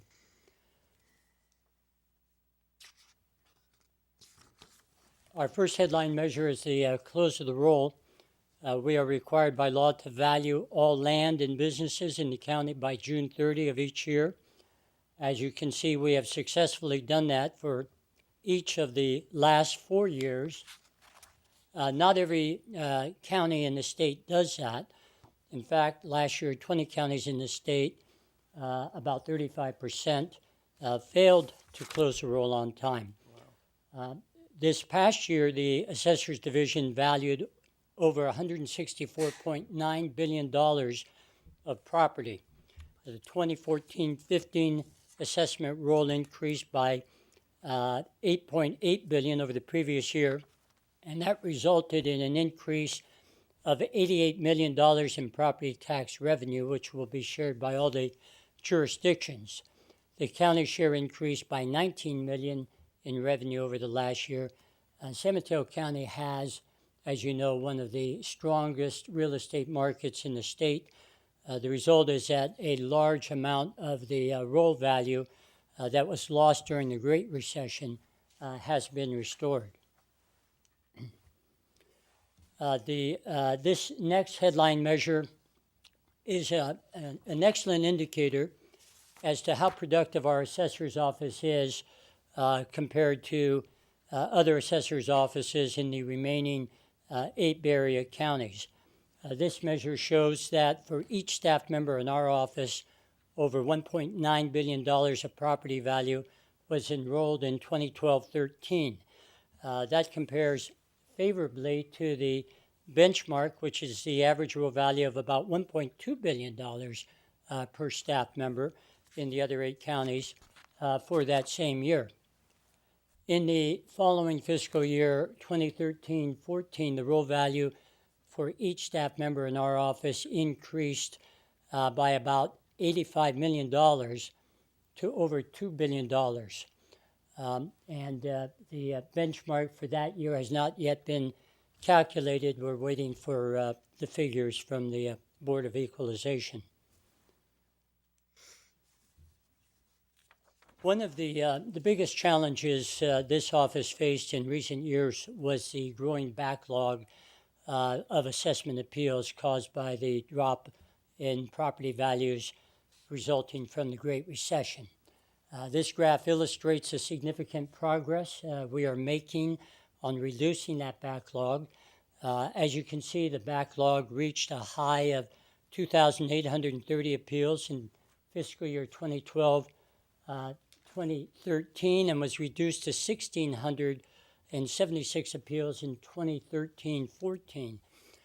We are projecting a further drop to 1,000 appeals or less in 2014-15, and that is when things should begin to get back to normal. The progress we've made in reducing the backlog is a result of a combination of factors. First, this board had the foresight to grant 5 additional appraisers, and we are grateful to you for that. Second, we implemented several operational efficiencies, including a dedicated appeals team, and we created a sophisticated valuation model which not only saves staff time, but also provides us with better comparables and evidence to support our positions. And that supporting evidence helps prevent appeals from being filed and also helps settle outstanding appeals. In the Clerk Recorder's Division, the percentage of e-recorded documents compared to all recorded documents has grown since the inception of the e-recording program through the calendar year 2013. As you can see from this slide, e-recordings have increased from 5% in 2011 to 27% in 2013. That trend line, however, is going down in 2014, and if that trend continues for the remainder of the year, the percentage of e-recordings will drop to about 19%. And this is consistent with what we are experiencing with the total number of all recorded documents, including both hard and electronic versions. The trend line for all recorded documents is dropping substantially in 2014, primarily due to a decrease in refinancing. Consequently, corresponding revenue from recording fees is down, but on the other hand, we are seeing an increase in the documentary transfer tax due to the high cost of real estate in our county. This is a good indicator of how productive our recorder's office is compared to other recorder's office in the remaining 8 Bay Area counties. This graph shows the number of recorded documents for each staff member in our office to be approximately $29,000 for each of the 2 years, 2012 and 2013. As you can see, we far exceeded the benchmark of 22,557, which is the average number of recorded documents per staff member for the other Bay Area counties. With the decrease in all recordings, the number of recorded documents for each staff member is expected, however, to drop in 2014 to around 19,000. The percentage of, moving to elections, the percentage of eligible voters registered to vote in 2013-14 was 72.7%, slightly lower than the state average of 73.3%. This year we plan to explore alternative voter outreach methods other than the traditional programs to try to push these numbers higher. Turnout for the 2014 gubernatorial primary election in San Mateo County was 27.5%, higher than the state average of 25.2%.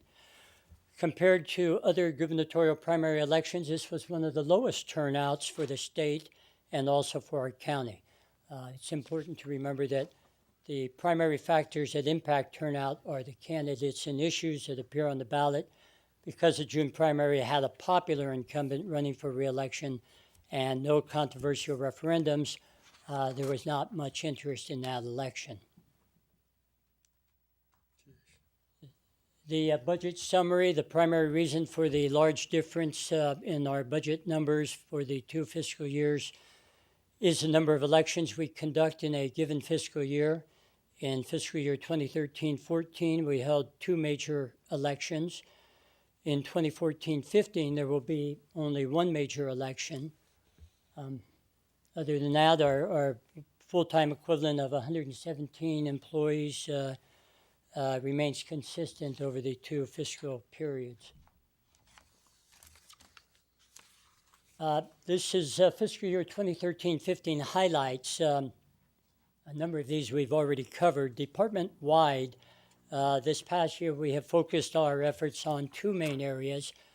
The first is an extensive employee engagement process utilizing the Balanced Scorecard Institute to assist us in the development of our strategic plan. This process will ensure that every decision we make will be aligned with our mission, our vision, our values in accordance with our strategic plan. The second effort is to provide the latest technology available for all of our employees in order to provide the highest level of customer service to the public. In the Assessors Division, we've already covered the backlog issue. So we'll move to the Assessment and Property Tax RFP. In a collaborative effort with the Controller, the Treasurer Tax Collector, and ISD, we have selected the Gartner Group to assist us in developing our request for proposal to replace our aging legacy systems, which this board just approved. The replacement of our assessment and property tax system is a major capital investment requiring considerable staffing, resources, and time to successfully implement. The success of our new system will depend on the involvement and engagement of our employees. Working with Gartner, our staff will develop the technical and functional system requirements, defining the as-is and to-be portions of our system. Our department will allocate in excess of 20,000 hours and participate in over 40 workshops during the first 4 phases of the Gartner Group. We're grateful to the board and the CMO for the resources you have committed for the necessary staffing levels to accomplish the first 4 phases of the Gartner Agreement. This whole process is resource-driven, and additional staffing resources will be necessary as the project moves into phases 5 and 6, which is the development of the RFP and the evaluation and selection of the vendor. The Assessment Standards Unit, we have formed this unit to promote organizational efficiencies and provide career growth opportunities for our staff members. This unit is comprised of seasoned staff who are subject matter experts in their respective fields. They will coordinate many of the essential functions of this division, such as providing uniformity in the application of policies. Most importantly, they will provide leadership and expert knowledge in our engagement with the Gardner Group as we analyze and develop our new system.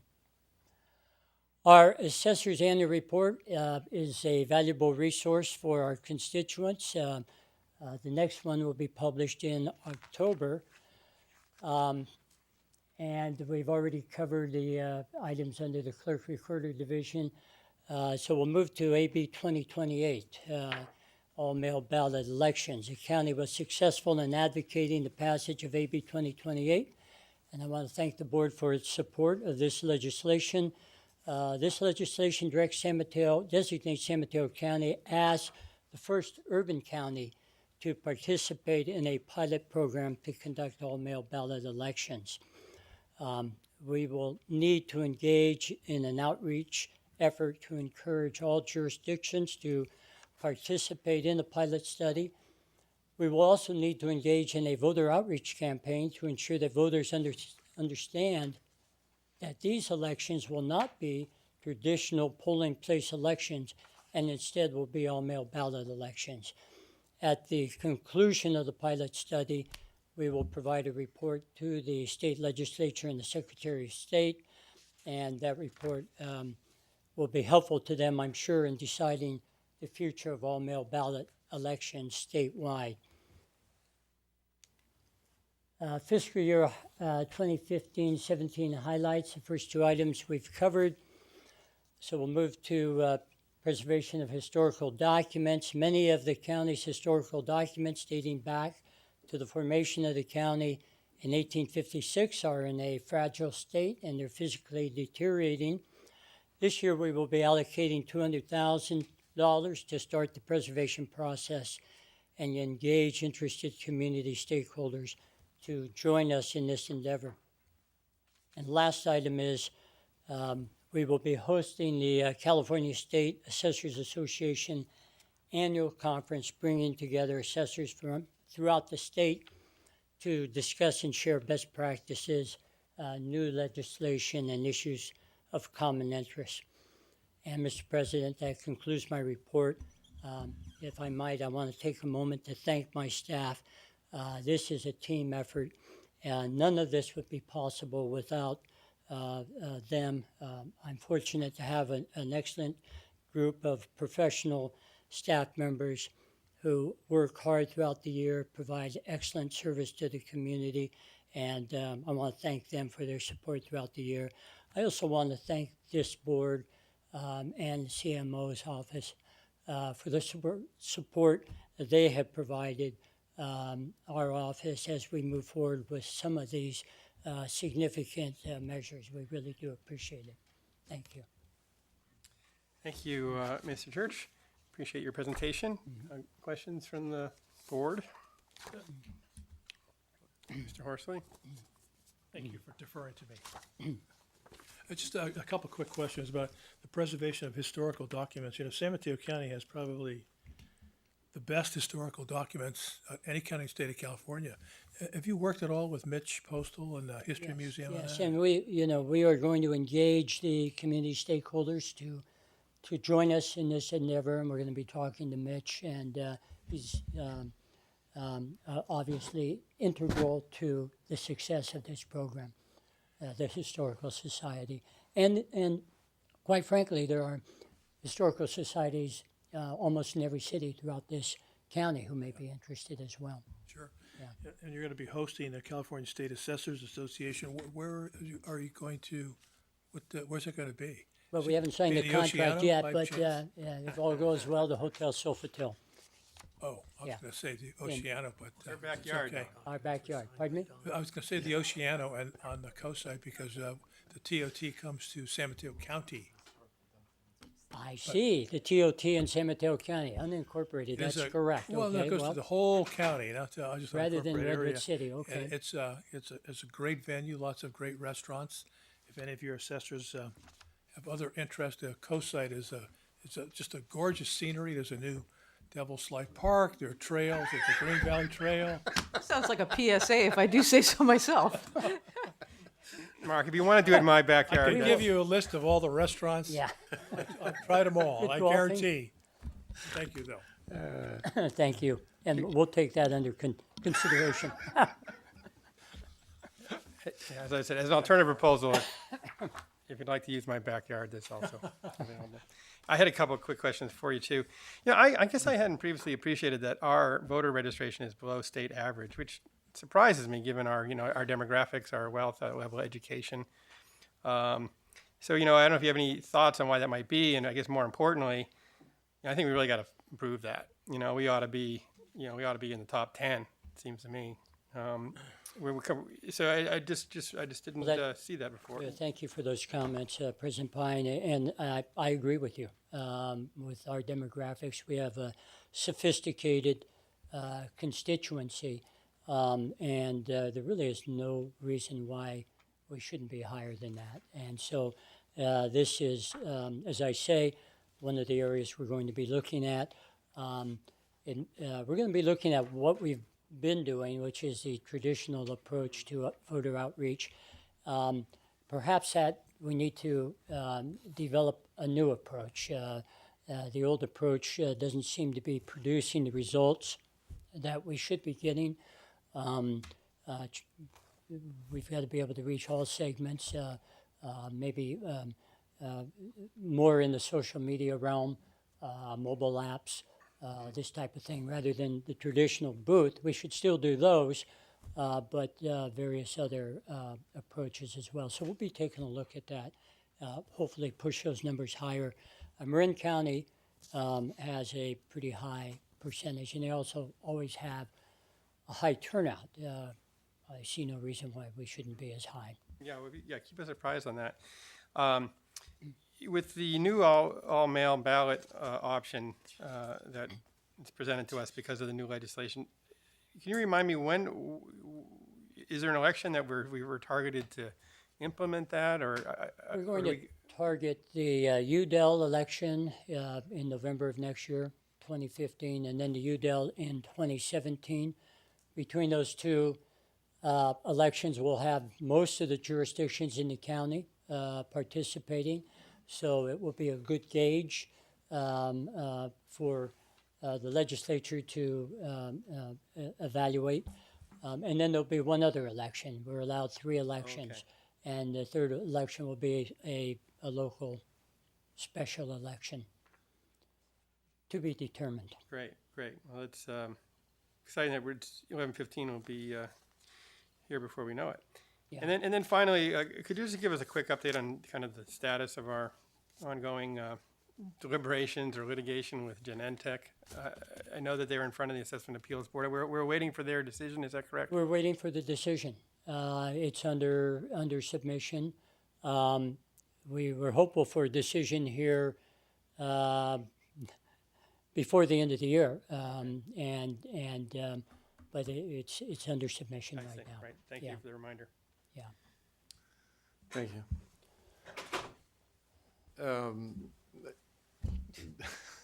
3 questions? I have 2 questions. Actually, one is for Mr. Maltby, perhaps, but I just want to compliment Assessor Church on the outstanding job that he's doing. Oh, thank you. Thank you and very your much. staff, your team, for all the accomplishments that you went through here today. Just a couple quick. Coming from you, that's quite a compliment. I appreciate I don't know that. about Thank that, you, but thank Warren. you. It seems to me that we were doing a lean process review of the assessment appeals process, and I sort of lost track of that. Maybe you could just refresh our memory on where we are with that process. We had a meeting on that.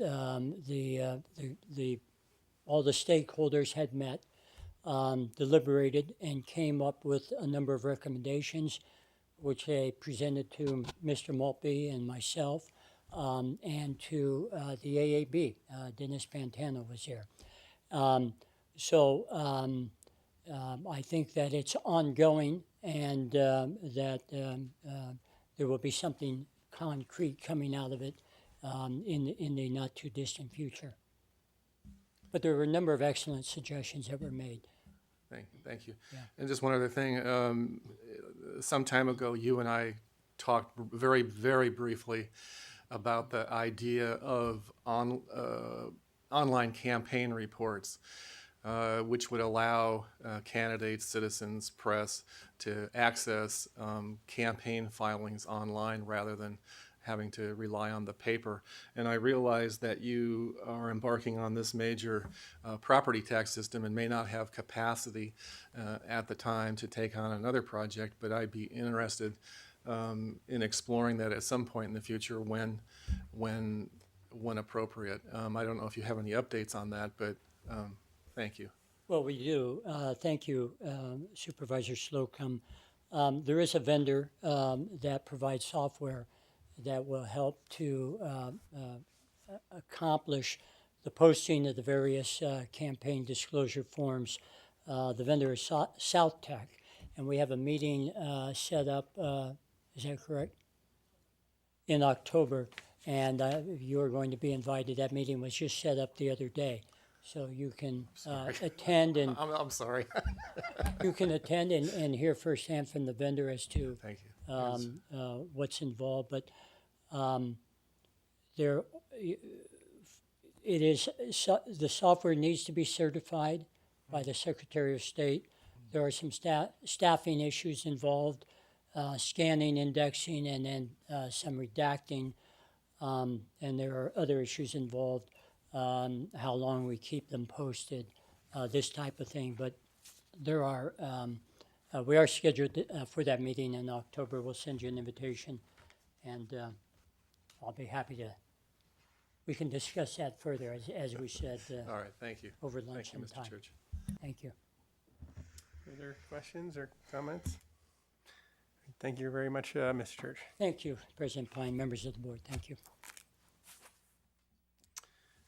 Okay, now I do believe it's John Walton and Information Services.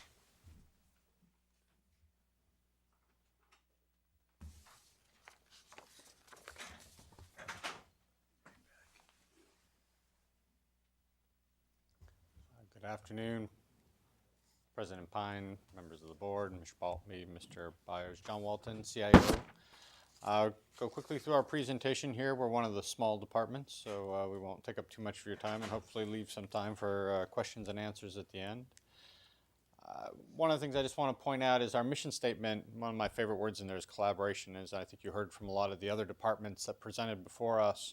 We're not trying to take credit for the projects they've already taken credit for. We're just proud to be part of a partnership and a collaborative process where we work with other departments to try to implement good technology, good projects that make them more productive and directly provide good services to the citizens of San Mateo County. So we're very, very pleased to be focused on that as one of the key elements of our mission statement.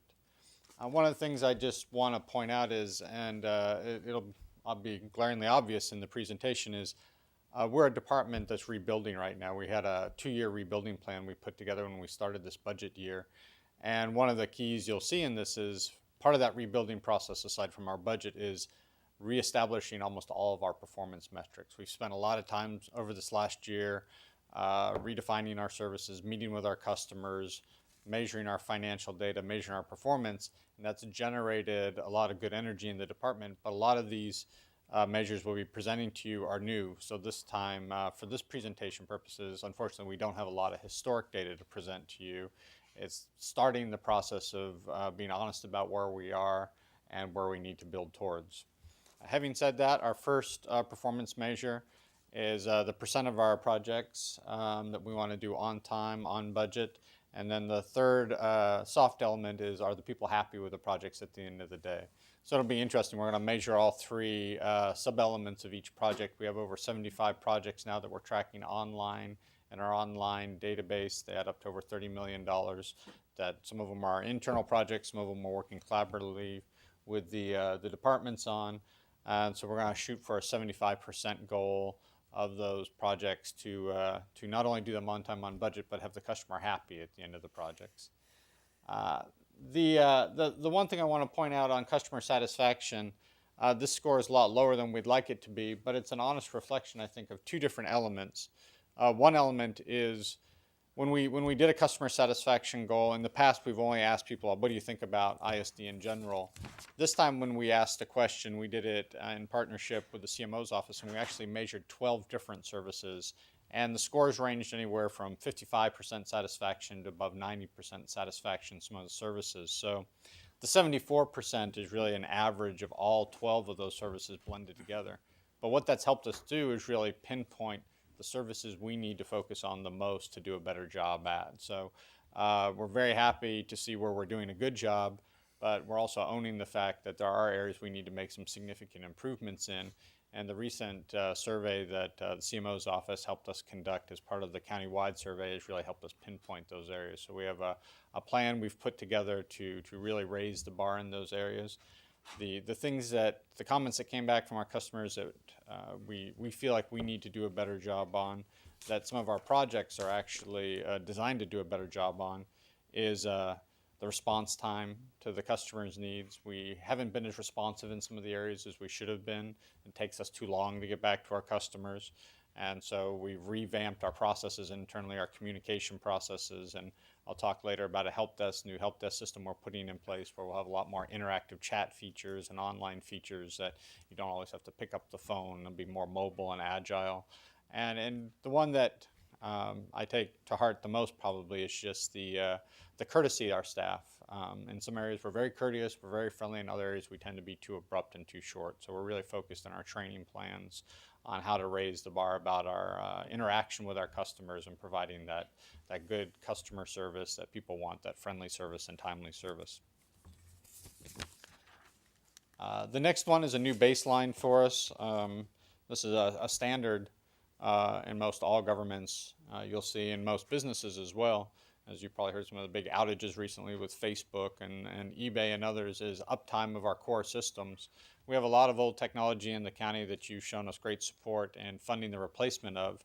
So now we're going to measure how well we're doing keeping those new key systems up as we put them in place.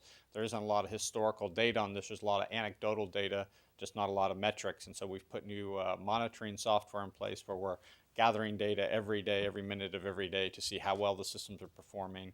Our goal is to have less than 2 hours of unplanned downtime every month is what the 99.7 represents. One of the goals, like I mentioned earlier, is too often a lot of the things the customers want from us is just a self-service portal. They don't always want to have to, like me when I do my online banking and things like that, I don't always want to have to talk to a person. And it's nice to talk to a person when you need to, but it's also nice to have a lot of self-service options. So we have a new benchmark. This is also an industry standard, which is called first call resolution. One of the ways we think we can raise our score in this area is really providing through this new system that we'll have in place by December of having a lot of those password resets as automated features that people can do from mobile devices or online, just standard things where they can order equipment they want and do things in an automated fashion so they don't always have to wait for that response time in that person. That we'll have some stores set up and some applications they can download and self-service features available that we think will help really raise the satisfaction of the customers and self-empower them to do a lot of the things online that you can typically do in your consumer life right now that we'd like to automate here in the county. I think Supervisor Slocum talked about this a little bit. This one alludes to, in a sense, our new open data portal. And what we're really trying to start to measure is really how engaged the public is with this. The Controller's Office did a great job with the open checkbook. We're talking with the Budget Office about maybe putting the budget online in some interactive format as well now. We've hired a new open data liaison to work with the community to see what the community wants. So what we'd really like to see over time is a huge increase in the number of people that go to the website. There's two elements really to open data, I think. One is the sort of the pre-structured format, an application that's built like the open checkbook where people can look things up and has pre-formatted reports. The other one's the more unstructured view of data that we really want to engage more with the community and departments to think about what other data we can put on the website so that entrepreneurs can build their own applications and really start some of that civic innovation work that we see around the nation. And then one that's near and dear to my heart is we've talked a lot in the department and in past meetings about the need for well-trained staff. And we've integrated this last year is the first time we had a department-wide training plan for all of our staff where we sat down with our staff and really talked to them about what training they needed and what skills they felt like they needed to be refreshed on or updated on based on changing technology. And we've worked with the HR department now this would be the first year we've really embraced the CPMS process, where we're integrating those pieces together now, that we have clearly defined departmental goals, the employees' goals are aligned to the departmental goals, and their training plans are incorporated into that, and their training plans support a lot of these performance metrics now that we're talking about, and where we're going to go with that. So our goal for this upcoming year, which we're coming up on, is to have over 90% of those employee evaluations done. For many of our employees, this is the first time they've gone through an evaluation process, so it's good for both the supervisors and employees to engage in this dialogue and have a very clear understanding of where we're going and what we want to achieve. On the budget summary, the numbers roughly speak for themselves. I will say, though, I'm happy to report that when we first asked for your approval of our 2-year budget, we had a 2-year plan to dig ourselves out of the deficit hole we were in, and we're actually ahead of plan right now. So the plan, you supported us moving forward with this hybrid funding model of some of it was cost allocated, some of it was consumption based, some of it was usage based, seems to be working so far. We've been in close touch with the CMO's budget office. We feel like we're in good shape budgetarily, and are happy to say that we think we're on the right track. A few highlights. Many of you have seen some of these things. The open data portal that was already mentioned, the new website that has a lot more flexibility, and we'll go through additional iterations of improvement, but actually has now the technology in place where we can do those things. The thing that I just want to stress again is some of these projects up here, ones that departments have already mentioned. And again, we are facilitators of other department solutions. A lot of times we don't see ourselves being the end-all be-all to every technology solution, but we think we can assist departments well in some of these major projects.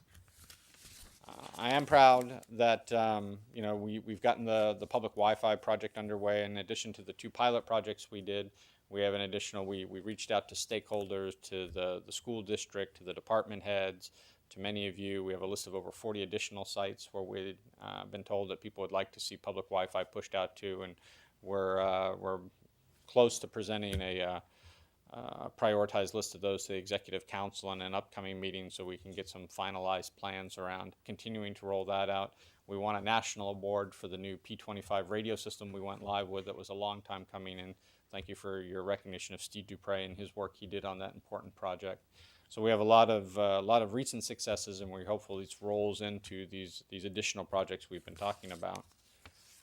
For the new... John, before you go, I just Sure. want to point out that what you did in Pescadero Puente de la Costa Sur is really important. That they provide a lot of services. That's one of our core agencies, and they provide a lot of services to farm workers and their families. So that was really a good thing to do. It's really important, and that community really appreciates it, and I really appreciate it. It was sort of something that both Warren Sloak and I talked about for communities that really are, I guess, to bridge the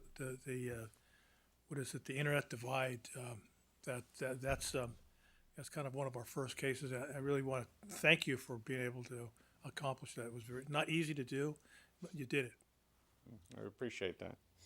And it's a good example also of, what we feel like we're doing out there isn't just directly providing service to the community, but enabling other departments. We know the health department's trying to push more doctors and mobility out into the field, and we feel like providing that connectivity is going to allow those departments that want to provide services more easily out there in those rural areas or underserved areas, they'll be able to do more of those things out there easily. So a few highlights. One we've all been waiting for is we've done a lot of background work on the Office 365 migration now. So we've started doing some pilots internally. There's a few last conversations we need to have at Executive Council about data retention and how much of the old data we're going to convert versus just going with a clean slate going forward. So once we have those administrative decisions decided, then we're going to start rolling that out rapidly around the December time frame. As I mentioned, we have the additional public Wi-Fi sites, and we have a new policy around mobility, and we're in the process of rolling out what we think is a better technology to secure that, because while we know a lot of people want to use iPads and phones and things like that, which we're very supportive of, we also want the county data to be secure so that when people lose devices, it doesn't become an embarrassment or a PR problem for the county. And lastly, we talked about system availability and uptime. This is the boring stuff behind the scenes, but we are moving forward with a new data center and a new network and things like that to increase the availability of our systems. Like I said, we have a lot of aging facilities and aging infrastructure in place. And for me, it's painful when I see systems go down or be unavailable. So we're trying to aggressively push forward, along with prioritizing departments' projects, do some of these background projects that are going to make the systems more available over time and more stable over time. And with that, open it for questions. Thank you. Questions? Sure, Mr. Slocum would Just ask a few. Just one quick question. Thank you. Could you explain or talk a little bit about the relationship between your department and, just as an example, the major system implementation of the property tax cycle departments and the Gartner Group, for instance? Are you involved with all of that, or are you removed? Could you just talk a little bit about we're that? absolutely involved, and I think that's a great example of the core of our mission statement about collaboration. That's a project that involves the key stakeholders being the controller's office, care, and tax. We see our role really in being the facilitators of making sure that we helped issue the RFP. We hired staff to help gather requirements for the RFP and issue the RFP that helped select Gartner. We facilitated the meetings to bring the departments together to agree on that. We've hired a project manager and come up with a staffing plan, some future funding projections that we're starting to put together now. So similar to the Workday project that many of you might be familiar with, that we're making very good progress on. Even though the departments really are the key business stakeholders, and we respect and obviously recognize that they need to drive their business aspect of the application, what we feel like we excel at is the project management aspect of it and the technical analysis piece of it, so that we make sure we're putting technology in place in a timely fashion and managing projects based on PMI standards. Thank you. President, I just have one question. One of the issues that comes to at least comes to my office periodically is with our county employees that they have some concerns about the use of contractors versus providing training for our county employees so that they could do the jobs instead of contractors. And I know you've made some headway in that. I'd like to know, what kind of progress that we've made in that area. I'm not talking about the agile workforce. I do support that. But I would like to see our county employees get the kind of training that they would need to be able to do some of these newer technologies. Absolutely, and I meet with the county representatives once a month, and that's a standing item on our agenda. One of the keys for us in using contractors isn't just to bring contractors in to do the cool new projects and leave the staff that have been here for a while behind. We're actually trying to reverse that model in some areas now and actually bring in the contractors to backfill behind the employees, which frees up the employees' time to then take training and become the project leads as a project subject matter experts on some of these new projects.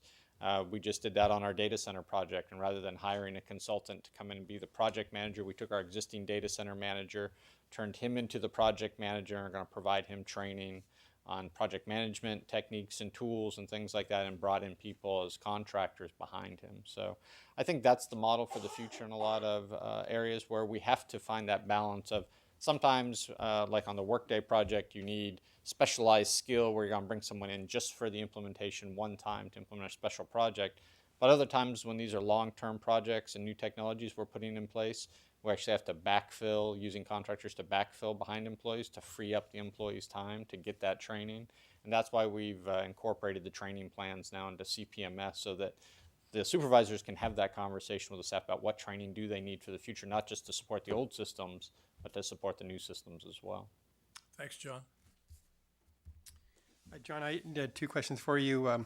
On your budget, your total requirements are down substantially, and I'm assuming that's because of we don't have the need we did in 13-14 to make a lot of capital investment. Could you just walk me through that? Yeah, we have spent down a lot of the monies because we've accrued it against a lot of projects, and we've transferred a number of staff out now I don't know if you recall during the budget hearings, we actually had close to 20 staff that were the application focused staff that we transferred into That's health. right, that's That right. had a significant impact on our budget as well. It also speaks to the fact that we're really just focusing now, Supervisor Fine, on our core services, and we've really pushed the application development and business requirements needs out to the departments at their staffing level, which has helped us keep our costs down. Okay. And then in your 15-17 priorities, you mentioned the continued rollout of virtual environment for desktops and servers. And can you refresh my memory there on kind of what our vision is for that? You mentioned earlier that we're doing some of the VDIs, or we have implemented the VDIs at the new North Fair Oaks facility. And is it the plan that will be, basically that will be the default system for? I wouldn't say it would be the default, but the virtualization really comes in two flavors: the servers, which are the back-end systems, and I would say that is the default for servers. We're really trying to highly encourage and highly motivate departments and our own staff to really focus on virtualized servers first, because the price point is so much cheaper than a physical server in a rack from both the power consumption and stability, and also our future plans for DR. VDI is the abbreviation for the virtual desktop infrastructure. That's a new technology to the county. We're going through some teething pains on it right now, but I really think it needs to be a seriously considered option for some use cases in the county in the future. It's a much lower price point to support, but it doesn't work in all cases. And so I think you're always going to see a combination of VDI in some areas, for some use cases where people want to use a lightweight technology where you have multiple users using the same machine, versus you're going to have other cases where a PC, a more traditional PC, better fits the bill. But we want to give our users options about which one provides their business need the best. And if they can use the lighter weight VDI option as a tool, then we want to be able to offer that to them. And right now we have over 700 across the county at the moment. And those have been implemented relatively recently, right? And very quickly, yeah. We're trying to meet some aggressive timelines on that VDI right now. We had a pilot project of 200 that then we increased by almost 700 in less than 6 months. Okay. And you said there's been some teething pains? We've had some downtime on the system. That's one of those systems that we've pushed out there quickly, and we've had some downtime on it recently.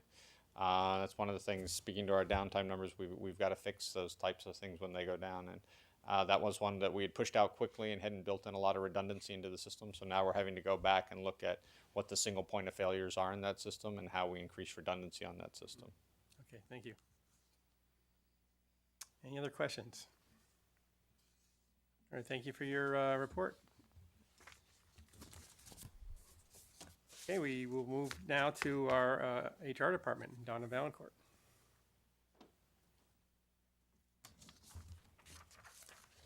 Good afternoon. President Pine, honorable board members, Mr. Maltby and Mr. Byers. I'm pleased to be here to present the performance report for the Human Resources Department. So very simply, HR's mission is to maximize individual potential, expand organizational capacity, and position San Mateo County as an employer of choice. A key indicator for our department is how well we're serving our customers. We conducted our annual customer surveys, targeted employees who have received our services in training, employee relations, EEO, risk management, wellness, recruitment, and all of our areas we survey our customers. And 99% of our customer respondents rate our services as good or better. This year, I think our responses were over 3,900 total survey responses.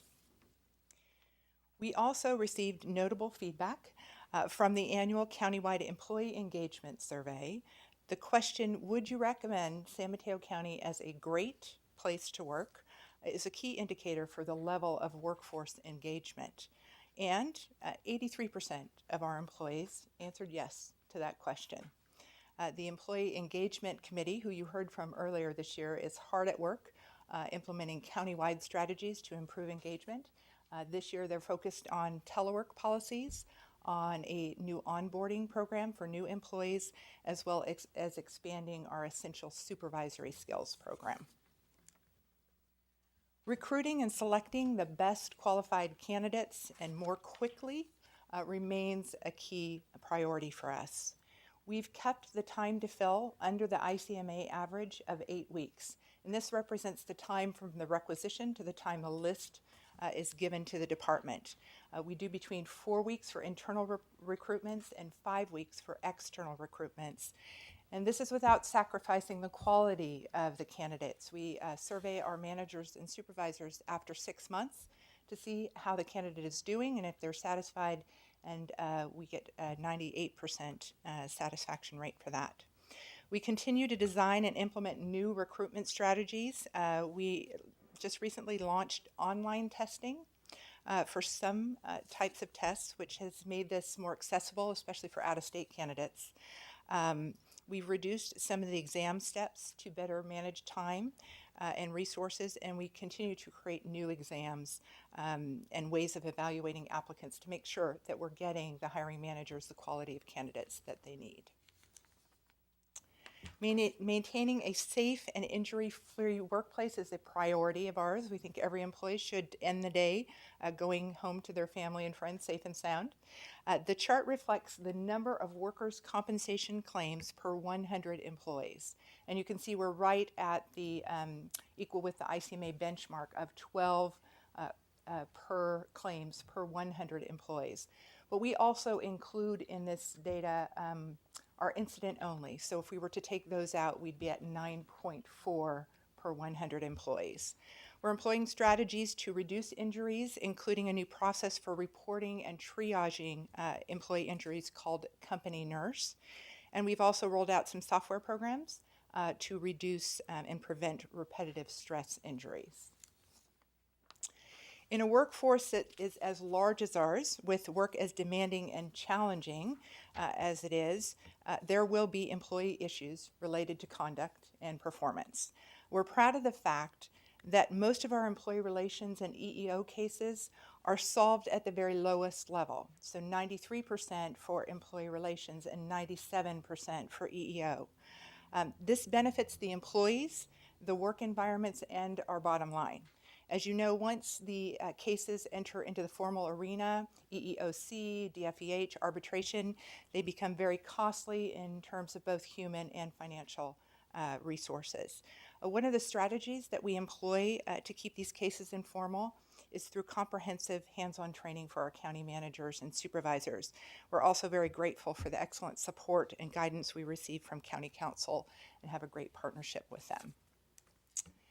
We continue to focus our energy on creating a culture of health. We want our employees to know their numbers and then take appropriate steps to make improvements or to stay healthy. The performance indicator here is the percent of high-risk participants who successfully completed the health coaching program. We started this last year as our benchmark. 13-14 was 62%, and we hope to increase that to 75% this year. So our budget summary, the department has a budget of $11.4 million, a net county cost of $5.3 million. As reflected, 46% of the department's funding comes from the general fund, and the rest comes primarily from trust fund receipts generated from service charges that offset risk management, benefits, etc. Our reserves are at 4%, which exceeds the 2% policy. And we have 62 full-time equivalent employees. We've maintained that staffing level since shared service, both procurement and mail, came over in 12-13. I'd like to highlight several of our accomplishments this performance cycle. We're continuing to put energy and efforts into the successful implementation of the Agile Pilot Initiative. For example, we're making great progress on the expansion of our various work delivery models. We recently worked with the San Francisco State MPA program to form a fellowship program, and we've also expanded our internship programs. We continue to utilize new technology. As an example, we acquired a new mail machine and software, which is reducing postage costs for departments. And in procurement, we have tested a new electronic system for soliciting bids and quotes from vendors for goods and services. The countywide succession planning committee has been going strong for 8 years. This has been a focus of the counties for 8 years. John Maltby sits on that committee. Each year we identify priorities based on the county's demographics, retirement risk, et cetera. And this year, a couple of their accomplishments are the new and improved management development program, which is starting in January, as well as the increased rollout, and you've heard from a couple departments, of our collaborative performance management system. In 2013, we conducted the 3rd annual employee engagement survey. The rate of employee response was at 55%. We hope to increase that this year, and the 4th survey will go out in November of 2014. So our priorities, as we look to the future, are aligned with our mission in terms of expanding organizational capacity. You've heard a little bit about Workday, the new cloud-based payroll and HRIS system. It truly has been a partnership and collaboration with ISD and the Controller's Office and the County Manager's Office. We're very excited about it, and I'm so pleased to report that we are on time and under budget so far. We'll be taking responsibility for countywide contracts in our procurement division later this fall, and we hope to streamline and automate functions in those areas. We continue to provide support to a variety of commissions. Most recently, we've been very honored to work with Supervisor Pine and his staff on the LGBTQ Commission, and we look forward to supporting their groundbreaking work. We'll continue to position San Mateo County as an employer of choice. We're going to provide meaningful assignments through various work delivery models, including term employment, and attract new and motivated county talent to the county. Our wellness program will continue to focus on building a culture of health. We recognize without the effort and growth of each and every county employee that there would be no county organization. This coming year will ensure that every new employee gets the support that they need to be successful through a robust onboarding program, and will continue to provide opportunities for our employees to build new skills through new and expanded training and development programs. And that concludes my presentation. I want to take a moment to just express my deepest gratitude to our team in HR who are committed to our mission every day, and really their performance is reflected in the report.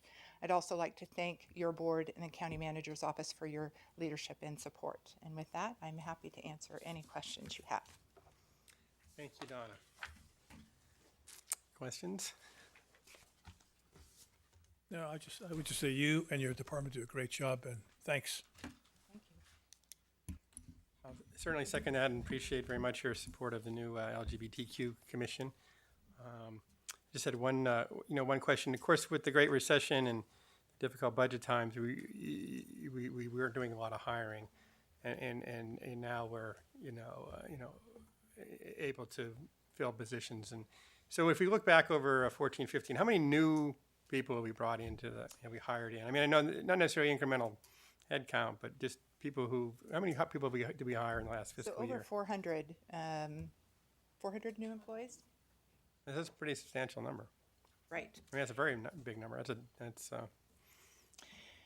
Right. So if you look at, for instance, if you looked at 9, 10, and 10, 11, our new hires and promotions were around 300, 350. And now we're looking at, well, if you look at promotions and new hires, we're looking at close to 600. Yeah, I was pretty interested in the new hires, just that. New hires is 374 last year. In the 13, 14. Correct. Just back in, say, 8, 9, 9, 10. 126. Yeah, so it's much different. Right. Yes. Yes.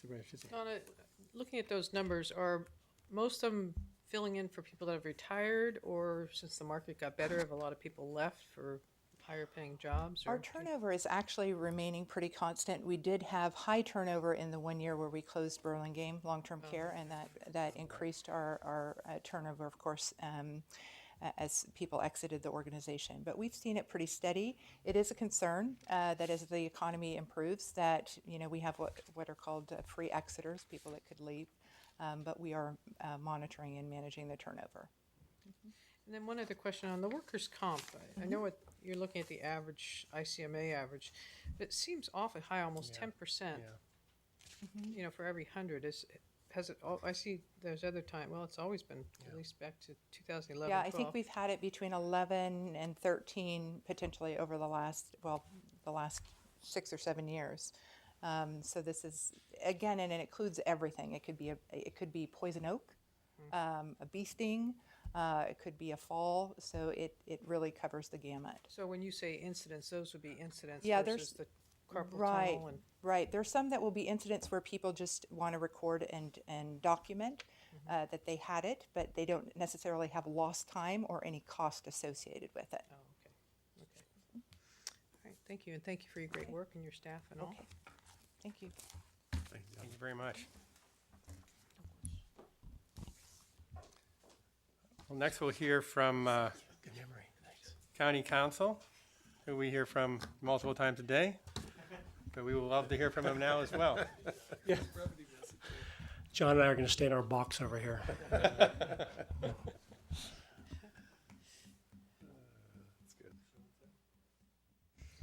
So, Mr. President, members of the board, thanks for the opportunity to address you here today. I'm very proud of the work of our office. I mean, whenever I get an opportunity to puff about our accomplishments and our performance, I'm not shy about that opportunity. First, let me introduce our management team. You know who they are: John, Paul.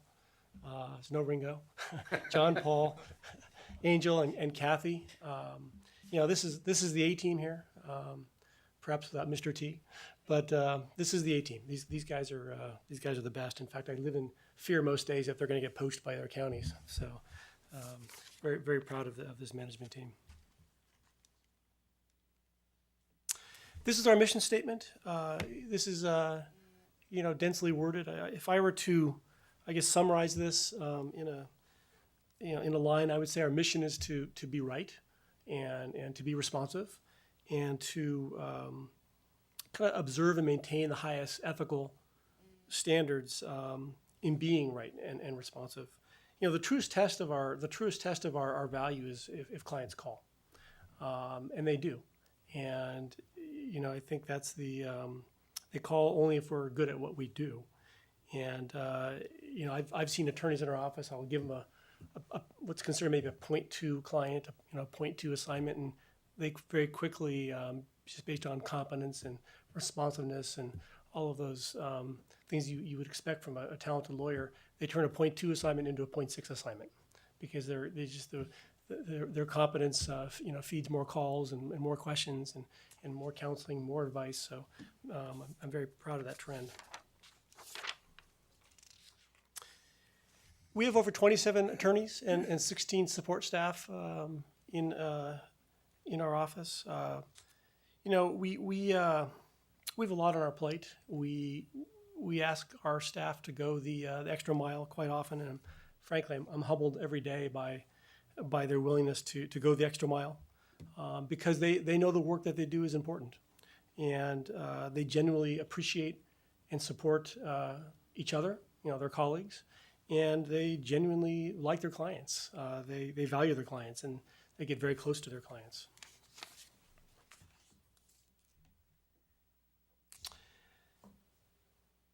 % of our general litigation cases were won or resolved with clients' meaningful input, participation, and approval. Every other year we mail a survey. This year we did it on SurveyMonkey. It was much better than the old school, licking envelopes, and we got a slightly higher volume of responses using SurveyMonkey. We send the surveys out to all of our internal and external clients. It's a pretty big endeavor, and we ask for feedback on our performance based on a number of different sort of categories. And I am proud to report that since and we haven't done this survey. It was every other year. So last time was before you. We hadn't done it. This year we did. So I'm proud to report that 95% of our clients rated our services a 4 out of 5 or higher. But as important as the numbers, I do receive a lot of comments. We leave room for comments, as most surveys do, and I personally follow up on each and every one of those comments. Want to make sure that we're addressing clients' concerns. I like to nip things in the bud, and I think our management team has created a culture in the office of feedback and honesty, and we do that in real time. We give feedback in real time, as opposed to once a year in a annual performance review, where we check a lot of boxes and categorize employees, and we do it on an ongoing basis, so people always know where they stand. And the management team expects to. It's a two-way street. We expect to get feedback as well. Not a whole lot to say about these budget numbers. Our numbers are pretty steady. We have a slightly higher net county cost, and really the reason for that is that the board was gracious enough to add a fellowship position to our office in the name and in honor of Mike Murphy, who of course passed away prematurely. And we did hire somebody, a recent UCLA law grad who's really on fire and is really thrilled to be in the office, and we're giving him really interesting, sort of public justice and impact litigation work, and so that's already been a success. Picked just a few highlights. You know what we do, and most of our highlights are your initiatives. Picked a few here: jail construction. Lehman Brothers, of course. The county's prohibition of guns in parks. I mean, that was a case of statewide significance that the NRA appealed. It's not every day the lawyer gets to beat the NRA in a gun case, so we're very, very proud of that. And of course, a lot of real property / economic development work going on. You're aware of it. I mean, Circle Star sale, that was a big undertaking, and something the county should be very proud of. South County Clinic, and among others. Open government initiatives. This is the county's open data plan. It's the new and improved whistleblower policy, all the Public Records Act work we do, among other things. Other highlights might include smoke-free housing ordinance, the LGBTQ commission, which we helped many of you set up, information sharing task force related to Beyond Newtown. So just a few highlights. In terms of the fiscal year 2013 through 15 priorities, we're really trying to standardize our litigation management processes. I created one of the first things I did in the office was create a complex litigation team, that's what I called it. And that's, we have John Niblin and our lead deputy county counsel, David Silverman, taking a real leadership role in kind of leading that team, where we're doing a lot of great work in terms of standardizing our litigation processes.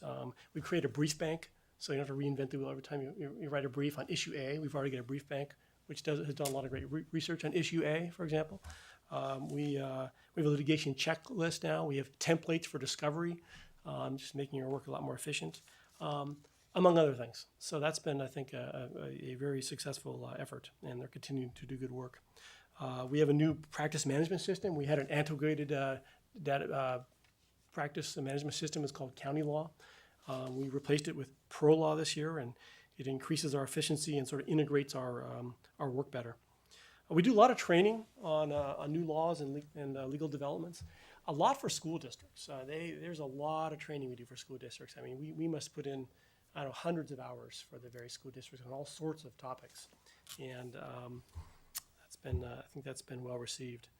One of the things that we're working on now is our records retention policy. We have over 5,000 boxes of documents in outside storage. Our goal is to try to get those scanned. I mean, obviously, I think one of the supervisors, is you, Supervisor Horsley, mentioned the historical documents. A lot of those documents are historical, so we don't want to just outright destroy documents, but that comes at a great cost, and that's a lot of boxes of documents in storage that could simply be scanned and indexed. So we're kind of working on that. And of course, last but certainly not least, supporting your priorities. I mean, that's a lot of the work that we do.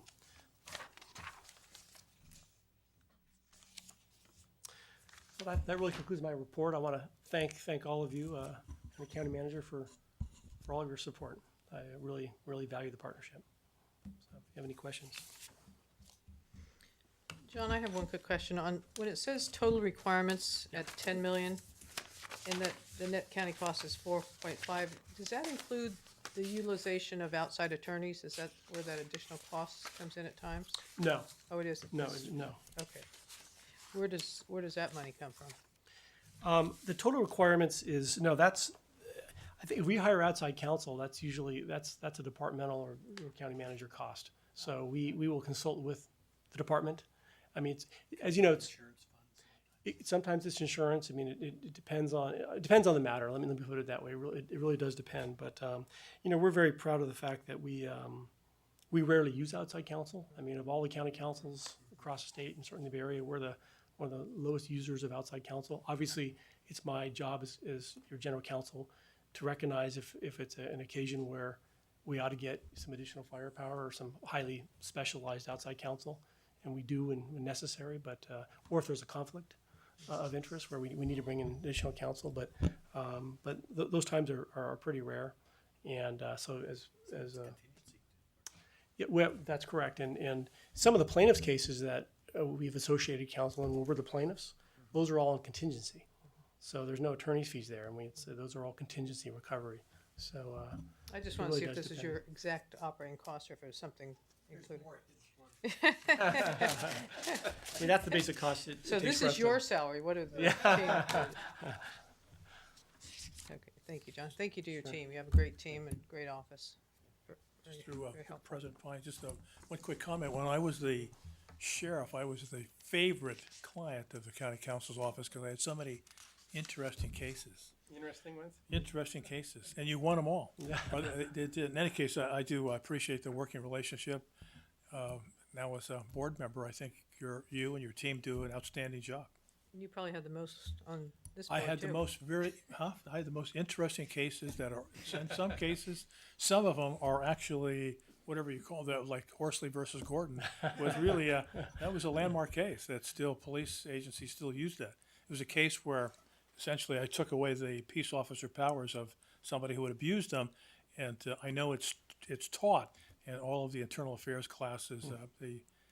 In that case, your office won that case, so it was a great one. You may have the record for winning client of the year in most consecutive years. I don't know. We'll have I to think I check did. our records. I And you're think still I did. eligible now, so, yeah. Okay, so thanks for the work that you and all your staff does. Thank you, John.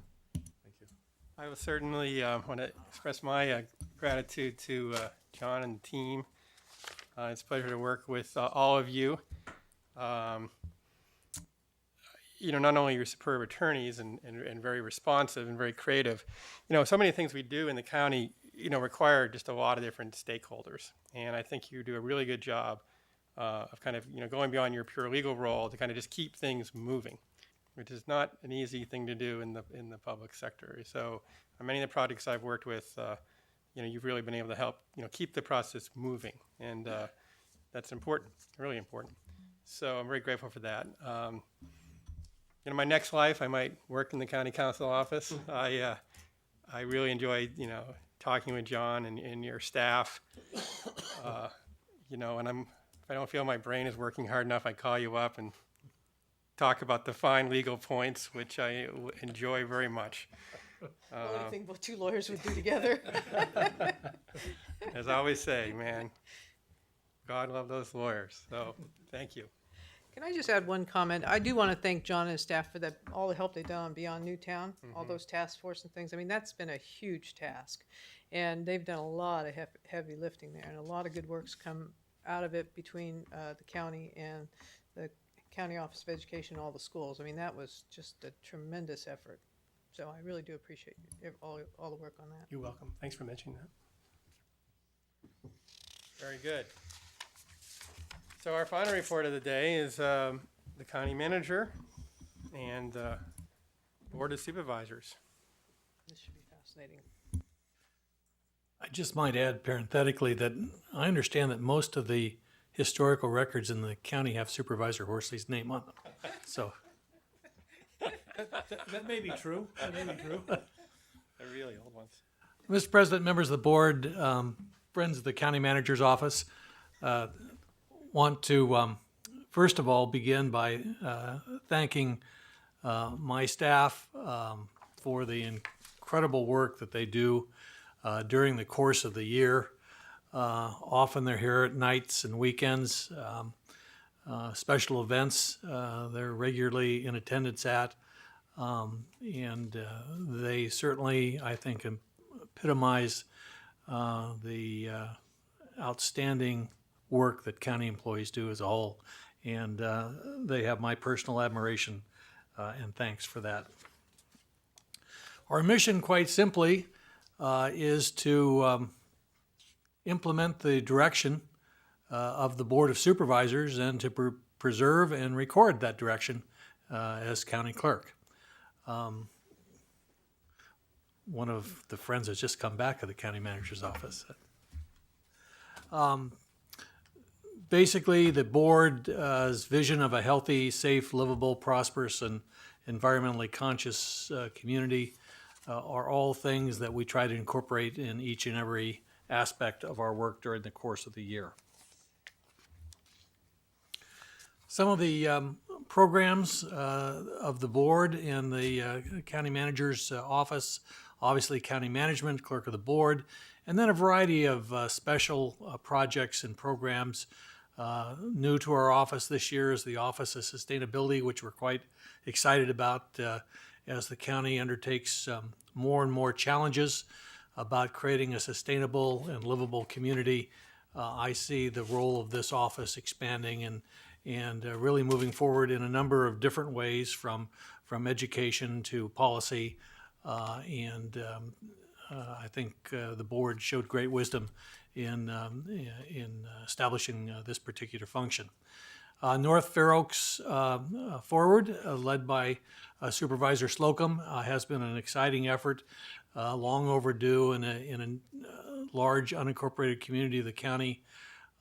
There are a number of very exciting projects that are on the cusp of beginning.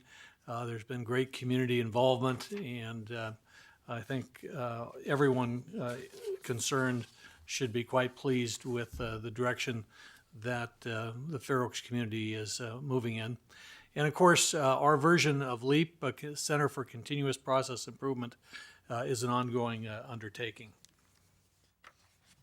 Some of our highlights for 13-14, obviously maintaining our AAA credit rating with Moody's and Standard & Poor's, the only county in the state of California that has such a rating.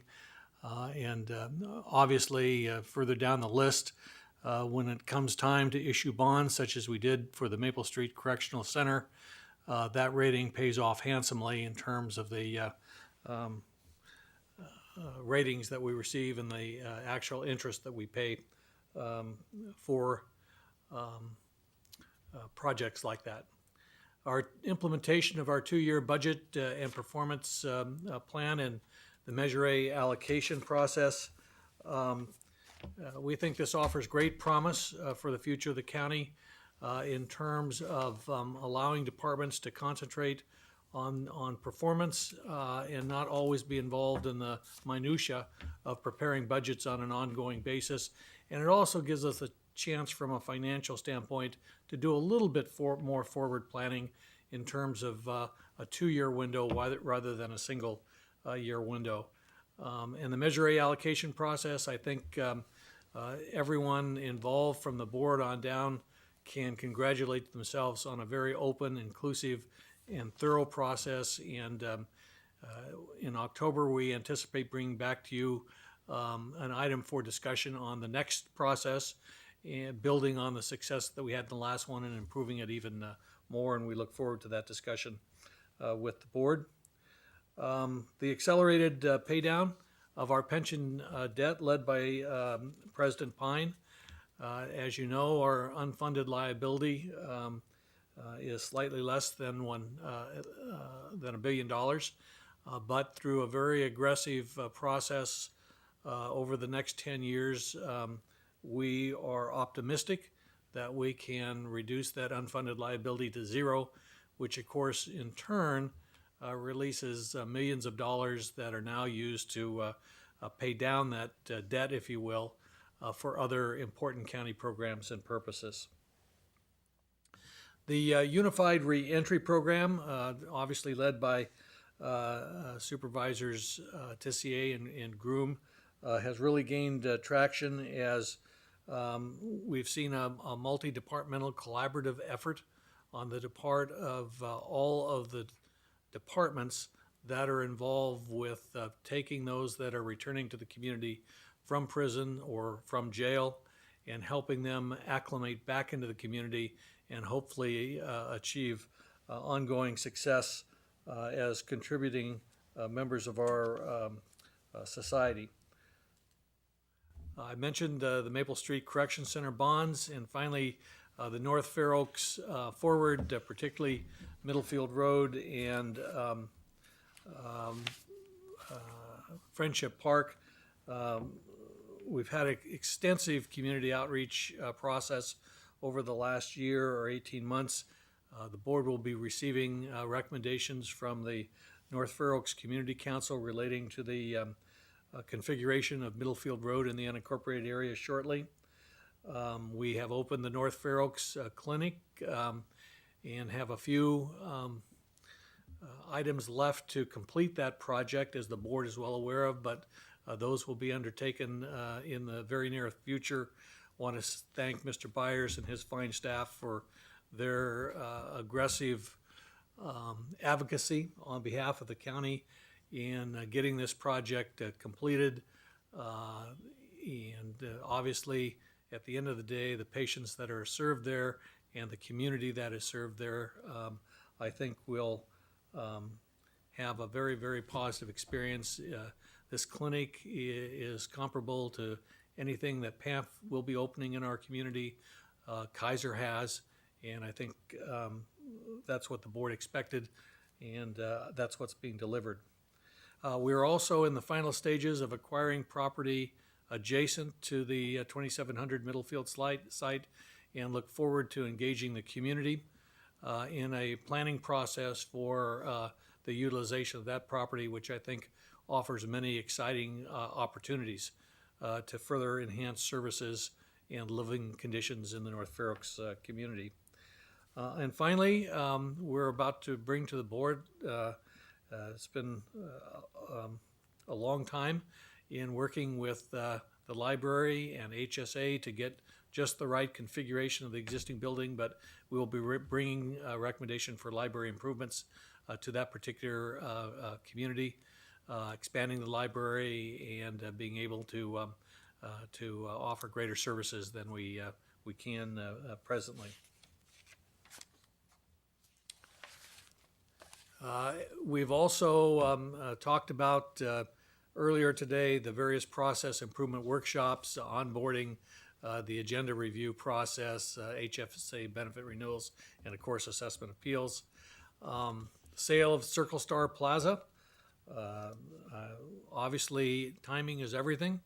The board, while not maybe intending to be in the real estate acquisition and development business, certainly can hold your head up at any developers meeting in the county. Over a period of about three years, you double the value of a piece of property, and the county now has $87.1 million set aside in the fund for future capital improvements due to market conditions, but also recognizing that there was a very valuable piece of property that will serve the interests of all of your constituents well in terms of the future. We have launched the new boards and commissions website, and we've received a number of positive comments on that. And of course, we've also launched the new county branding in terms of letterhead stationery to try to bring some consistency to the county in terms of the information and the format that we send that information out to the community. Finally, in terms of legislative affairs, I want to thank particularly Connie, but we've had a very successful year, both 2011-12 and 12-13, working with our legislative delegation. We were able to return both the VLF and the triple flip money that was due to the county. And through successful advocacy and great support from our legislative delegation, not only the county, but all the cities in the county were the beneficiaries of those efforts.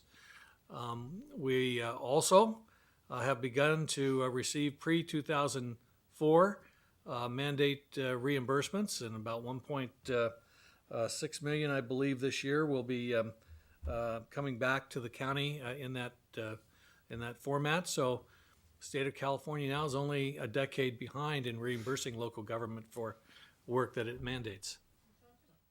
Good question on that. I shouldn't even ask this question, but I'm going to ask it anyway. Did that come with interest? The check's in the mail on the interest, but I think we do actually have the money in our account for the mandates. Yeah. Also, just to mention two other brief bills, both carried by local legislators. AB 2028 by Assemblymember Mullen, and Senate Bill 968 by Senator Hill, that will allow us to conduct mail-in ballots, and the assessor register of voters already made mention of that. Looking to the future in terms of our priorities, basically what we see ourselves in a position to continue to use new technological tools to engage a broad cross-section of our community in the affairs of county government. And we're very pleased to have on board now a team of social media and civic engagement experts. Obviously, we're very sad that Marshall Wilson is leaving us to go to the San Francisco Chamber of Commerce, and we wish him well in his endeavors, and he's built a solid base, I think, from which to launch a number of these efforts. But clearly, I think we're well positioned in this county because of the people that we have, because of where we're located in the middle of Silicon Valley, to really write a new chapter in government in terms of how we interact with the public and how they engage in public affairs. And I'm hopeful that although we read a great deal about cynicism, we read a great deal about disengagement of the public's part in elections, that we really have the opportunity here to turn that around. And I think with this team, we can do that. In terms of our satisfaction ratings, we're over 90%, and we have been for 3 years. I might note that we take these readings in off-budget years. They would be somewhat lower if we check with departments during the budget, I think, but off-budget years, they're just fine. In terms of communications through social media, I won't belabor that. I spoke about it earlier, but there are really a number of exciting programs that we've either launched in terms of Facebook and Twitter, or will soon launch by way of giving the public many opportunities to interact with us on the affairs of the day of county government.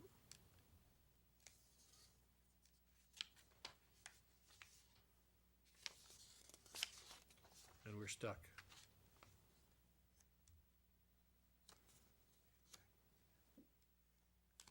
Oh, there you go.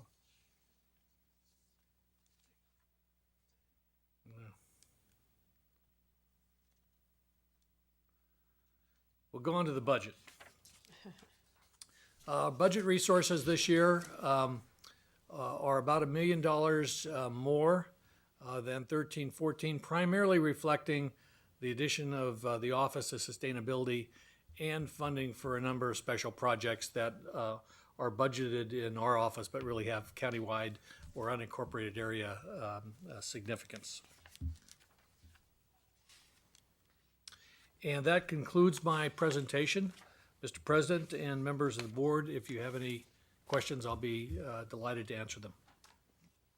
Thank you. questions and comments? I just have one comment, and that's to thank Marshall Wilson for his work while he's been here, and we certainly wish him good luck with the chamber in San Francisco. As John said, as much as we hate to see you go, you never like to hold people back from future opportunities. So good luck to you, Marshall. Might echo that as well. I've enjoyed working with you and wish you the best of luck.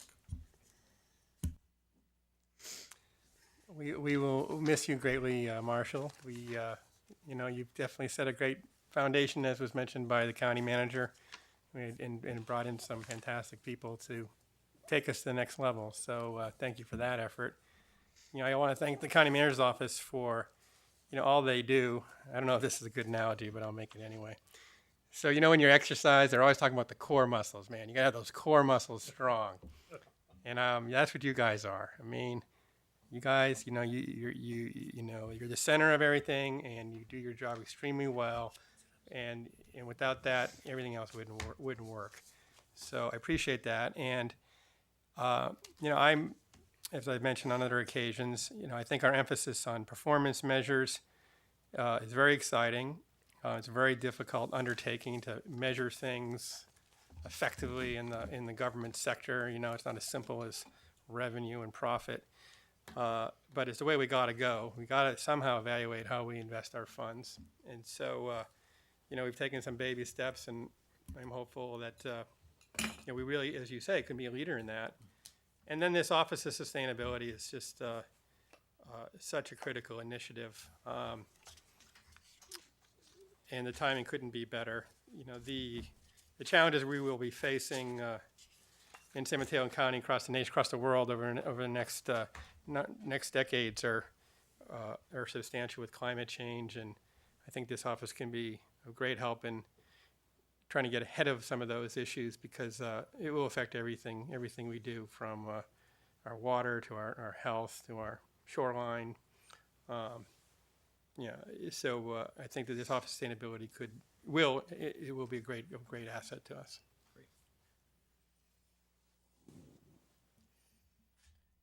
Any further comments? And you'll be speaking about the Board of Supervisors as well, or? That included the Board of Supervisors. Okay, we're not a lot of text on that. Oh, we do a great job. Don was going to report for our board. Yeah, right. Well, I do think we do a damn good job, so I'll say that too. All right, well, I think we've then concluded the reports for all the departments. I think that I like this 2-year process where we have a chance to do this kind of review separate from the budget myself. Then we'll go to our next agenda item. We have our county manager update. Mr. President, members of the board, you have my update. In the interest of the lateness of the hour, I'll answer any questions you might have. I was going to call out, as the board so graciously did, Marshall Wilson's resignation, and how much I will miss him personally, and the county will miss him.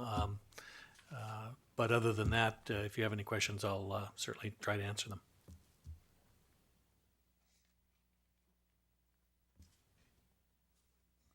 Okay, seeing none, we'll move to board member comments.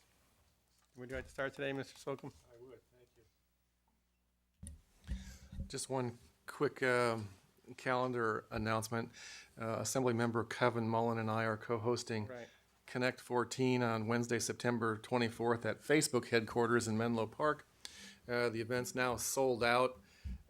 Happy to say 150 people was the room capacity, and we're at 150. People signed up. This year's theme is strengthening communities through technology. Some of our speakers include Dr. Ron Dembo, who's from New York City, founder and CEO of Zero Footprint, which is a very interesting sort of business model. Sean Dross, co-founder of Hack Reactor. Andrew Turner, Chief Technical Officer of Esri. Zane Khan, founder of iConstituent. Carlton Golson, who's in charge of partnerships at Instagram and Facebook. And our county superintendent of schools is speaking, John Walton speaking, and a host of others. It really should prove to be, I think, a really quality event. We're really excited to be at Facebook and want to thank them for the invitation to be there. And while security, for those of you that are coming, will be a little difficult because they are concerned about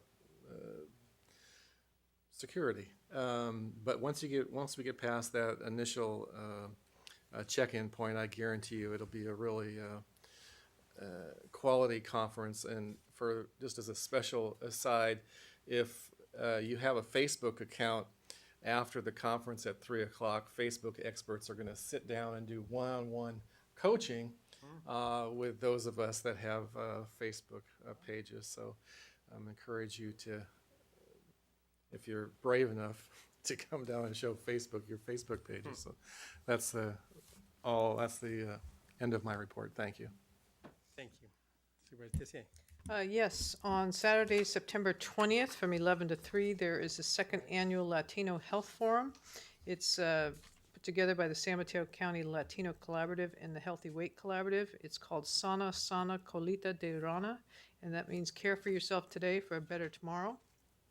It's a family event. It's all about wellness and healthy eating habits, physical health screening, and a variety of things going to be going on that day. So I want to make sure the public was aware of that. And then I do have 3 adjourned in memories. The first one is for Richard Dick Dwyer. He passed away on August 24th. He believed that his legacy was his 7 children and their families. But he also was a medic in the United States Army in the South Pacific during World War II. He was married to Dorothy Blake Dwyer. He was one of the families that helped start Our Lady of Mercy Parish in Daly City. He was on their men's club. He was also the chair one year of the very successful Parish Festival back then, and helped build a community that remained very close to his heart his entire life. He had an accounting firm for over 50 years with Richard T. Dwyer and Company. He was a member of the Peninsula Tennis Club and Green Hills Country Club. He used to also play tennis and take long strolls well into his 80s, and he will be sorely missed by the community and by his family. My second adjourned in memory is Jesse Salmon. He was born in Lindsay, Oklahoma, moved to Texas in 1930, but the weather brought him to here in California in 1937, and eventually to Brisbane, where he met his first wife, Vincetta Turkariki. He, together with Betty, he had his children Bob, Ed, Michael, Teresa, and Michelle, and he was one of Brisbane's first 5 original city council members elected on September 12th in 1961 to serve the community.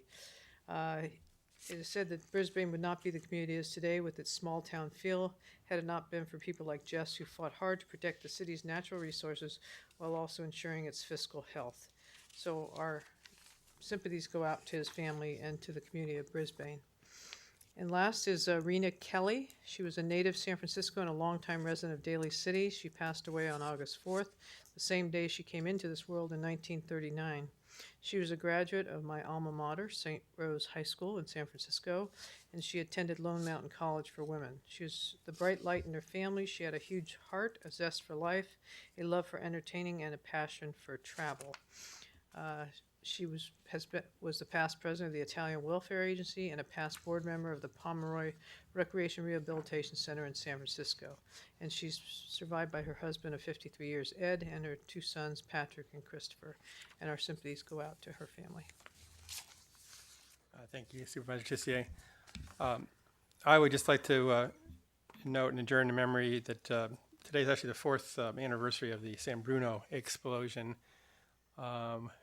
Really one of the great tragedies in the history of our county, where 8 people perished and many homes that were destroyed, many people were injured.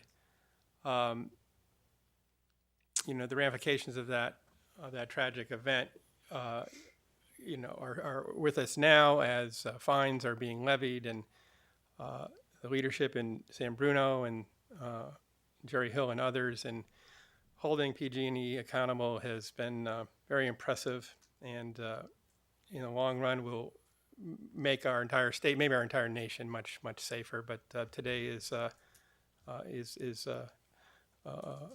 remembrance of those victims that perished 4 years ago.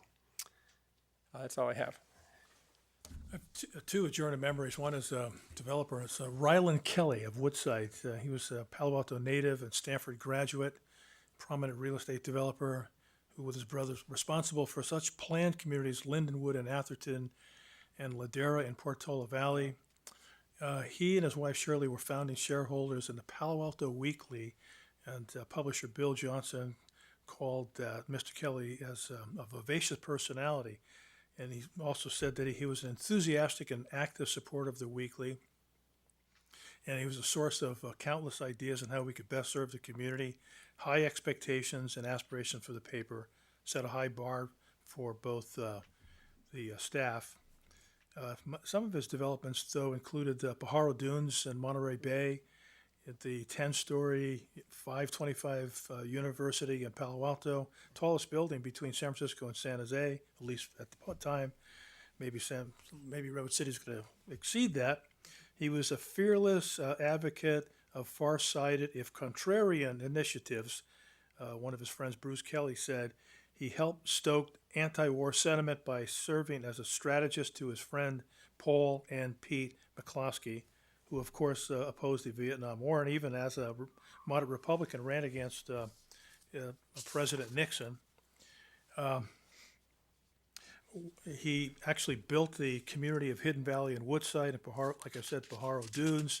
One of the interesting things is that when he actually became kind of a poet in later in his life. Interesting thing that he did this, and I thought that Warren Slocum would appreciate that. He was diagnosed with inoperable liver cancer 3 months ago. He staged a retirement party for his life with a live Poets Society poetry reading before more than 100 of his close friends. Mr. Pickering, one of his friends, said he retired as a poet 1 month ago. It was a moving and touching and hilarious, and his last word was wonderful. The other one is Vi Gatelli, and I'm sure some of us know Vi. She was 88 when she passed away in Pacifica, and surrounded by her loving daughter at her side. She was born in San Francisco in 1926, Pacifica resident for 51 years, and lovingly known as Pacifica's watchdog. She was a tireless advocate for her community, loved to read and watch movies, loved meeting people. And those of us who knew her, she could talk to anyone about anything. She took her role as a constituent advocate seriously and felt that this was her most important role as an elected official. And she spent countless hours on the phone with business persons and other elected officials. I can tell you that I was one of them, taking many of her phone calls. She founded the Free Enterprise Action Foundation, sought to promote business enterprise in California. And in 1976, she founded the Active Women's Advancing Responsible Environment, etc., comprised of housewives and businesswomen advocating for protection of both the economy and the environment. She was a member of the San Mateo County Civil Grand Jury, who found her investigations fit right in with her personality and skills as a community watchdog. She was elected as a member of the Pacifica City Council from 1992 to 1996. She was elected to the Pacifica City Council as the historic all-women's city council. If you remember, one of the things that happened was that the city council had raised a utility tax. They were all swept out of office, and a new group of women swept in. In any case, she was later elected as a member of the North Coast County Water District from 1998 to 2006. That concludes my reports. Thank you, Supervisor Horsley. I believe that brings us to the conclusion of the meeting, and we will adjourn.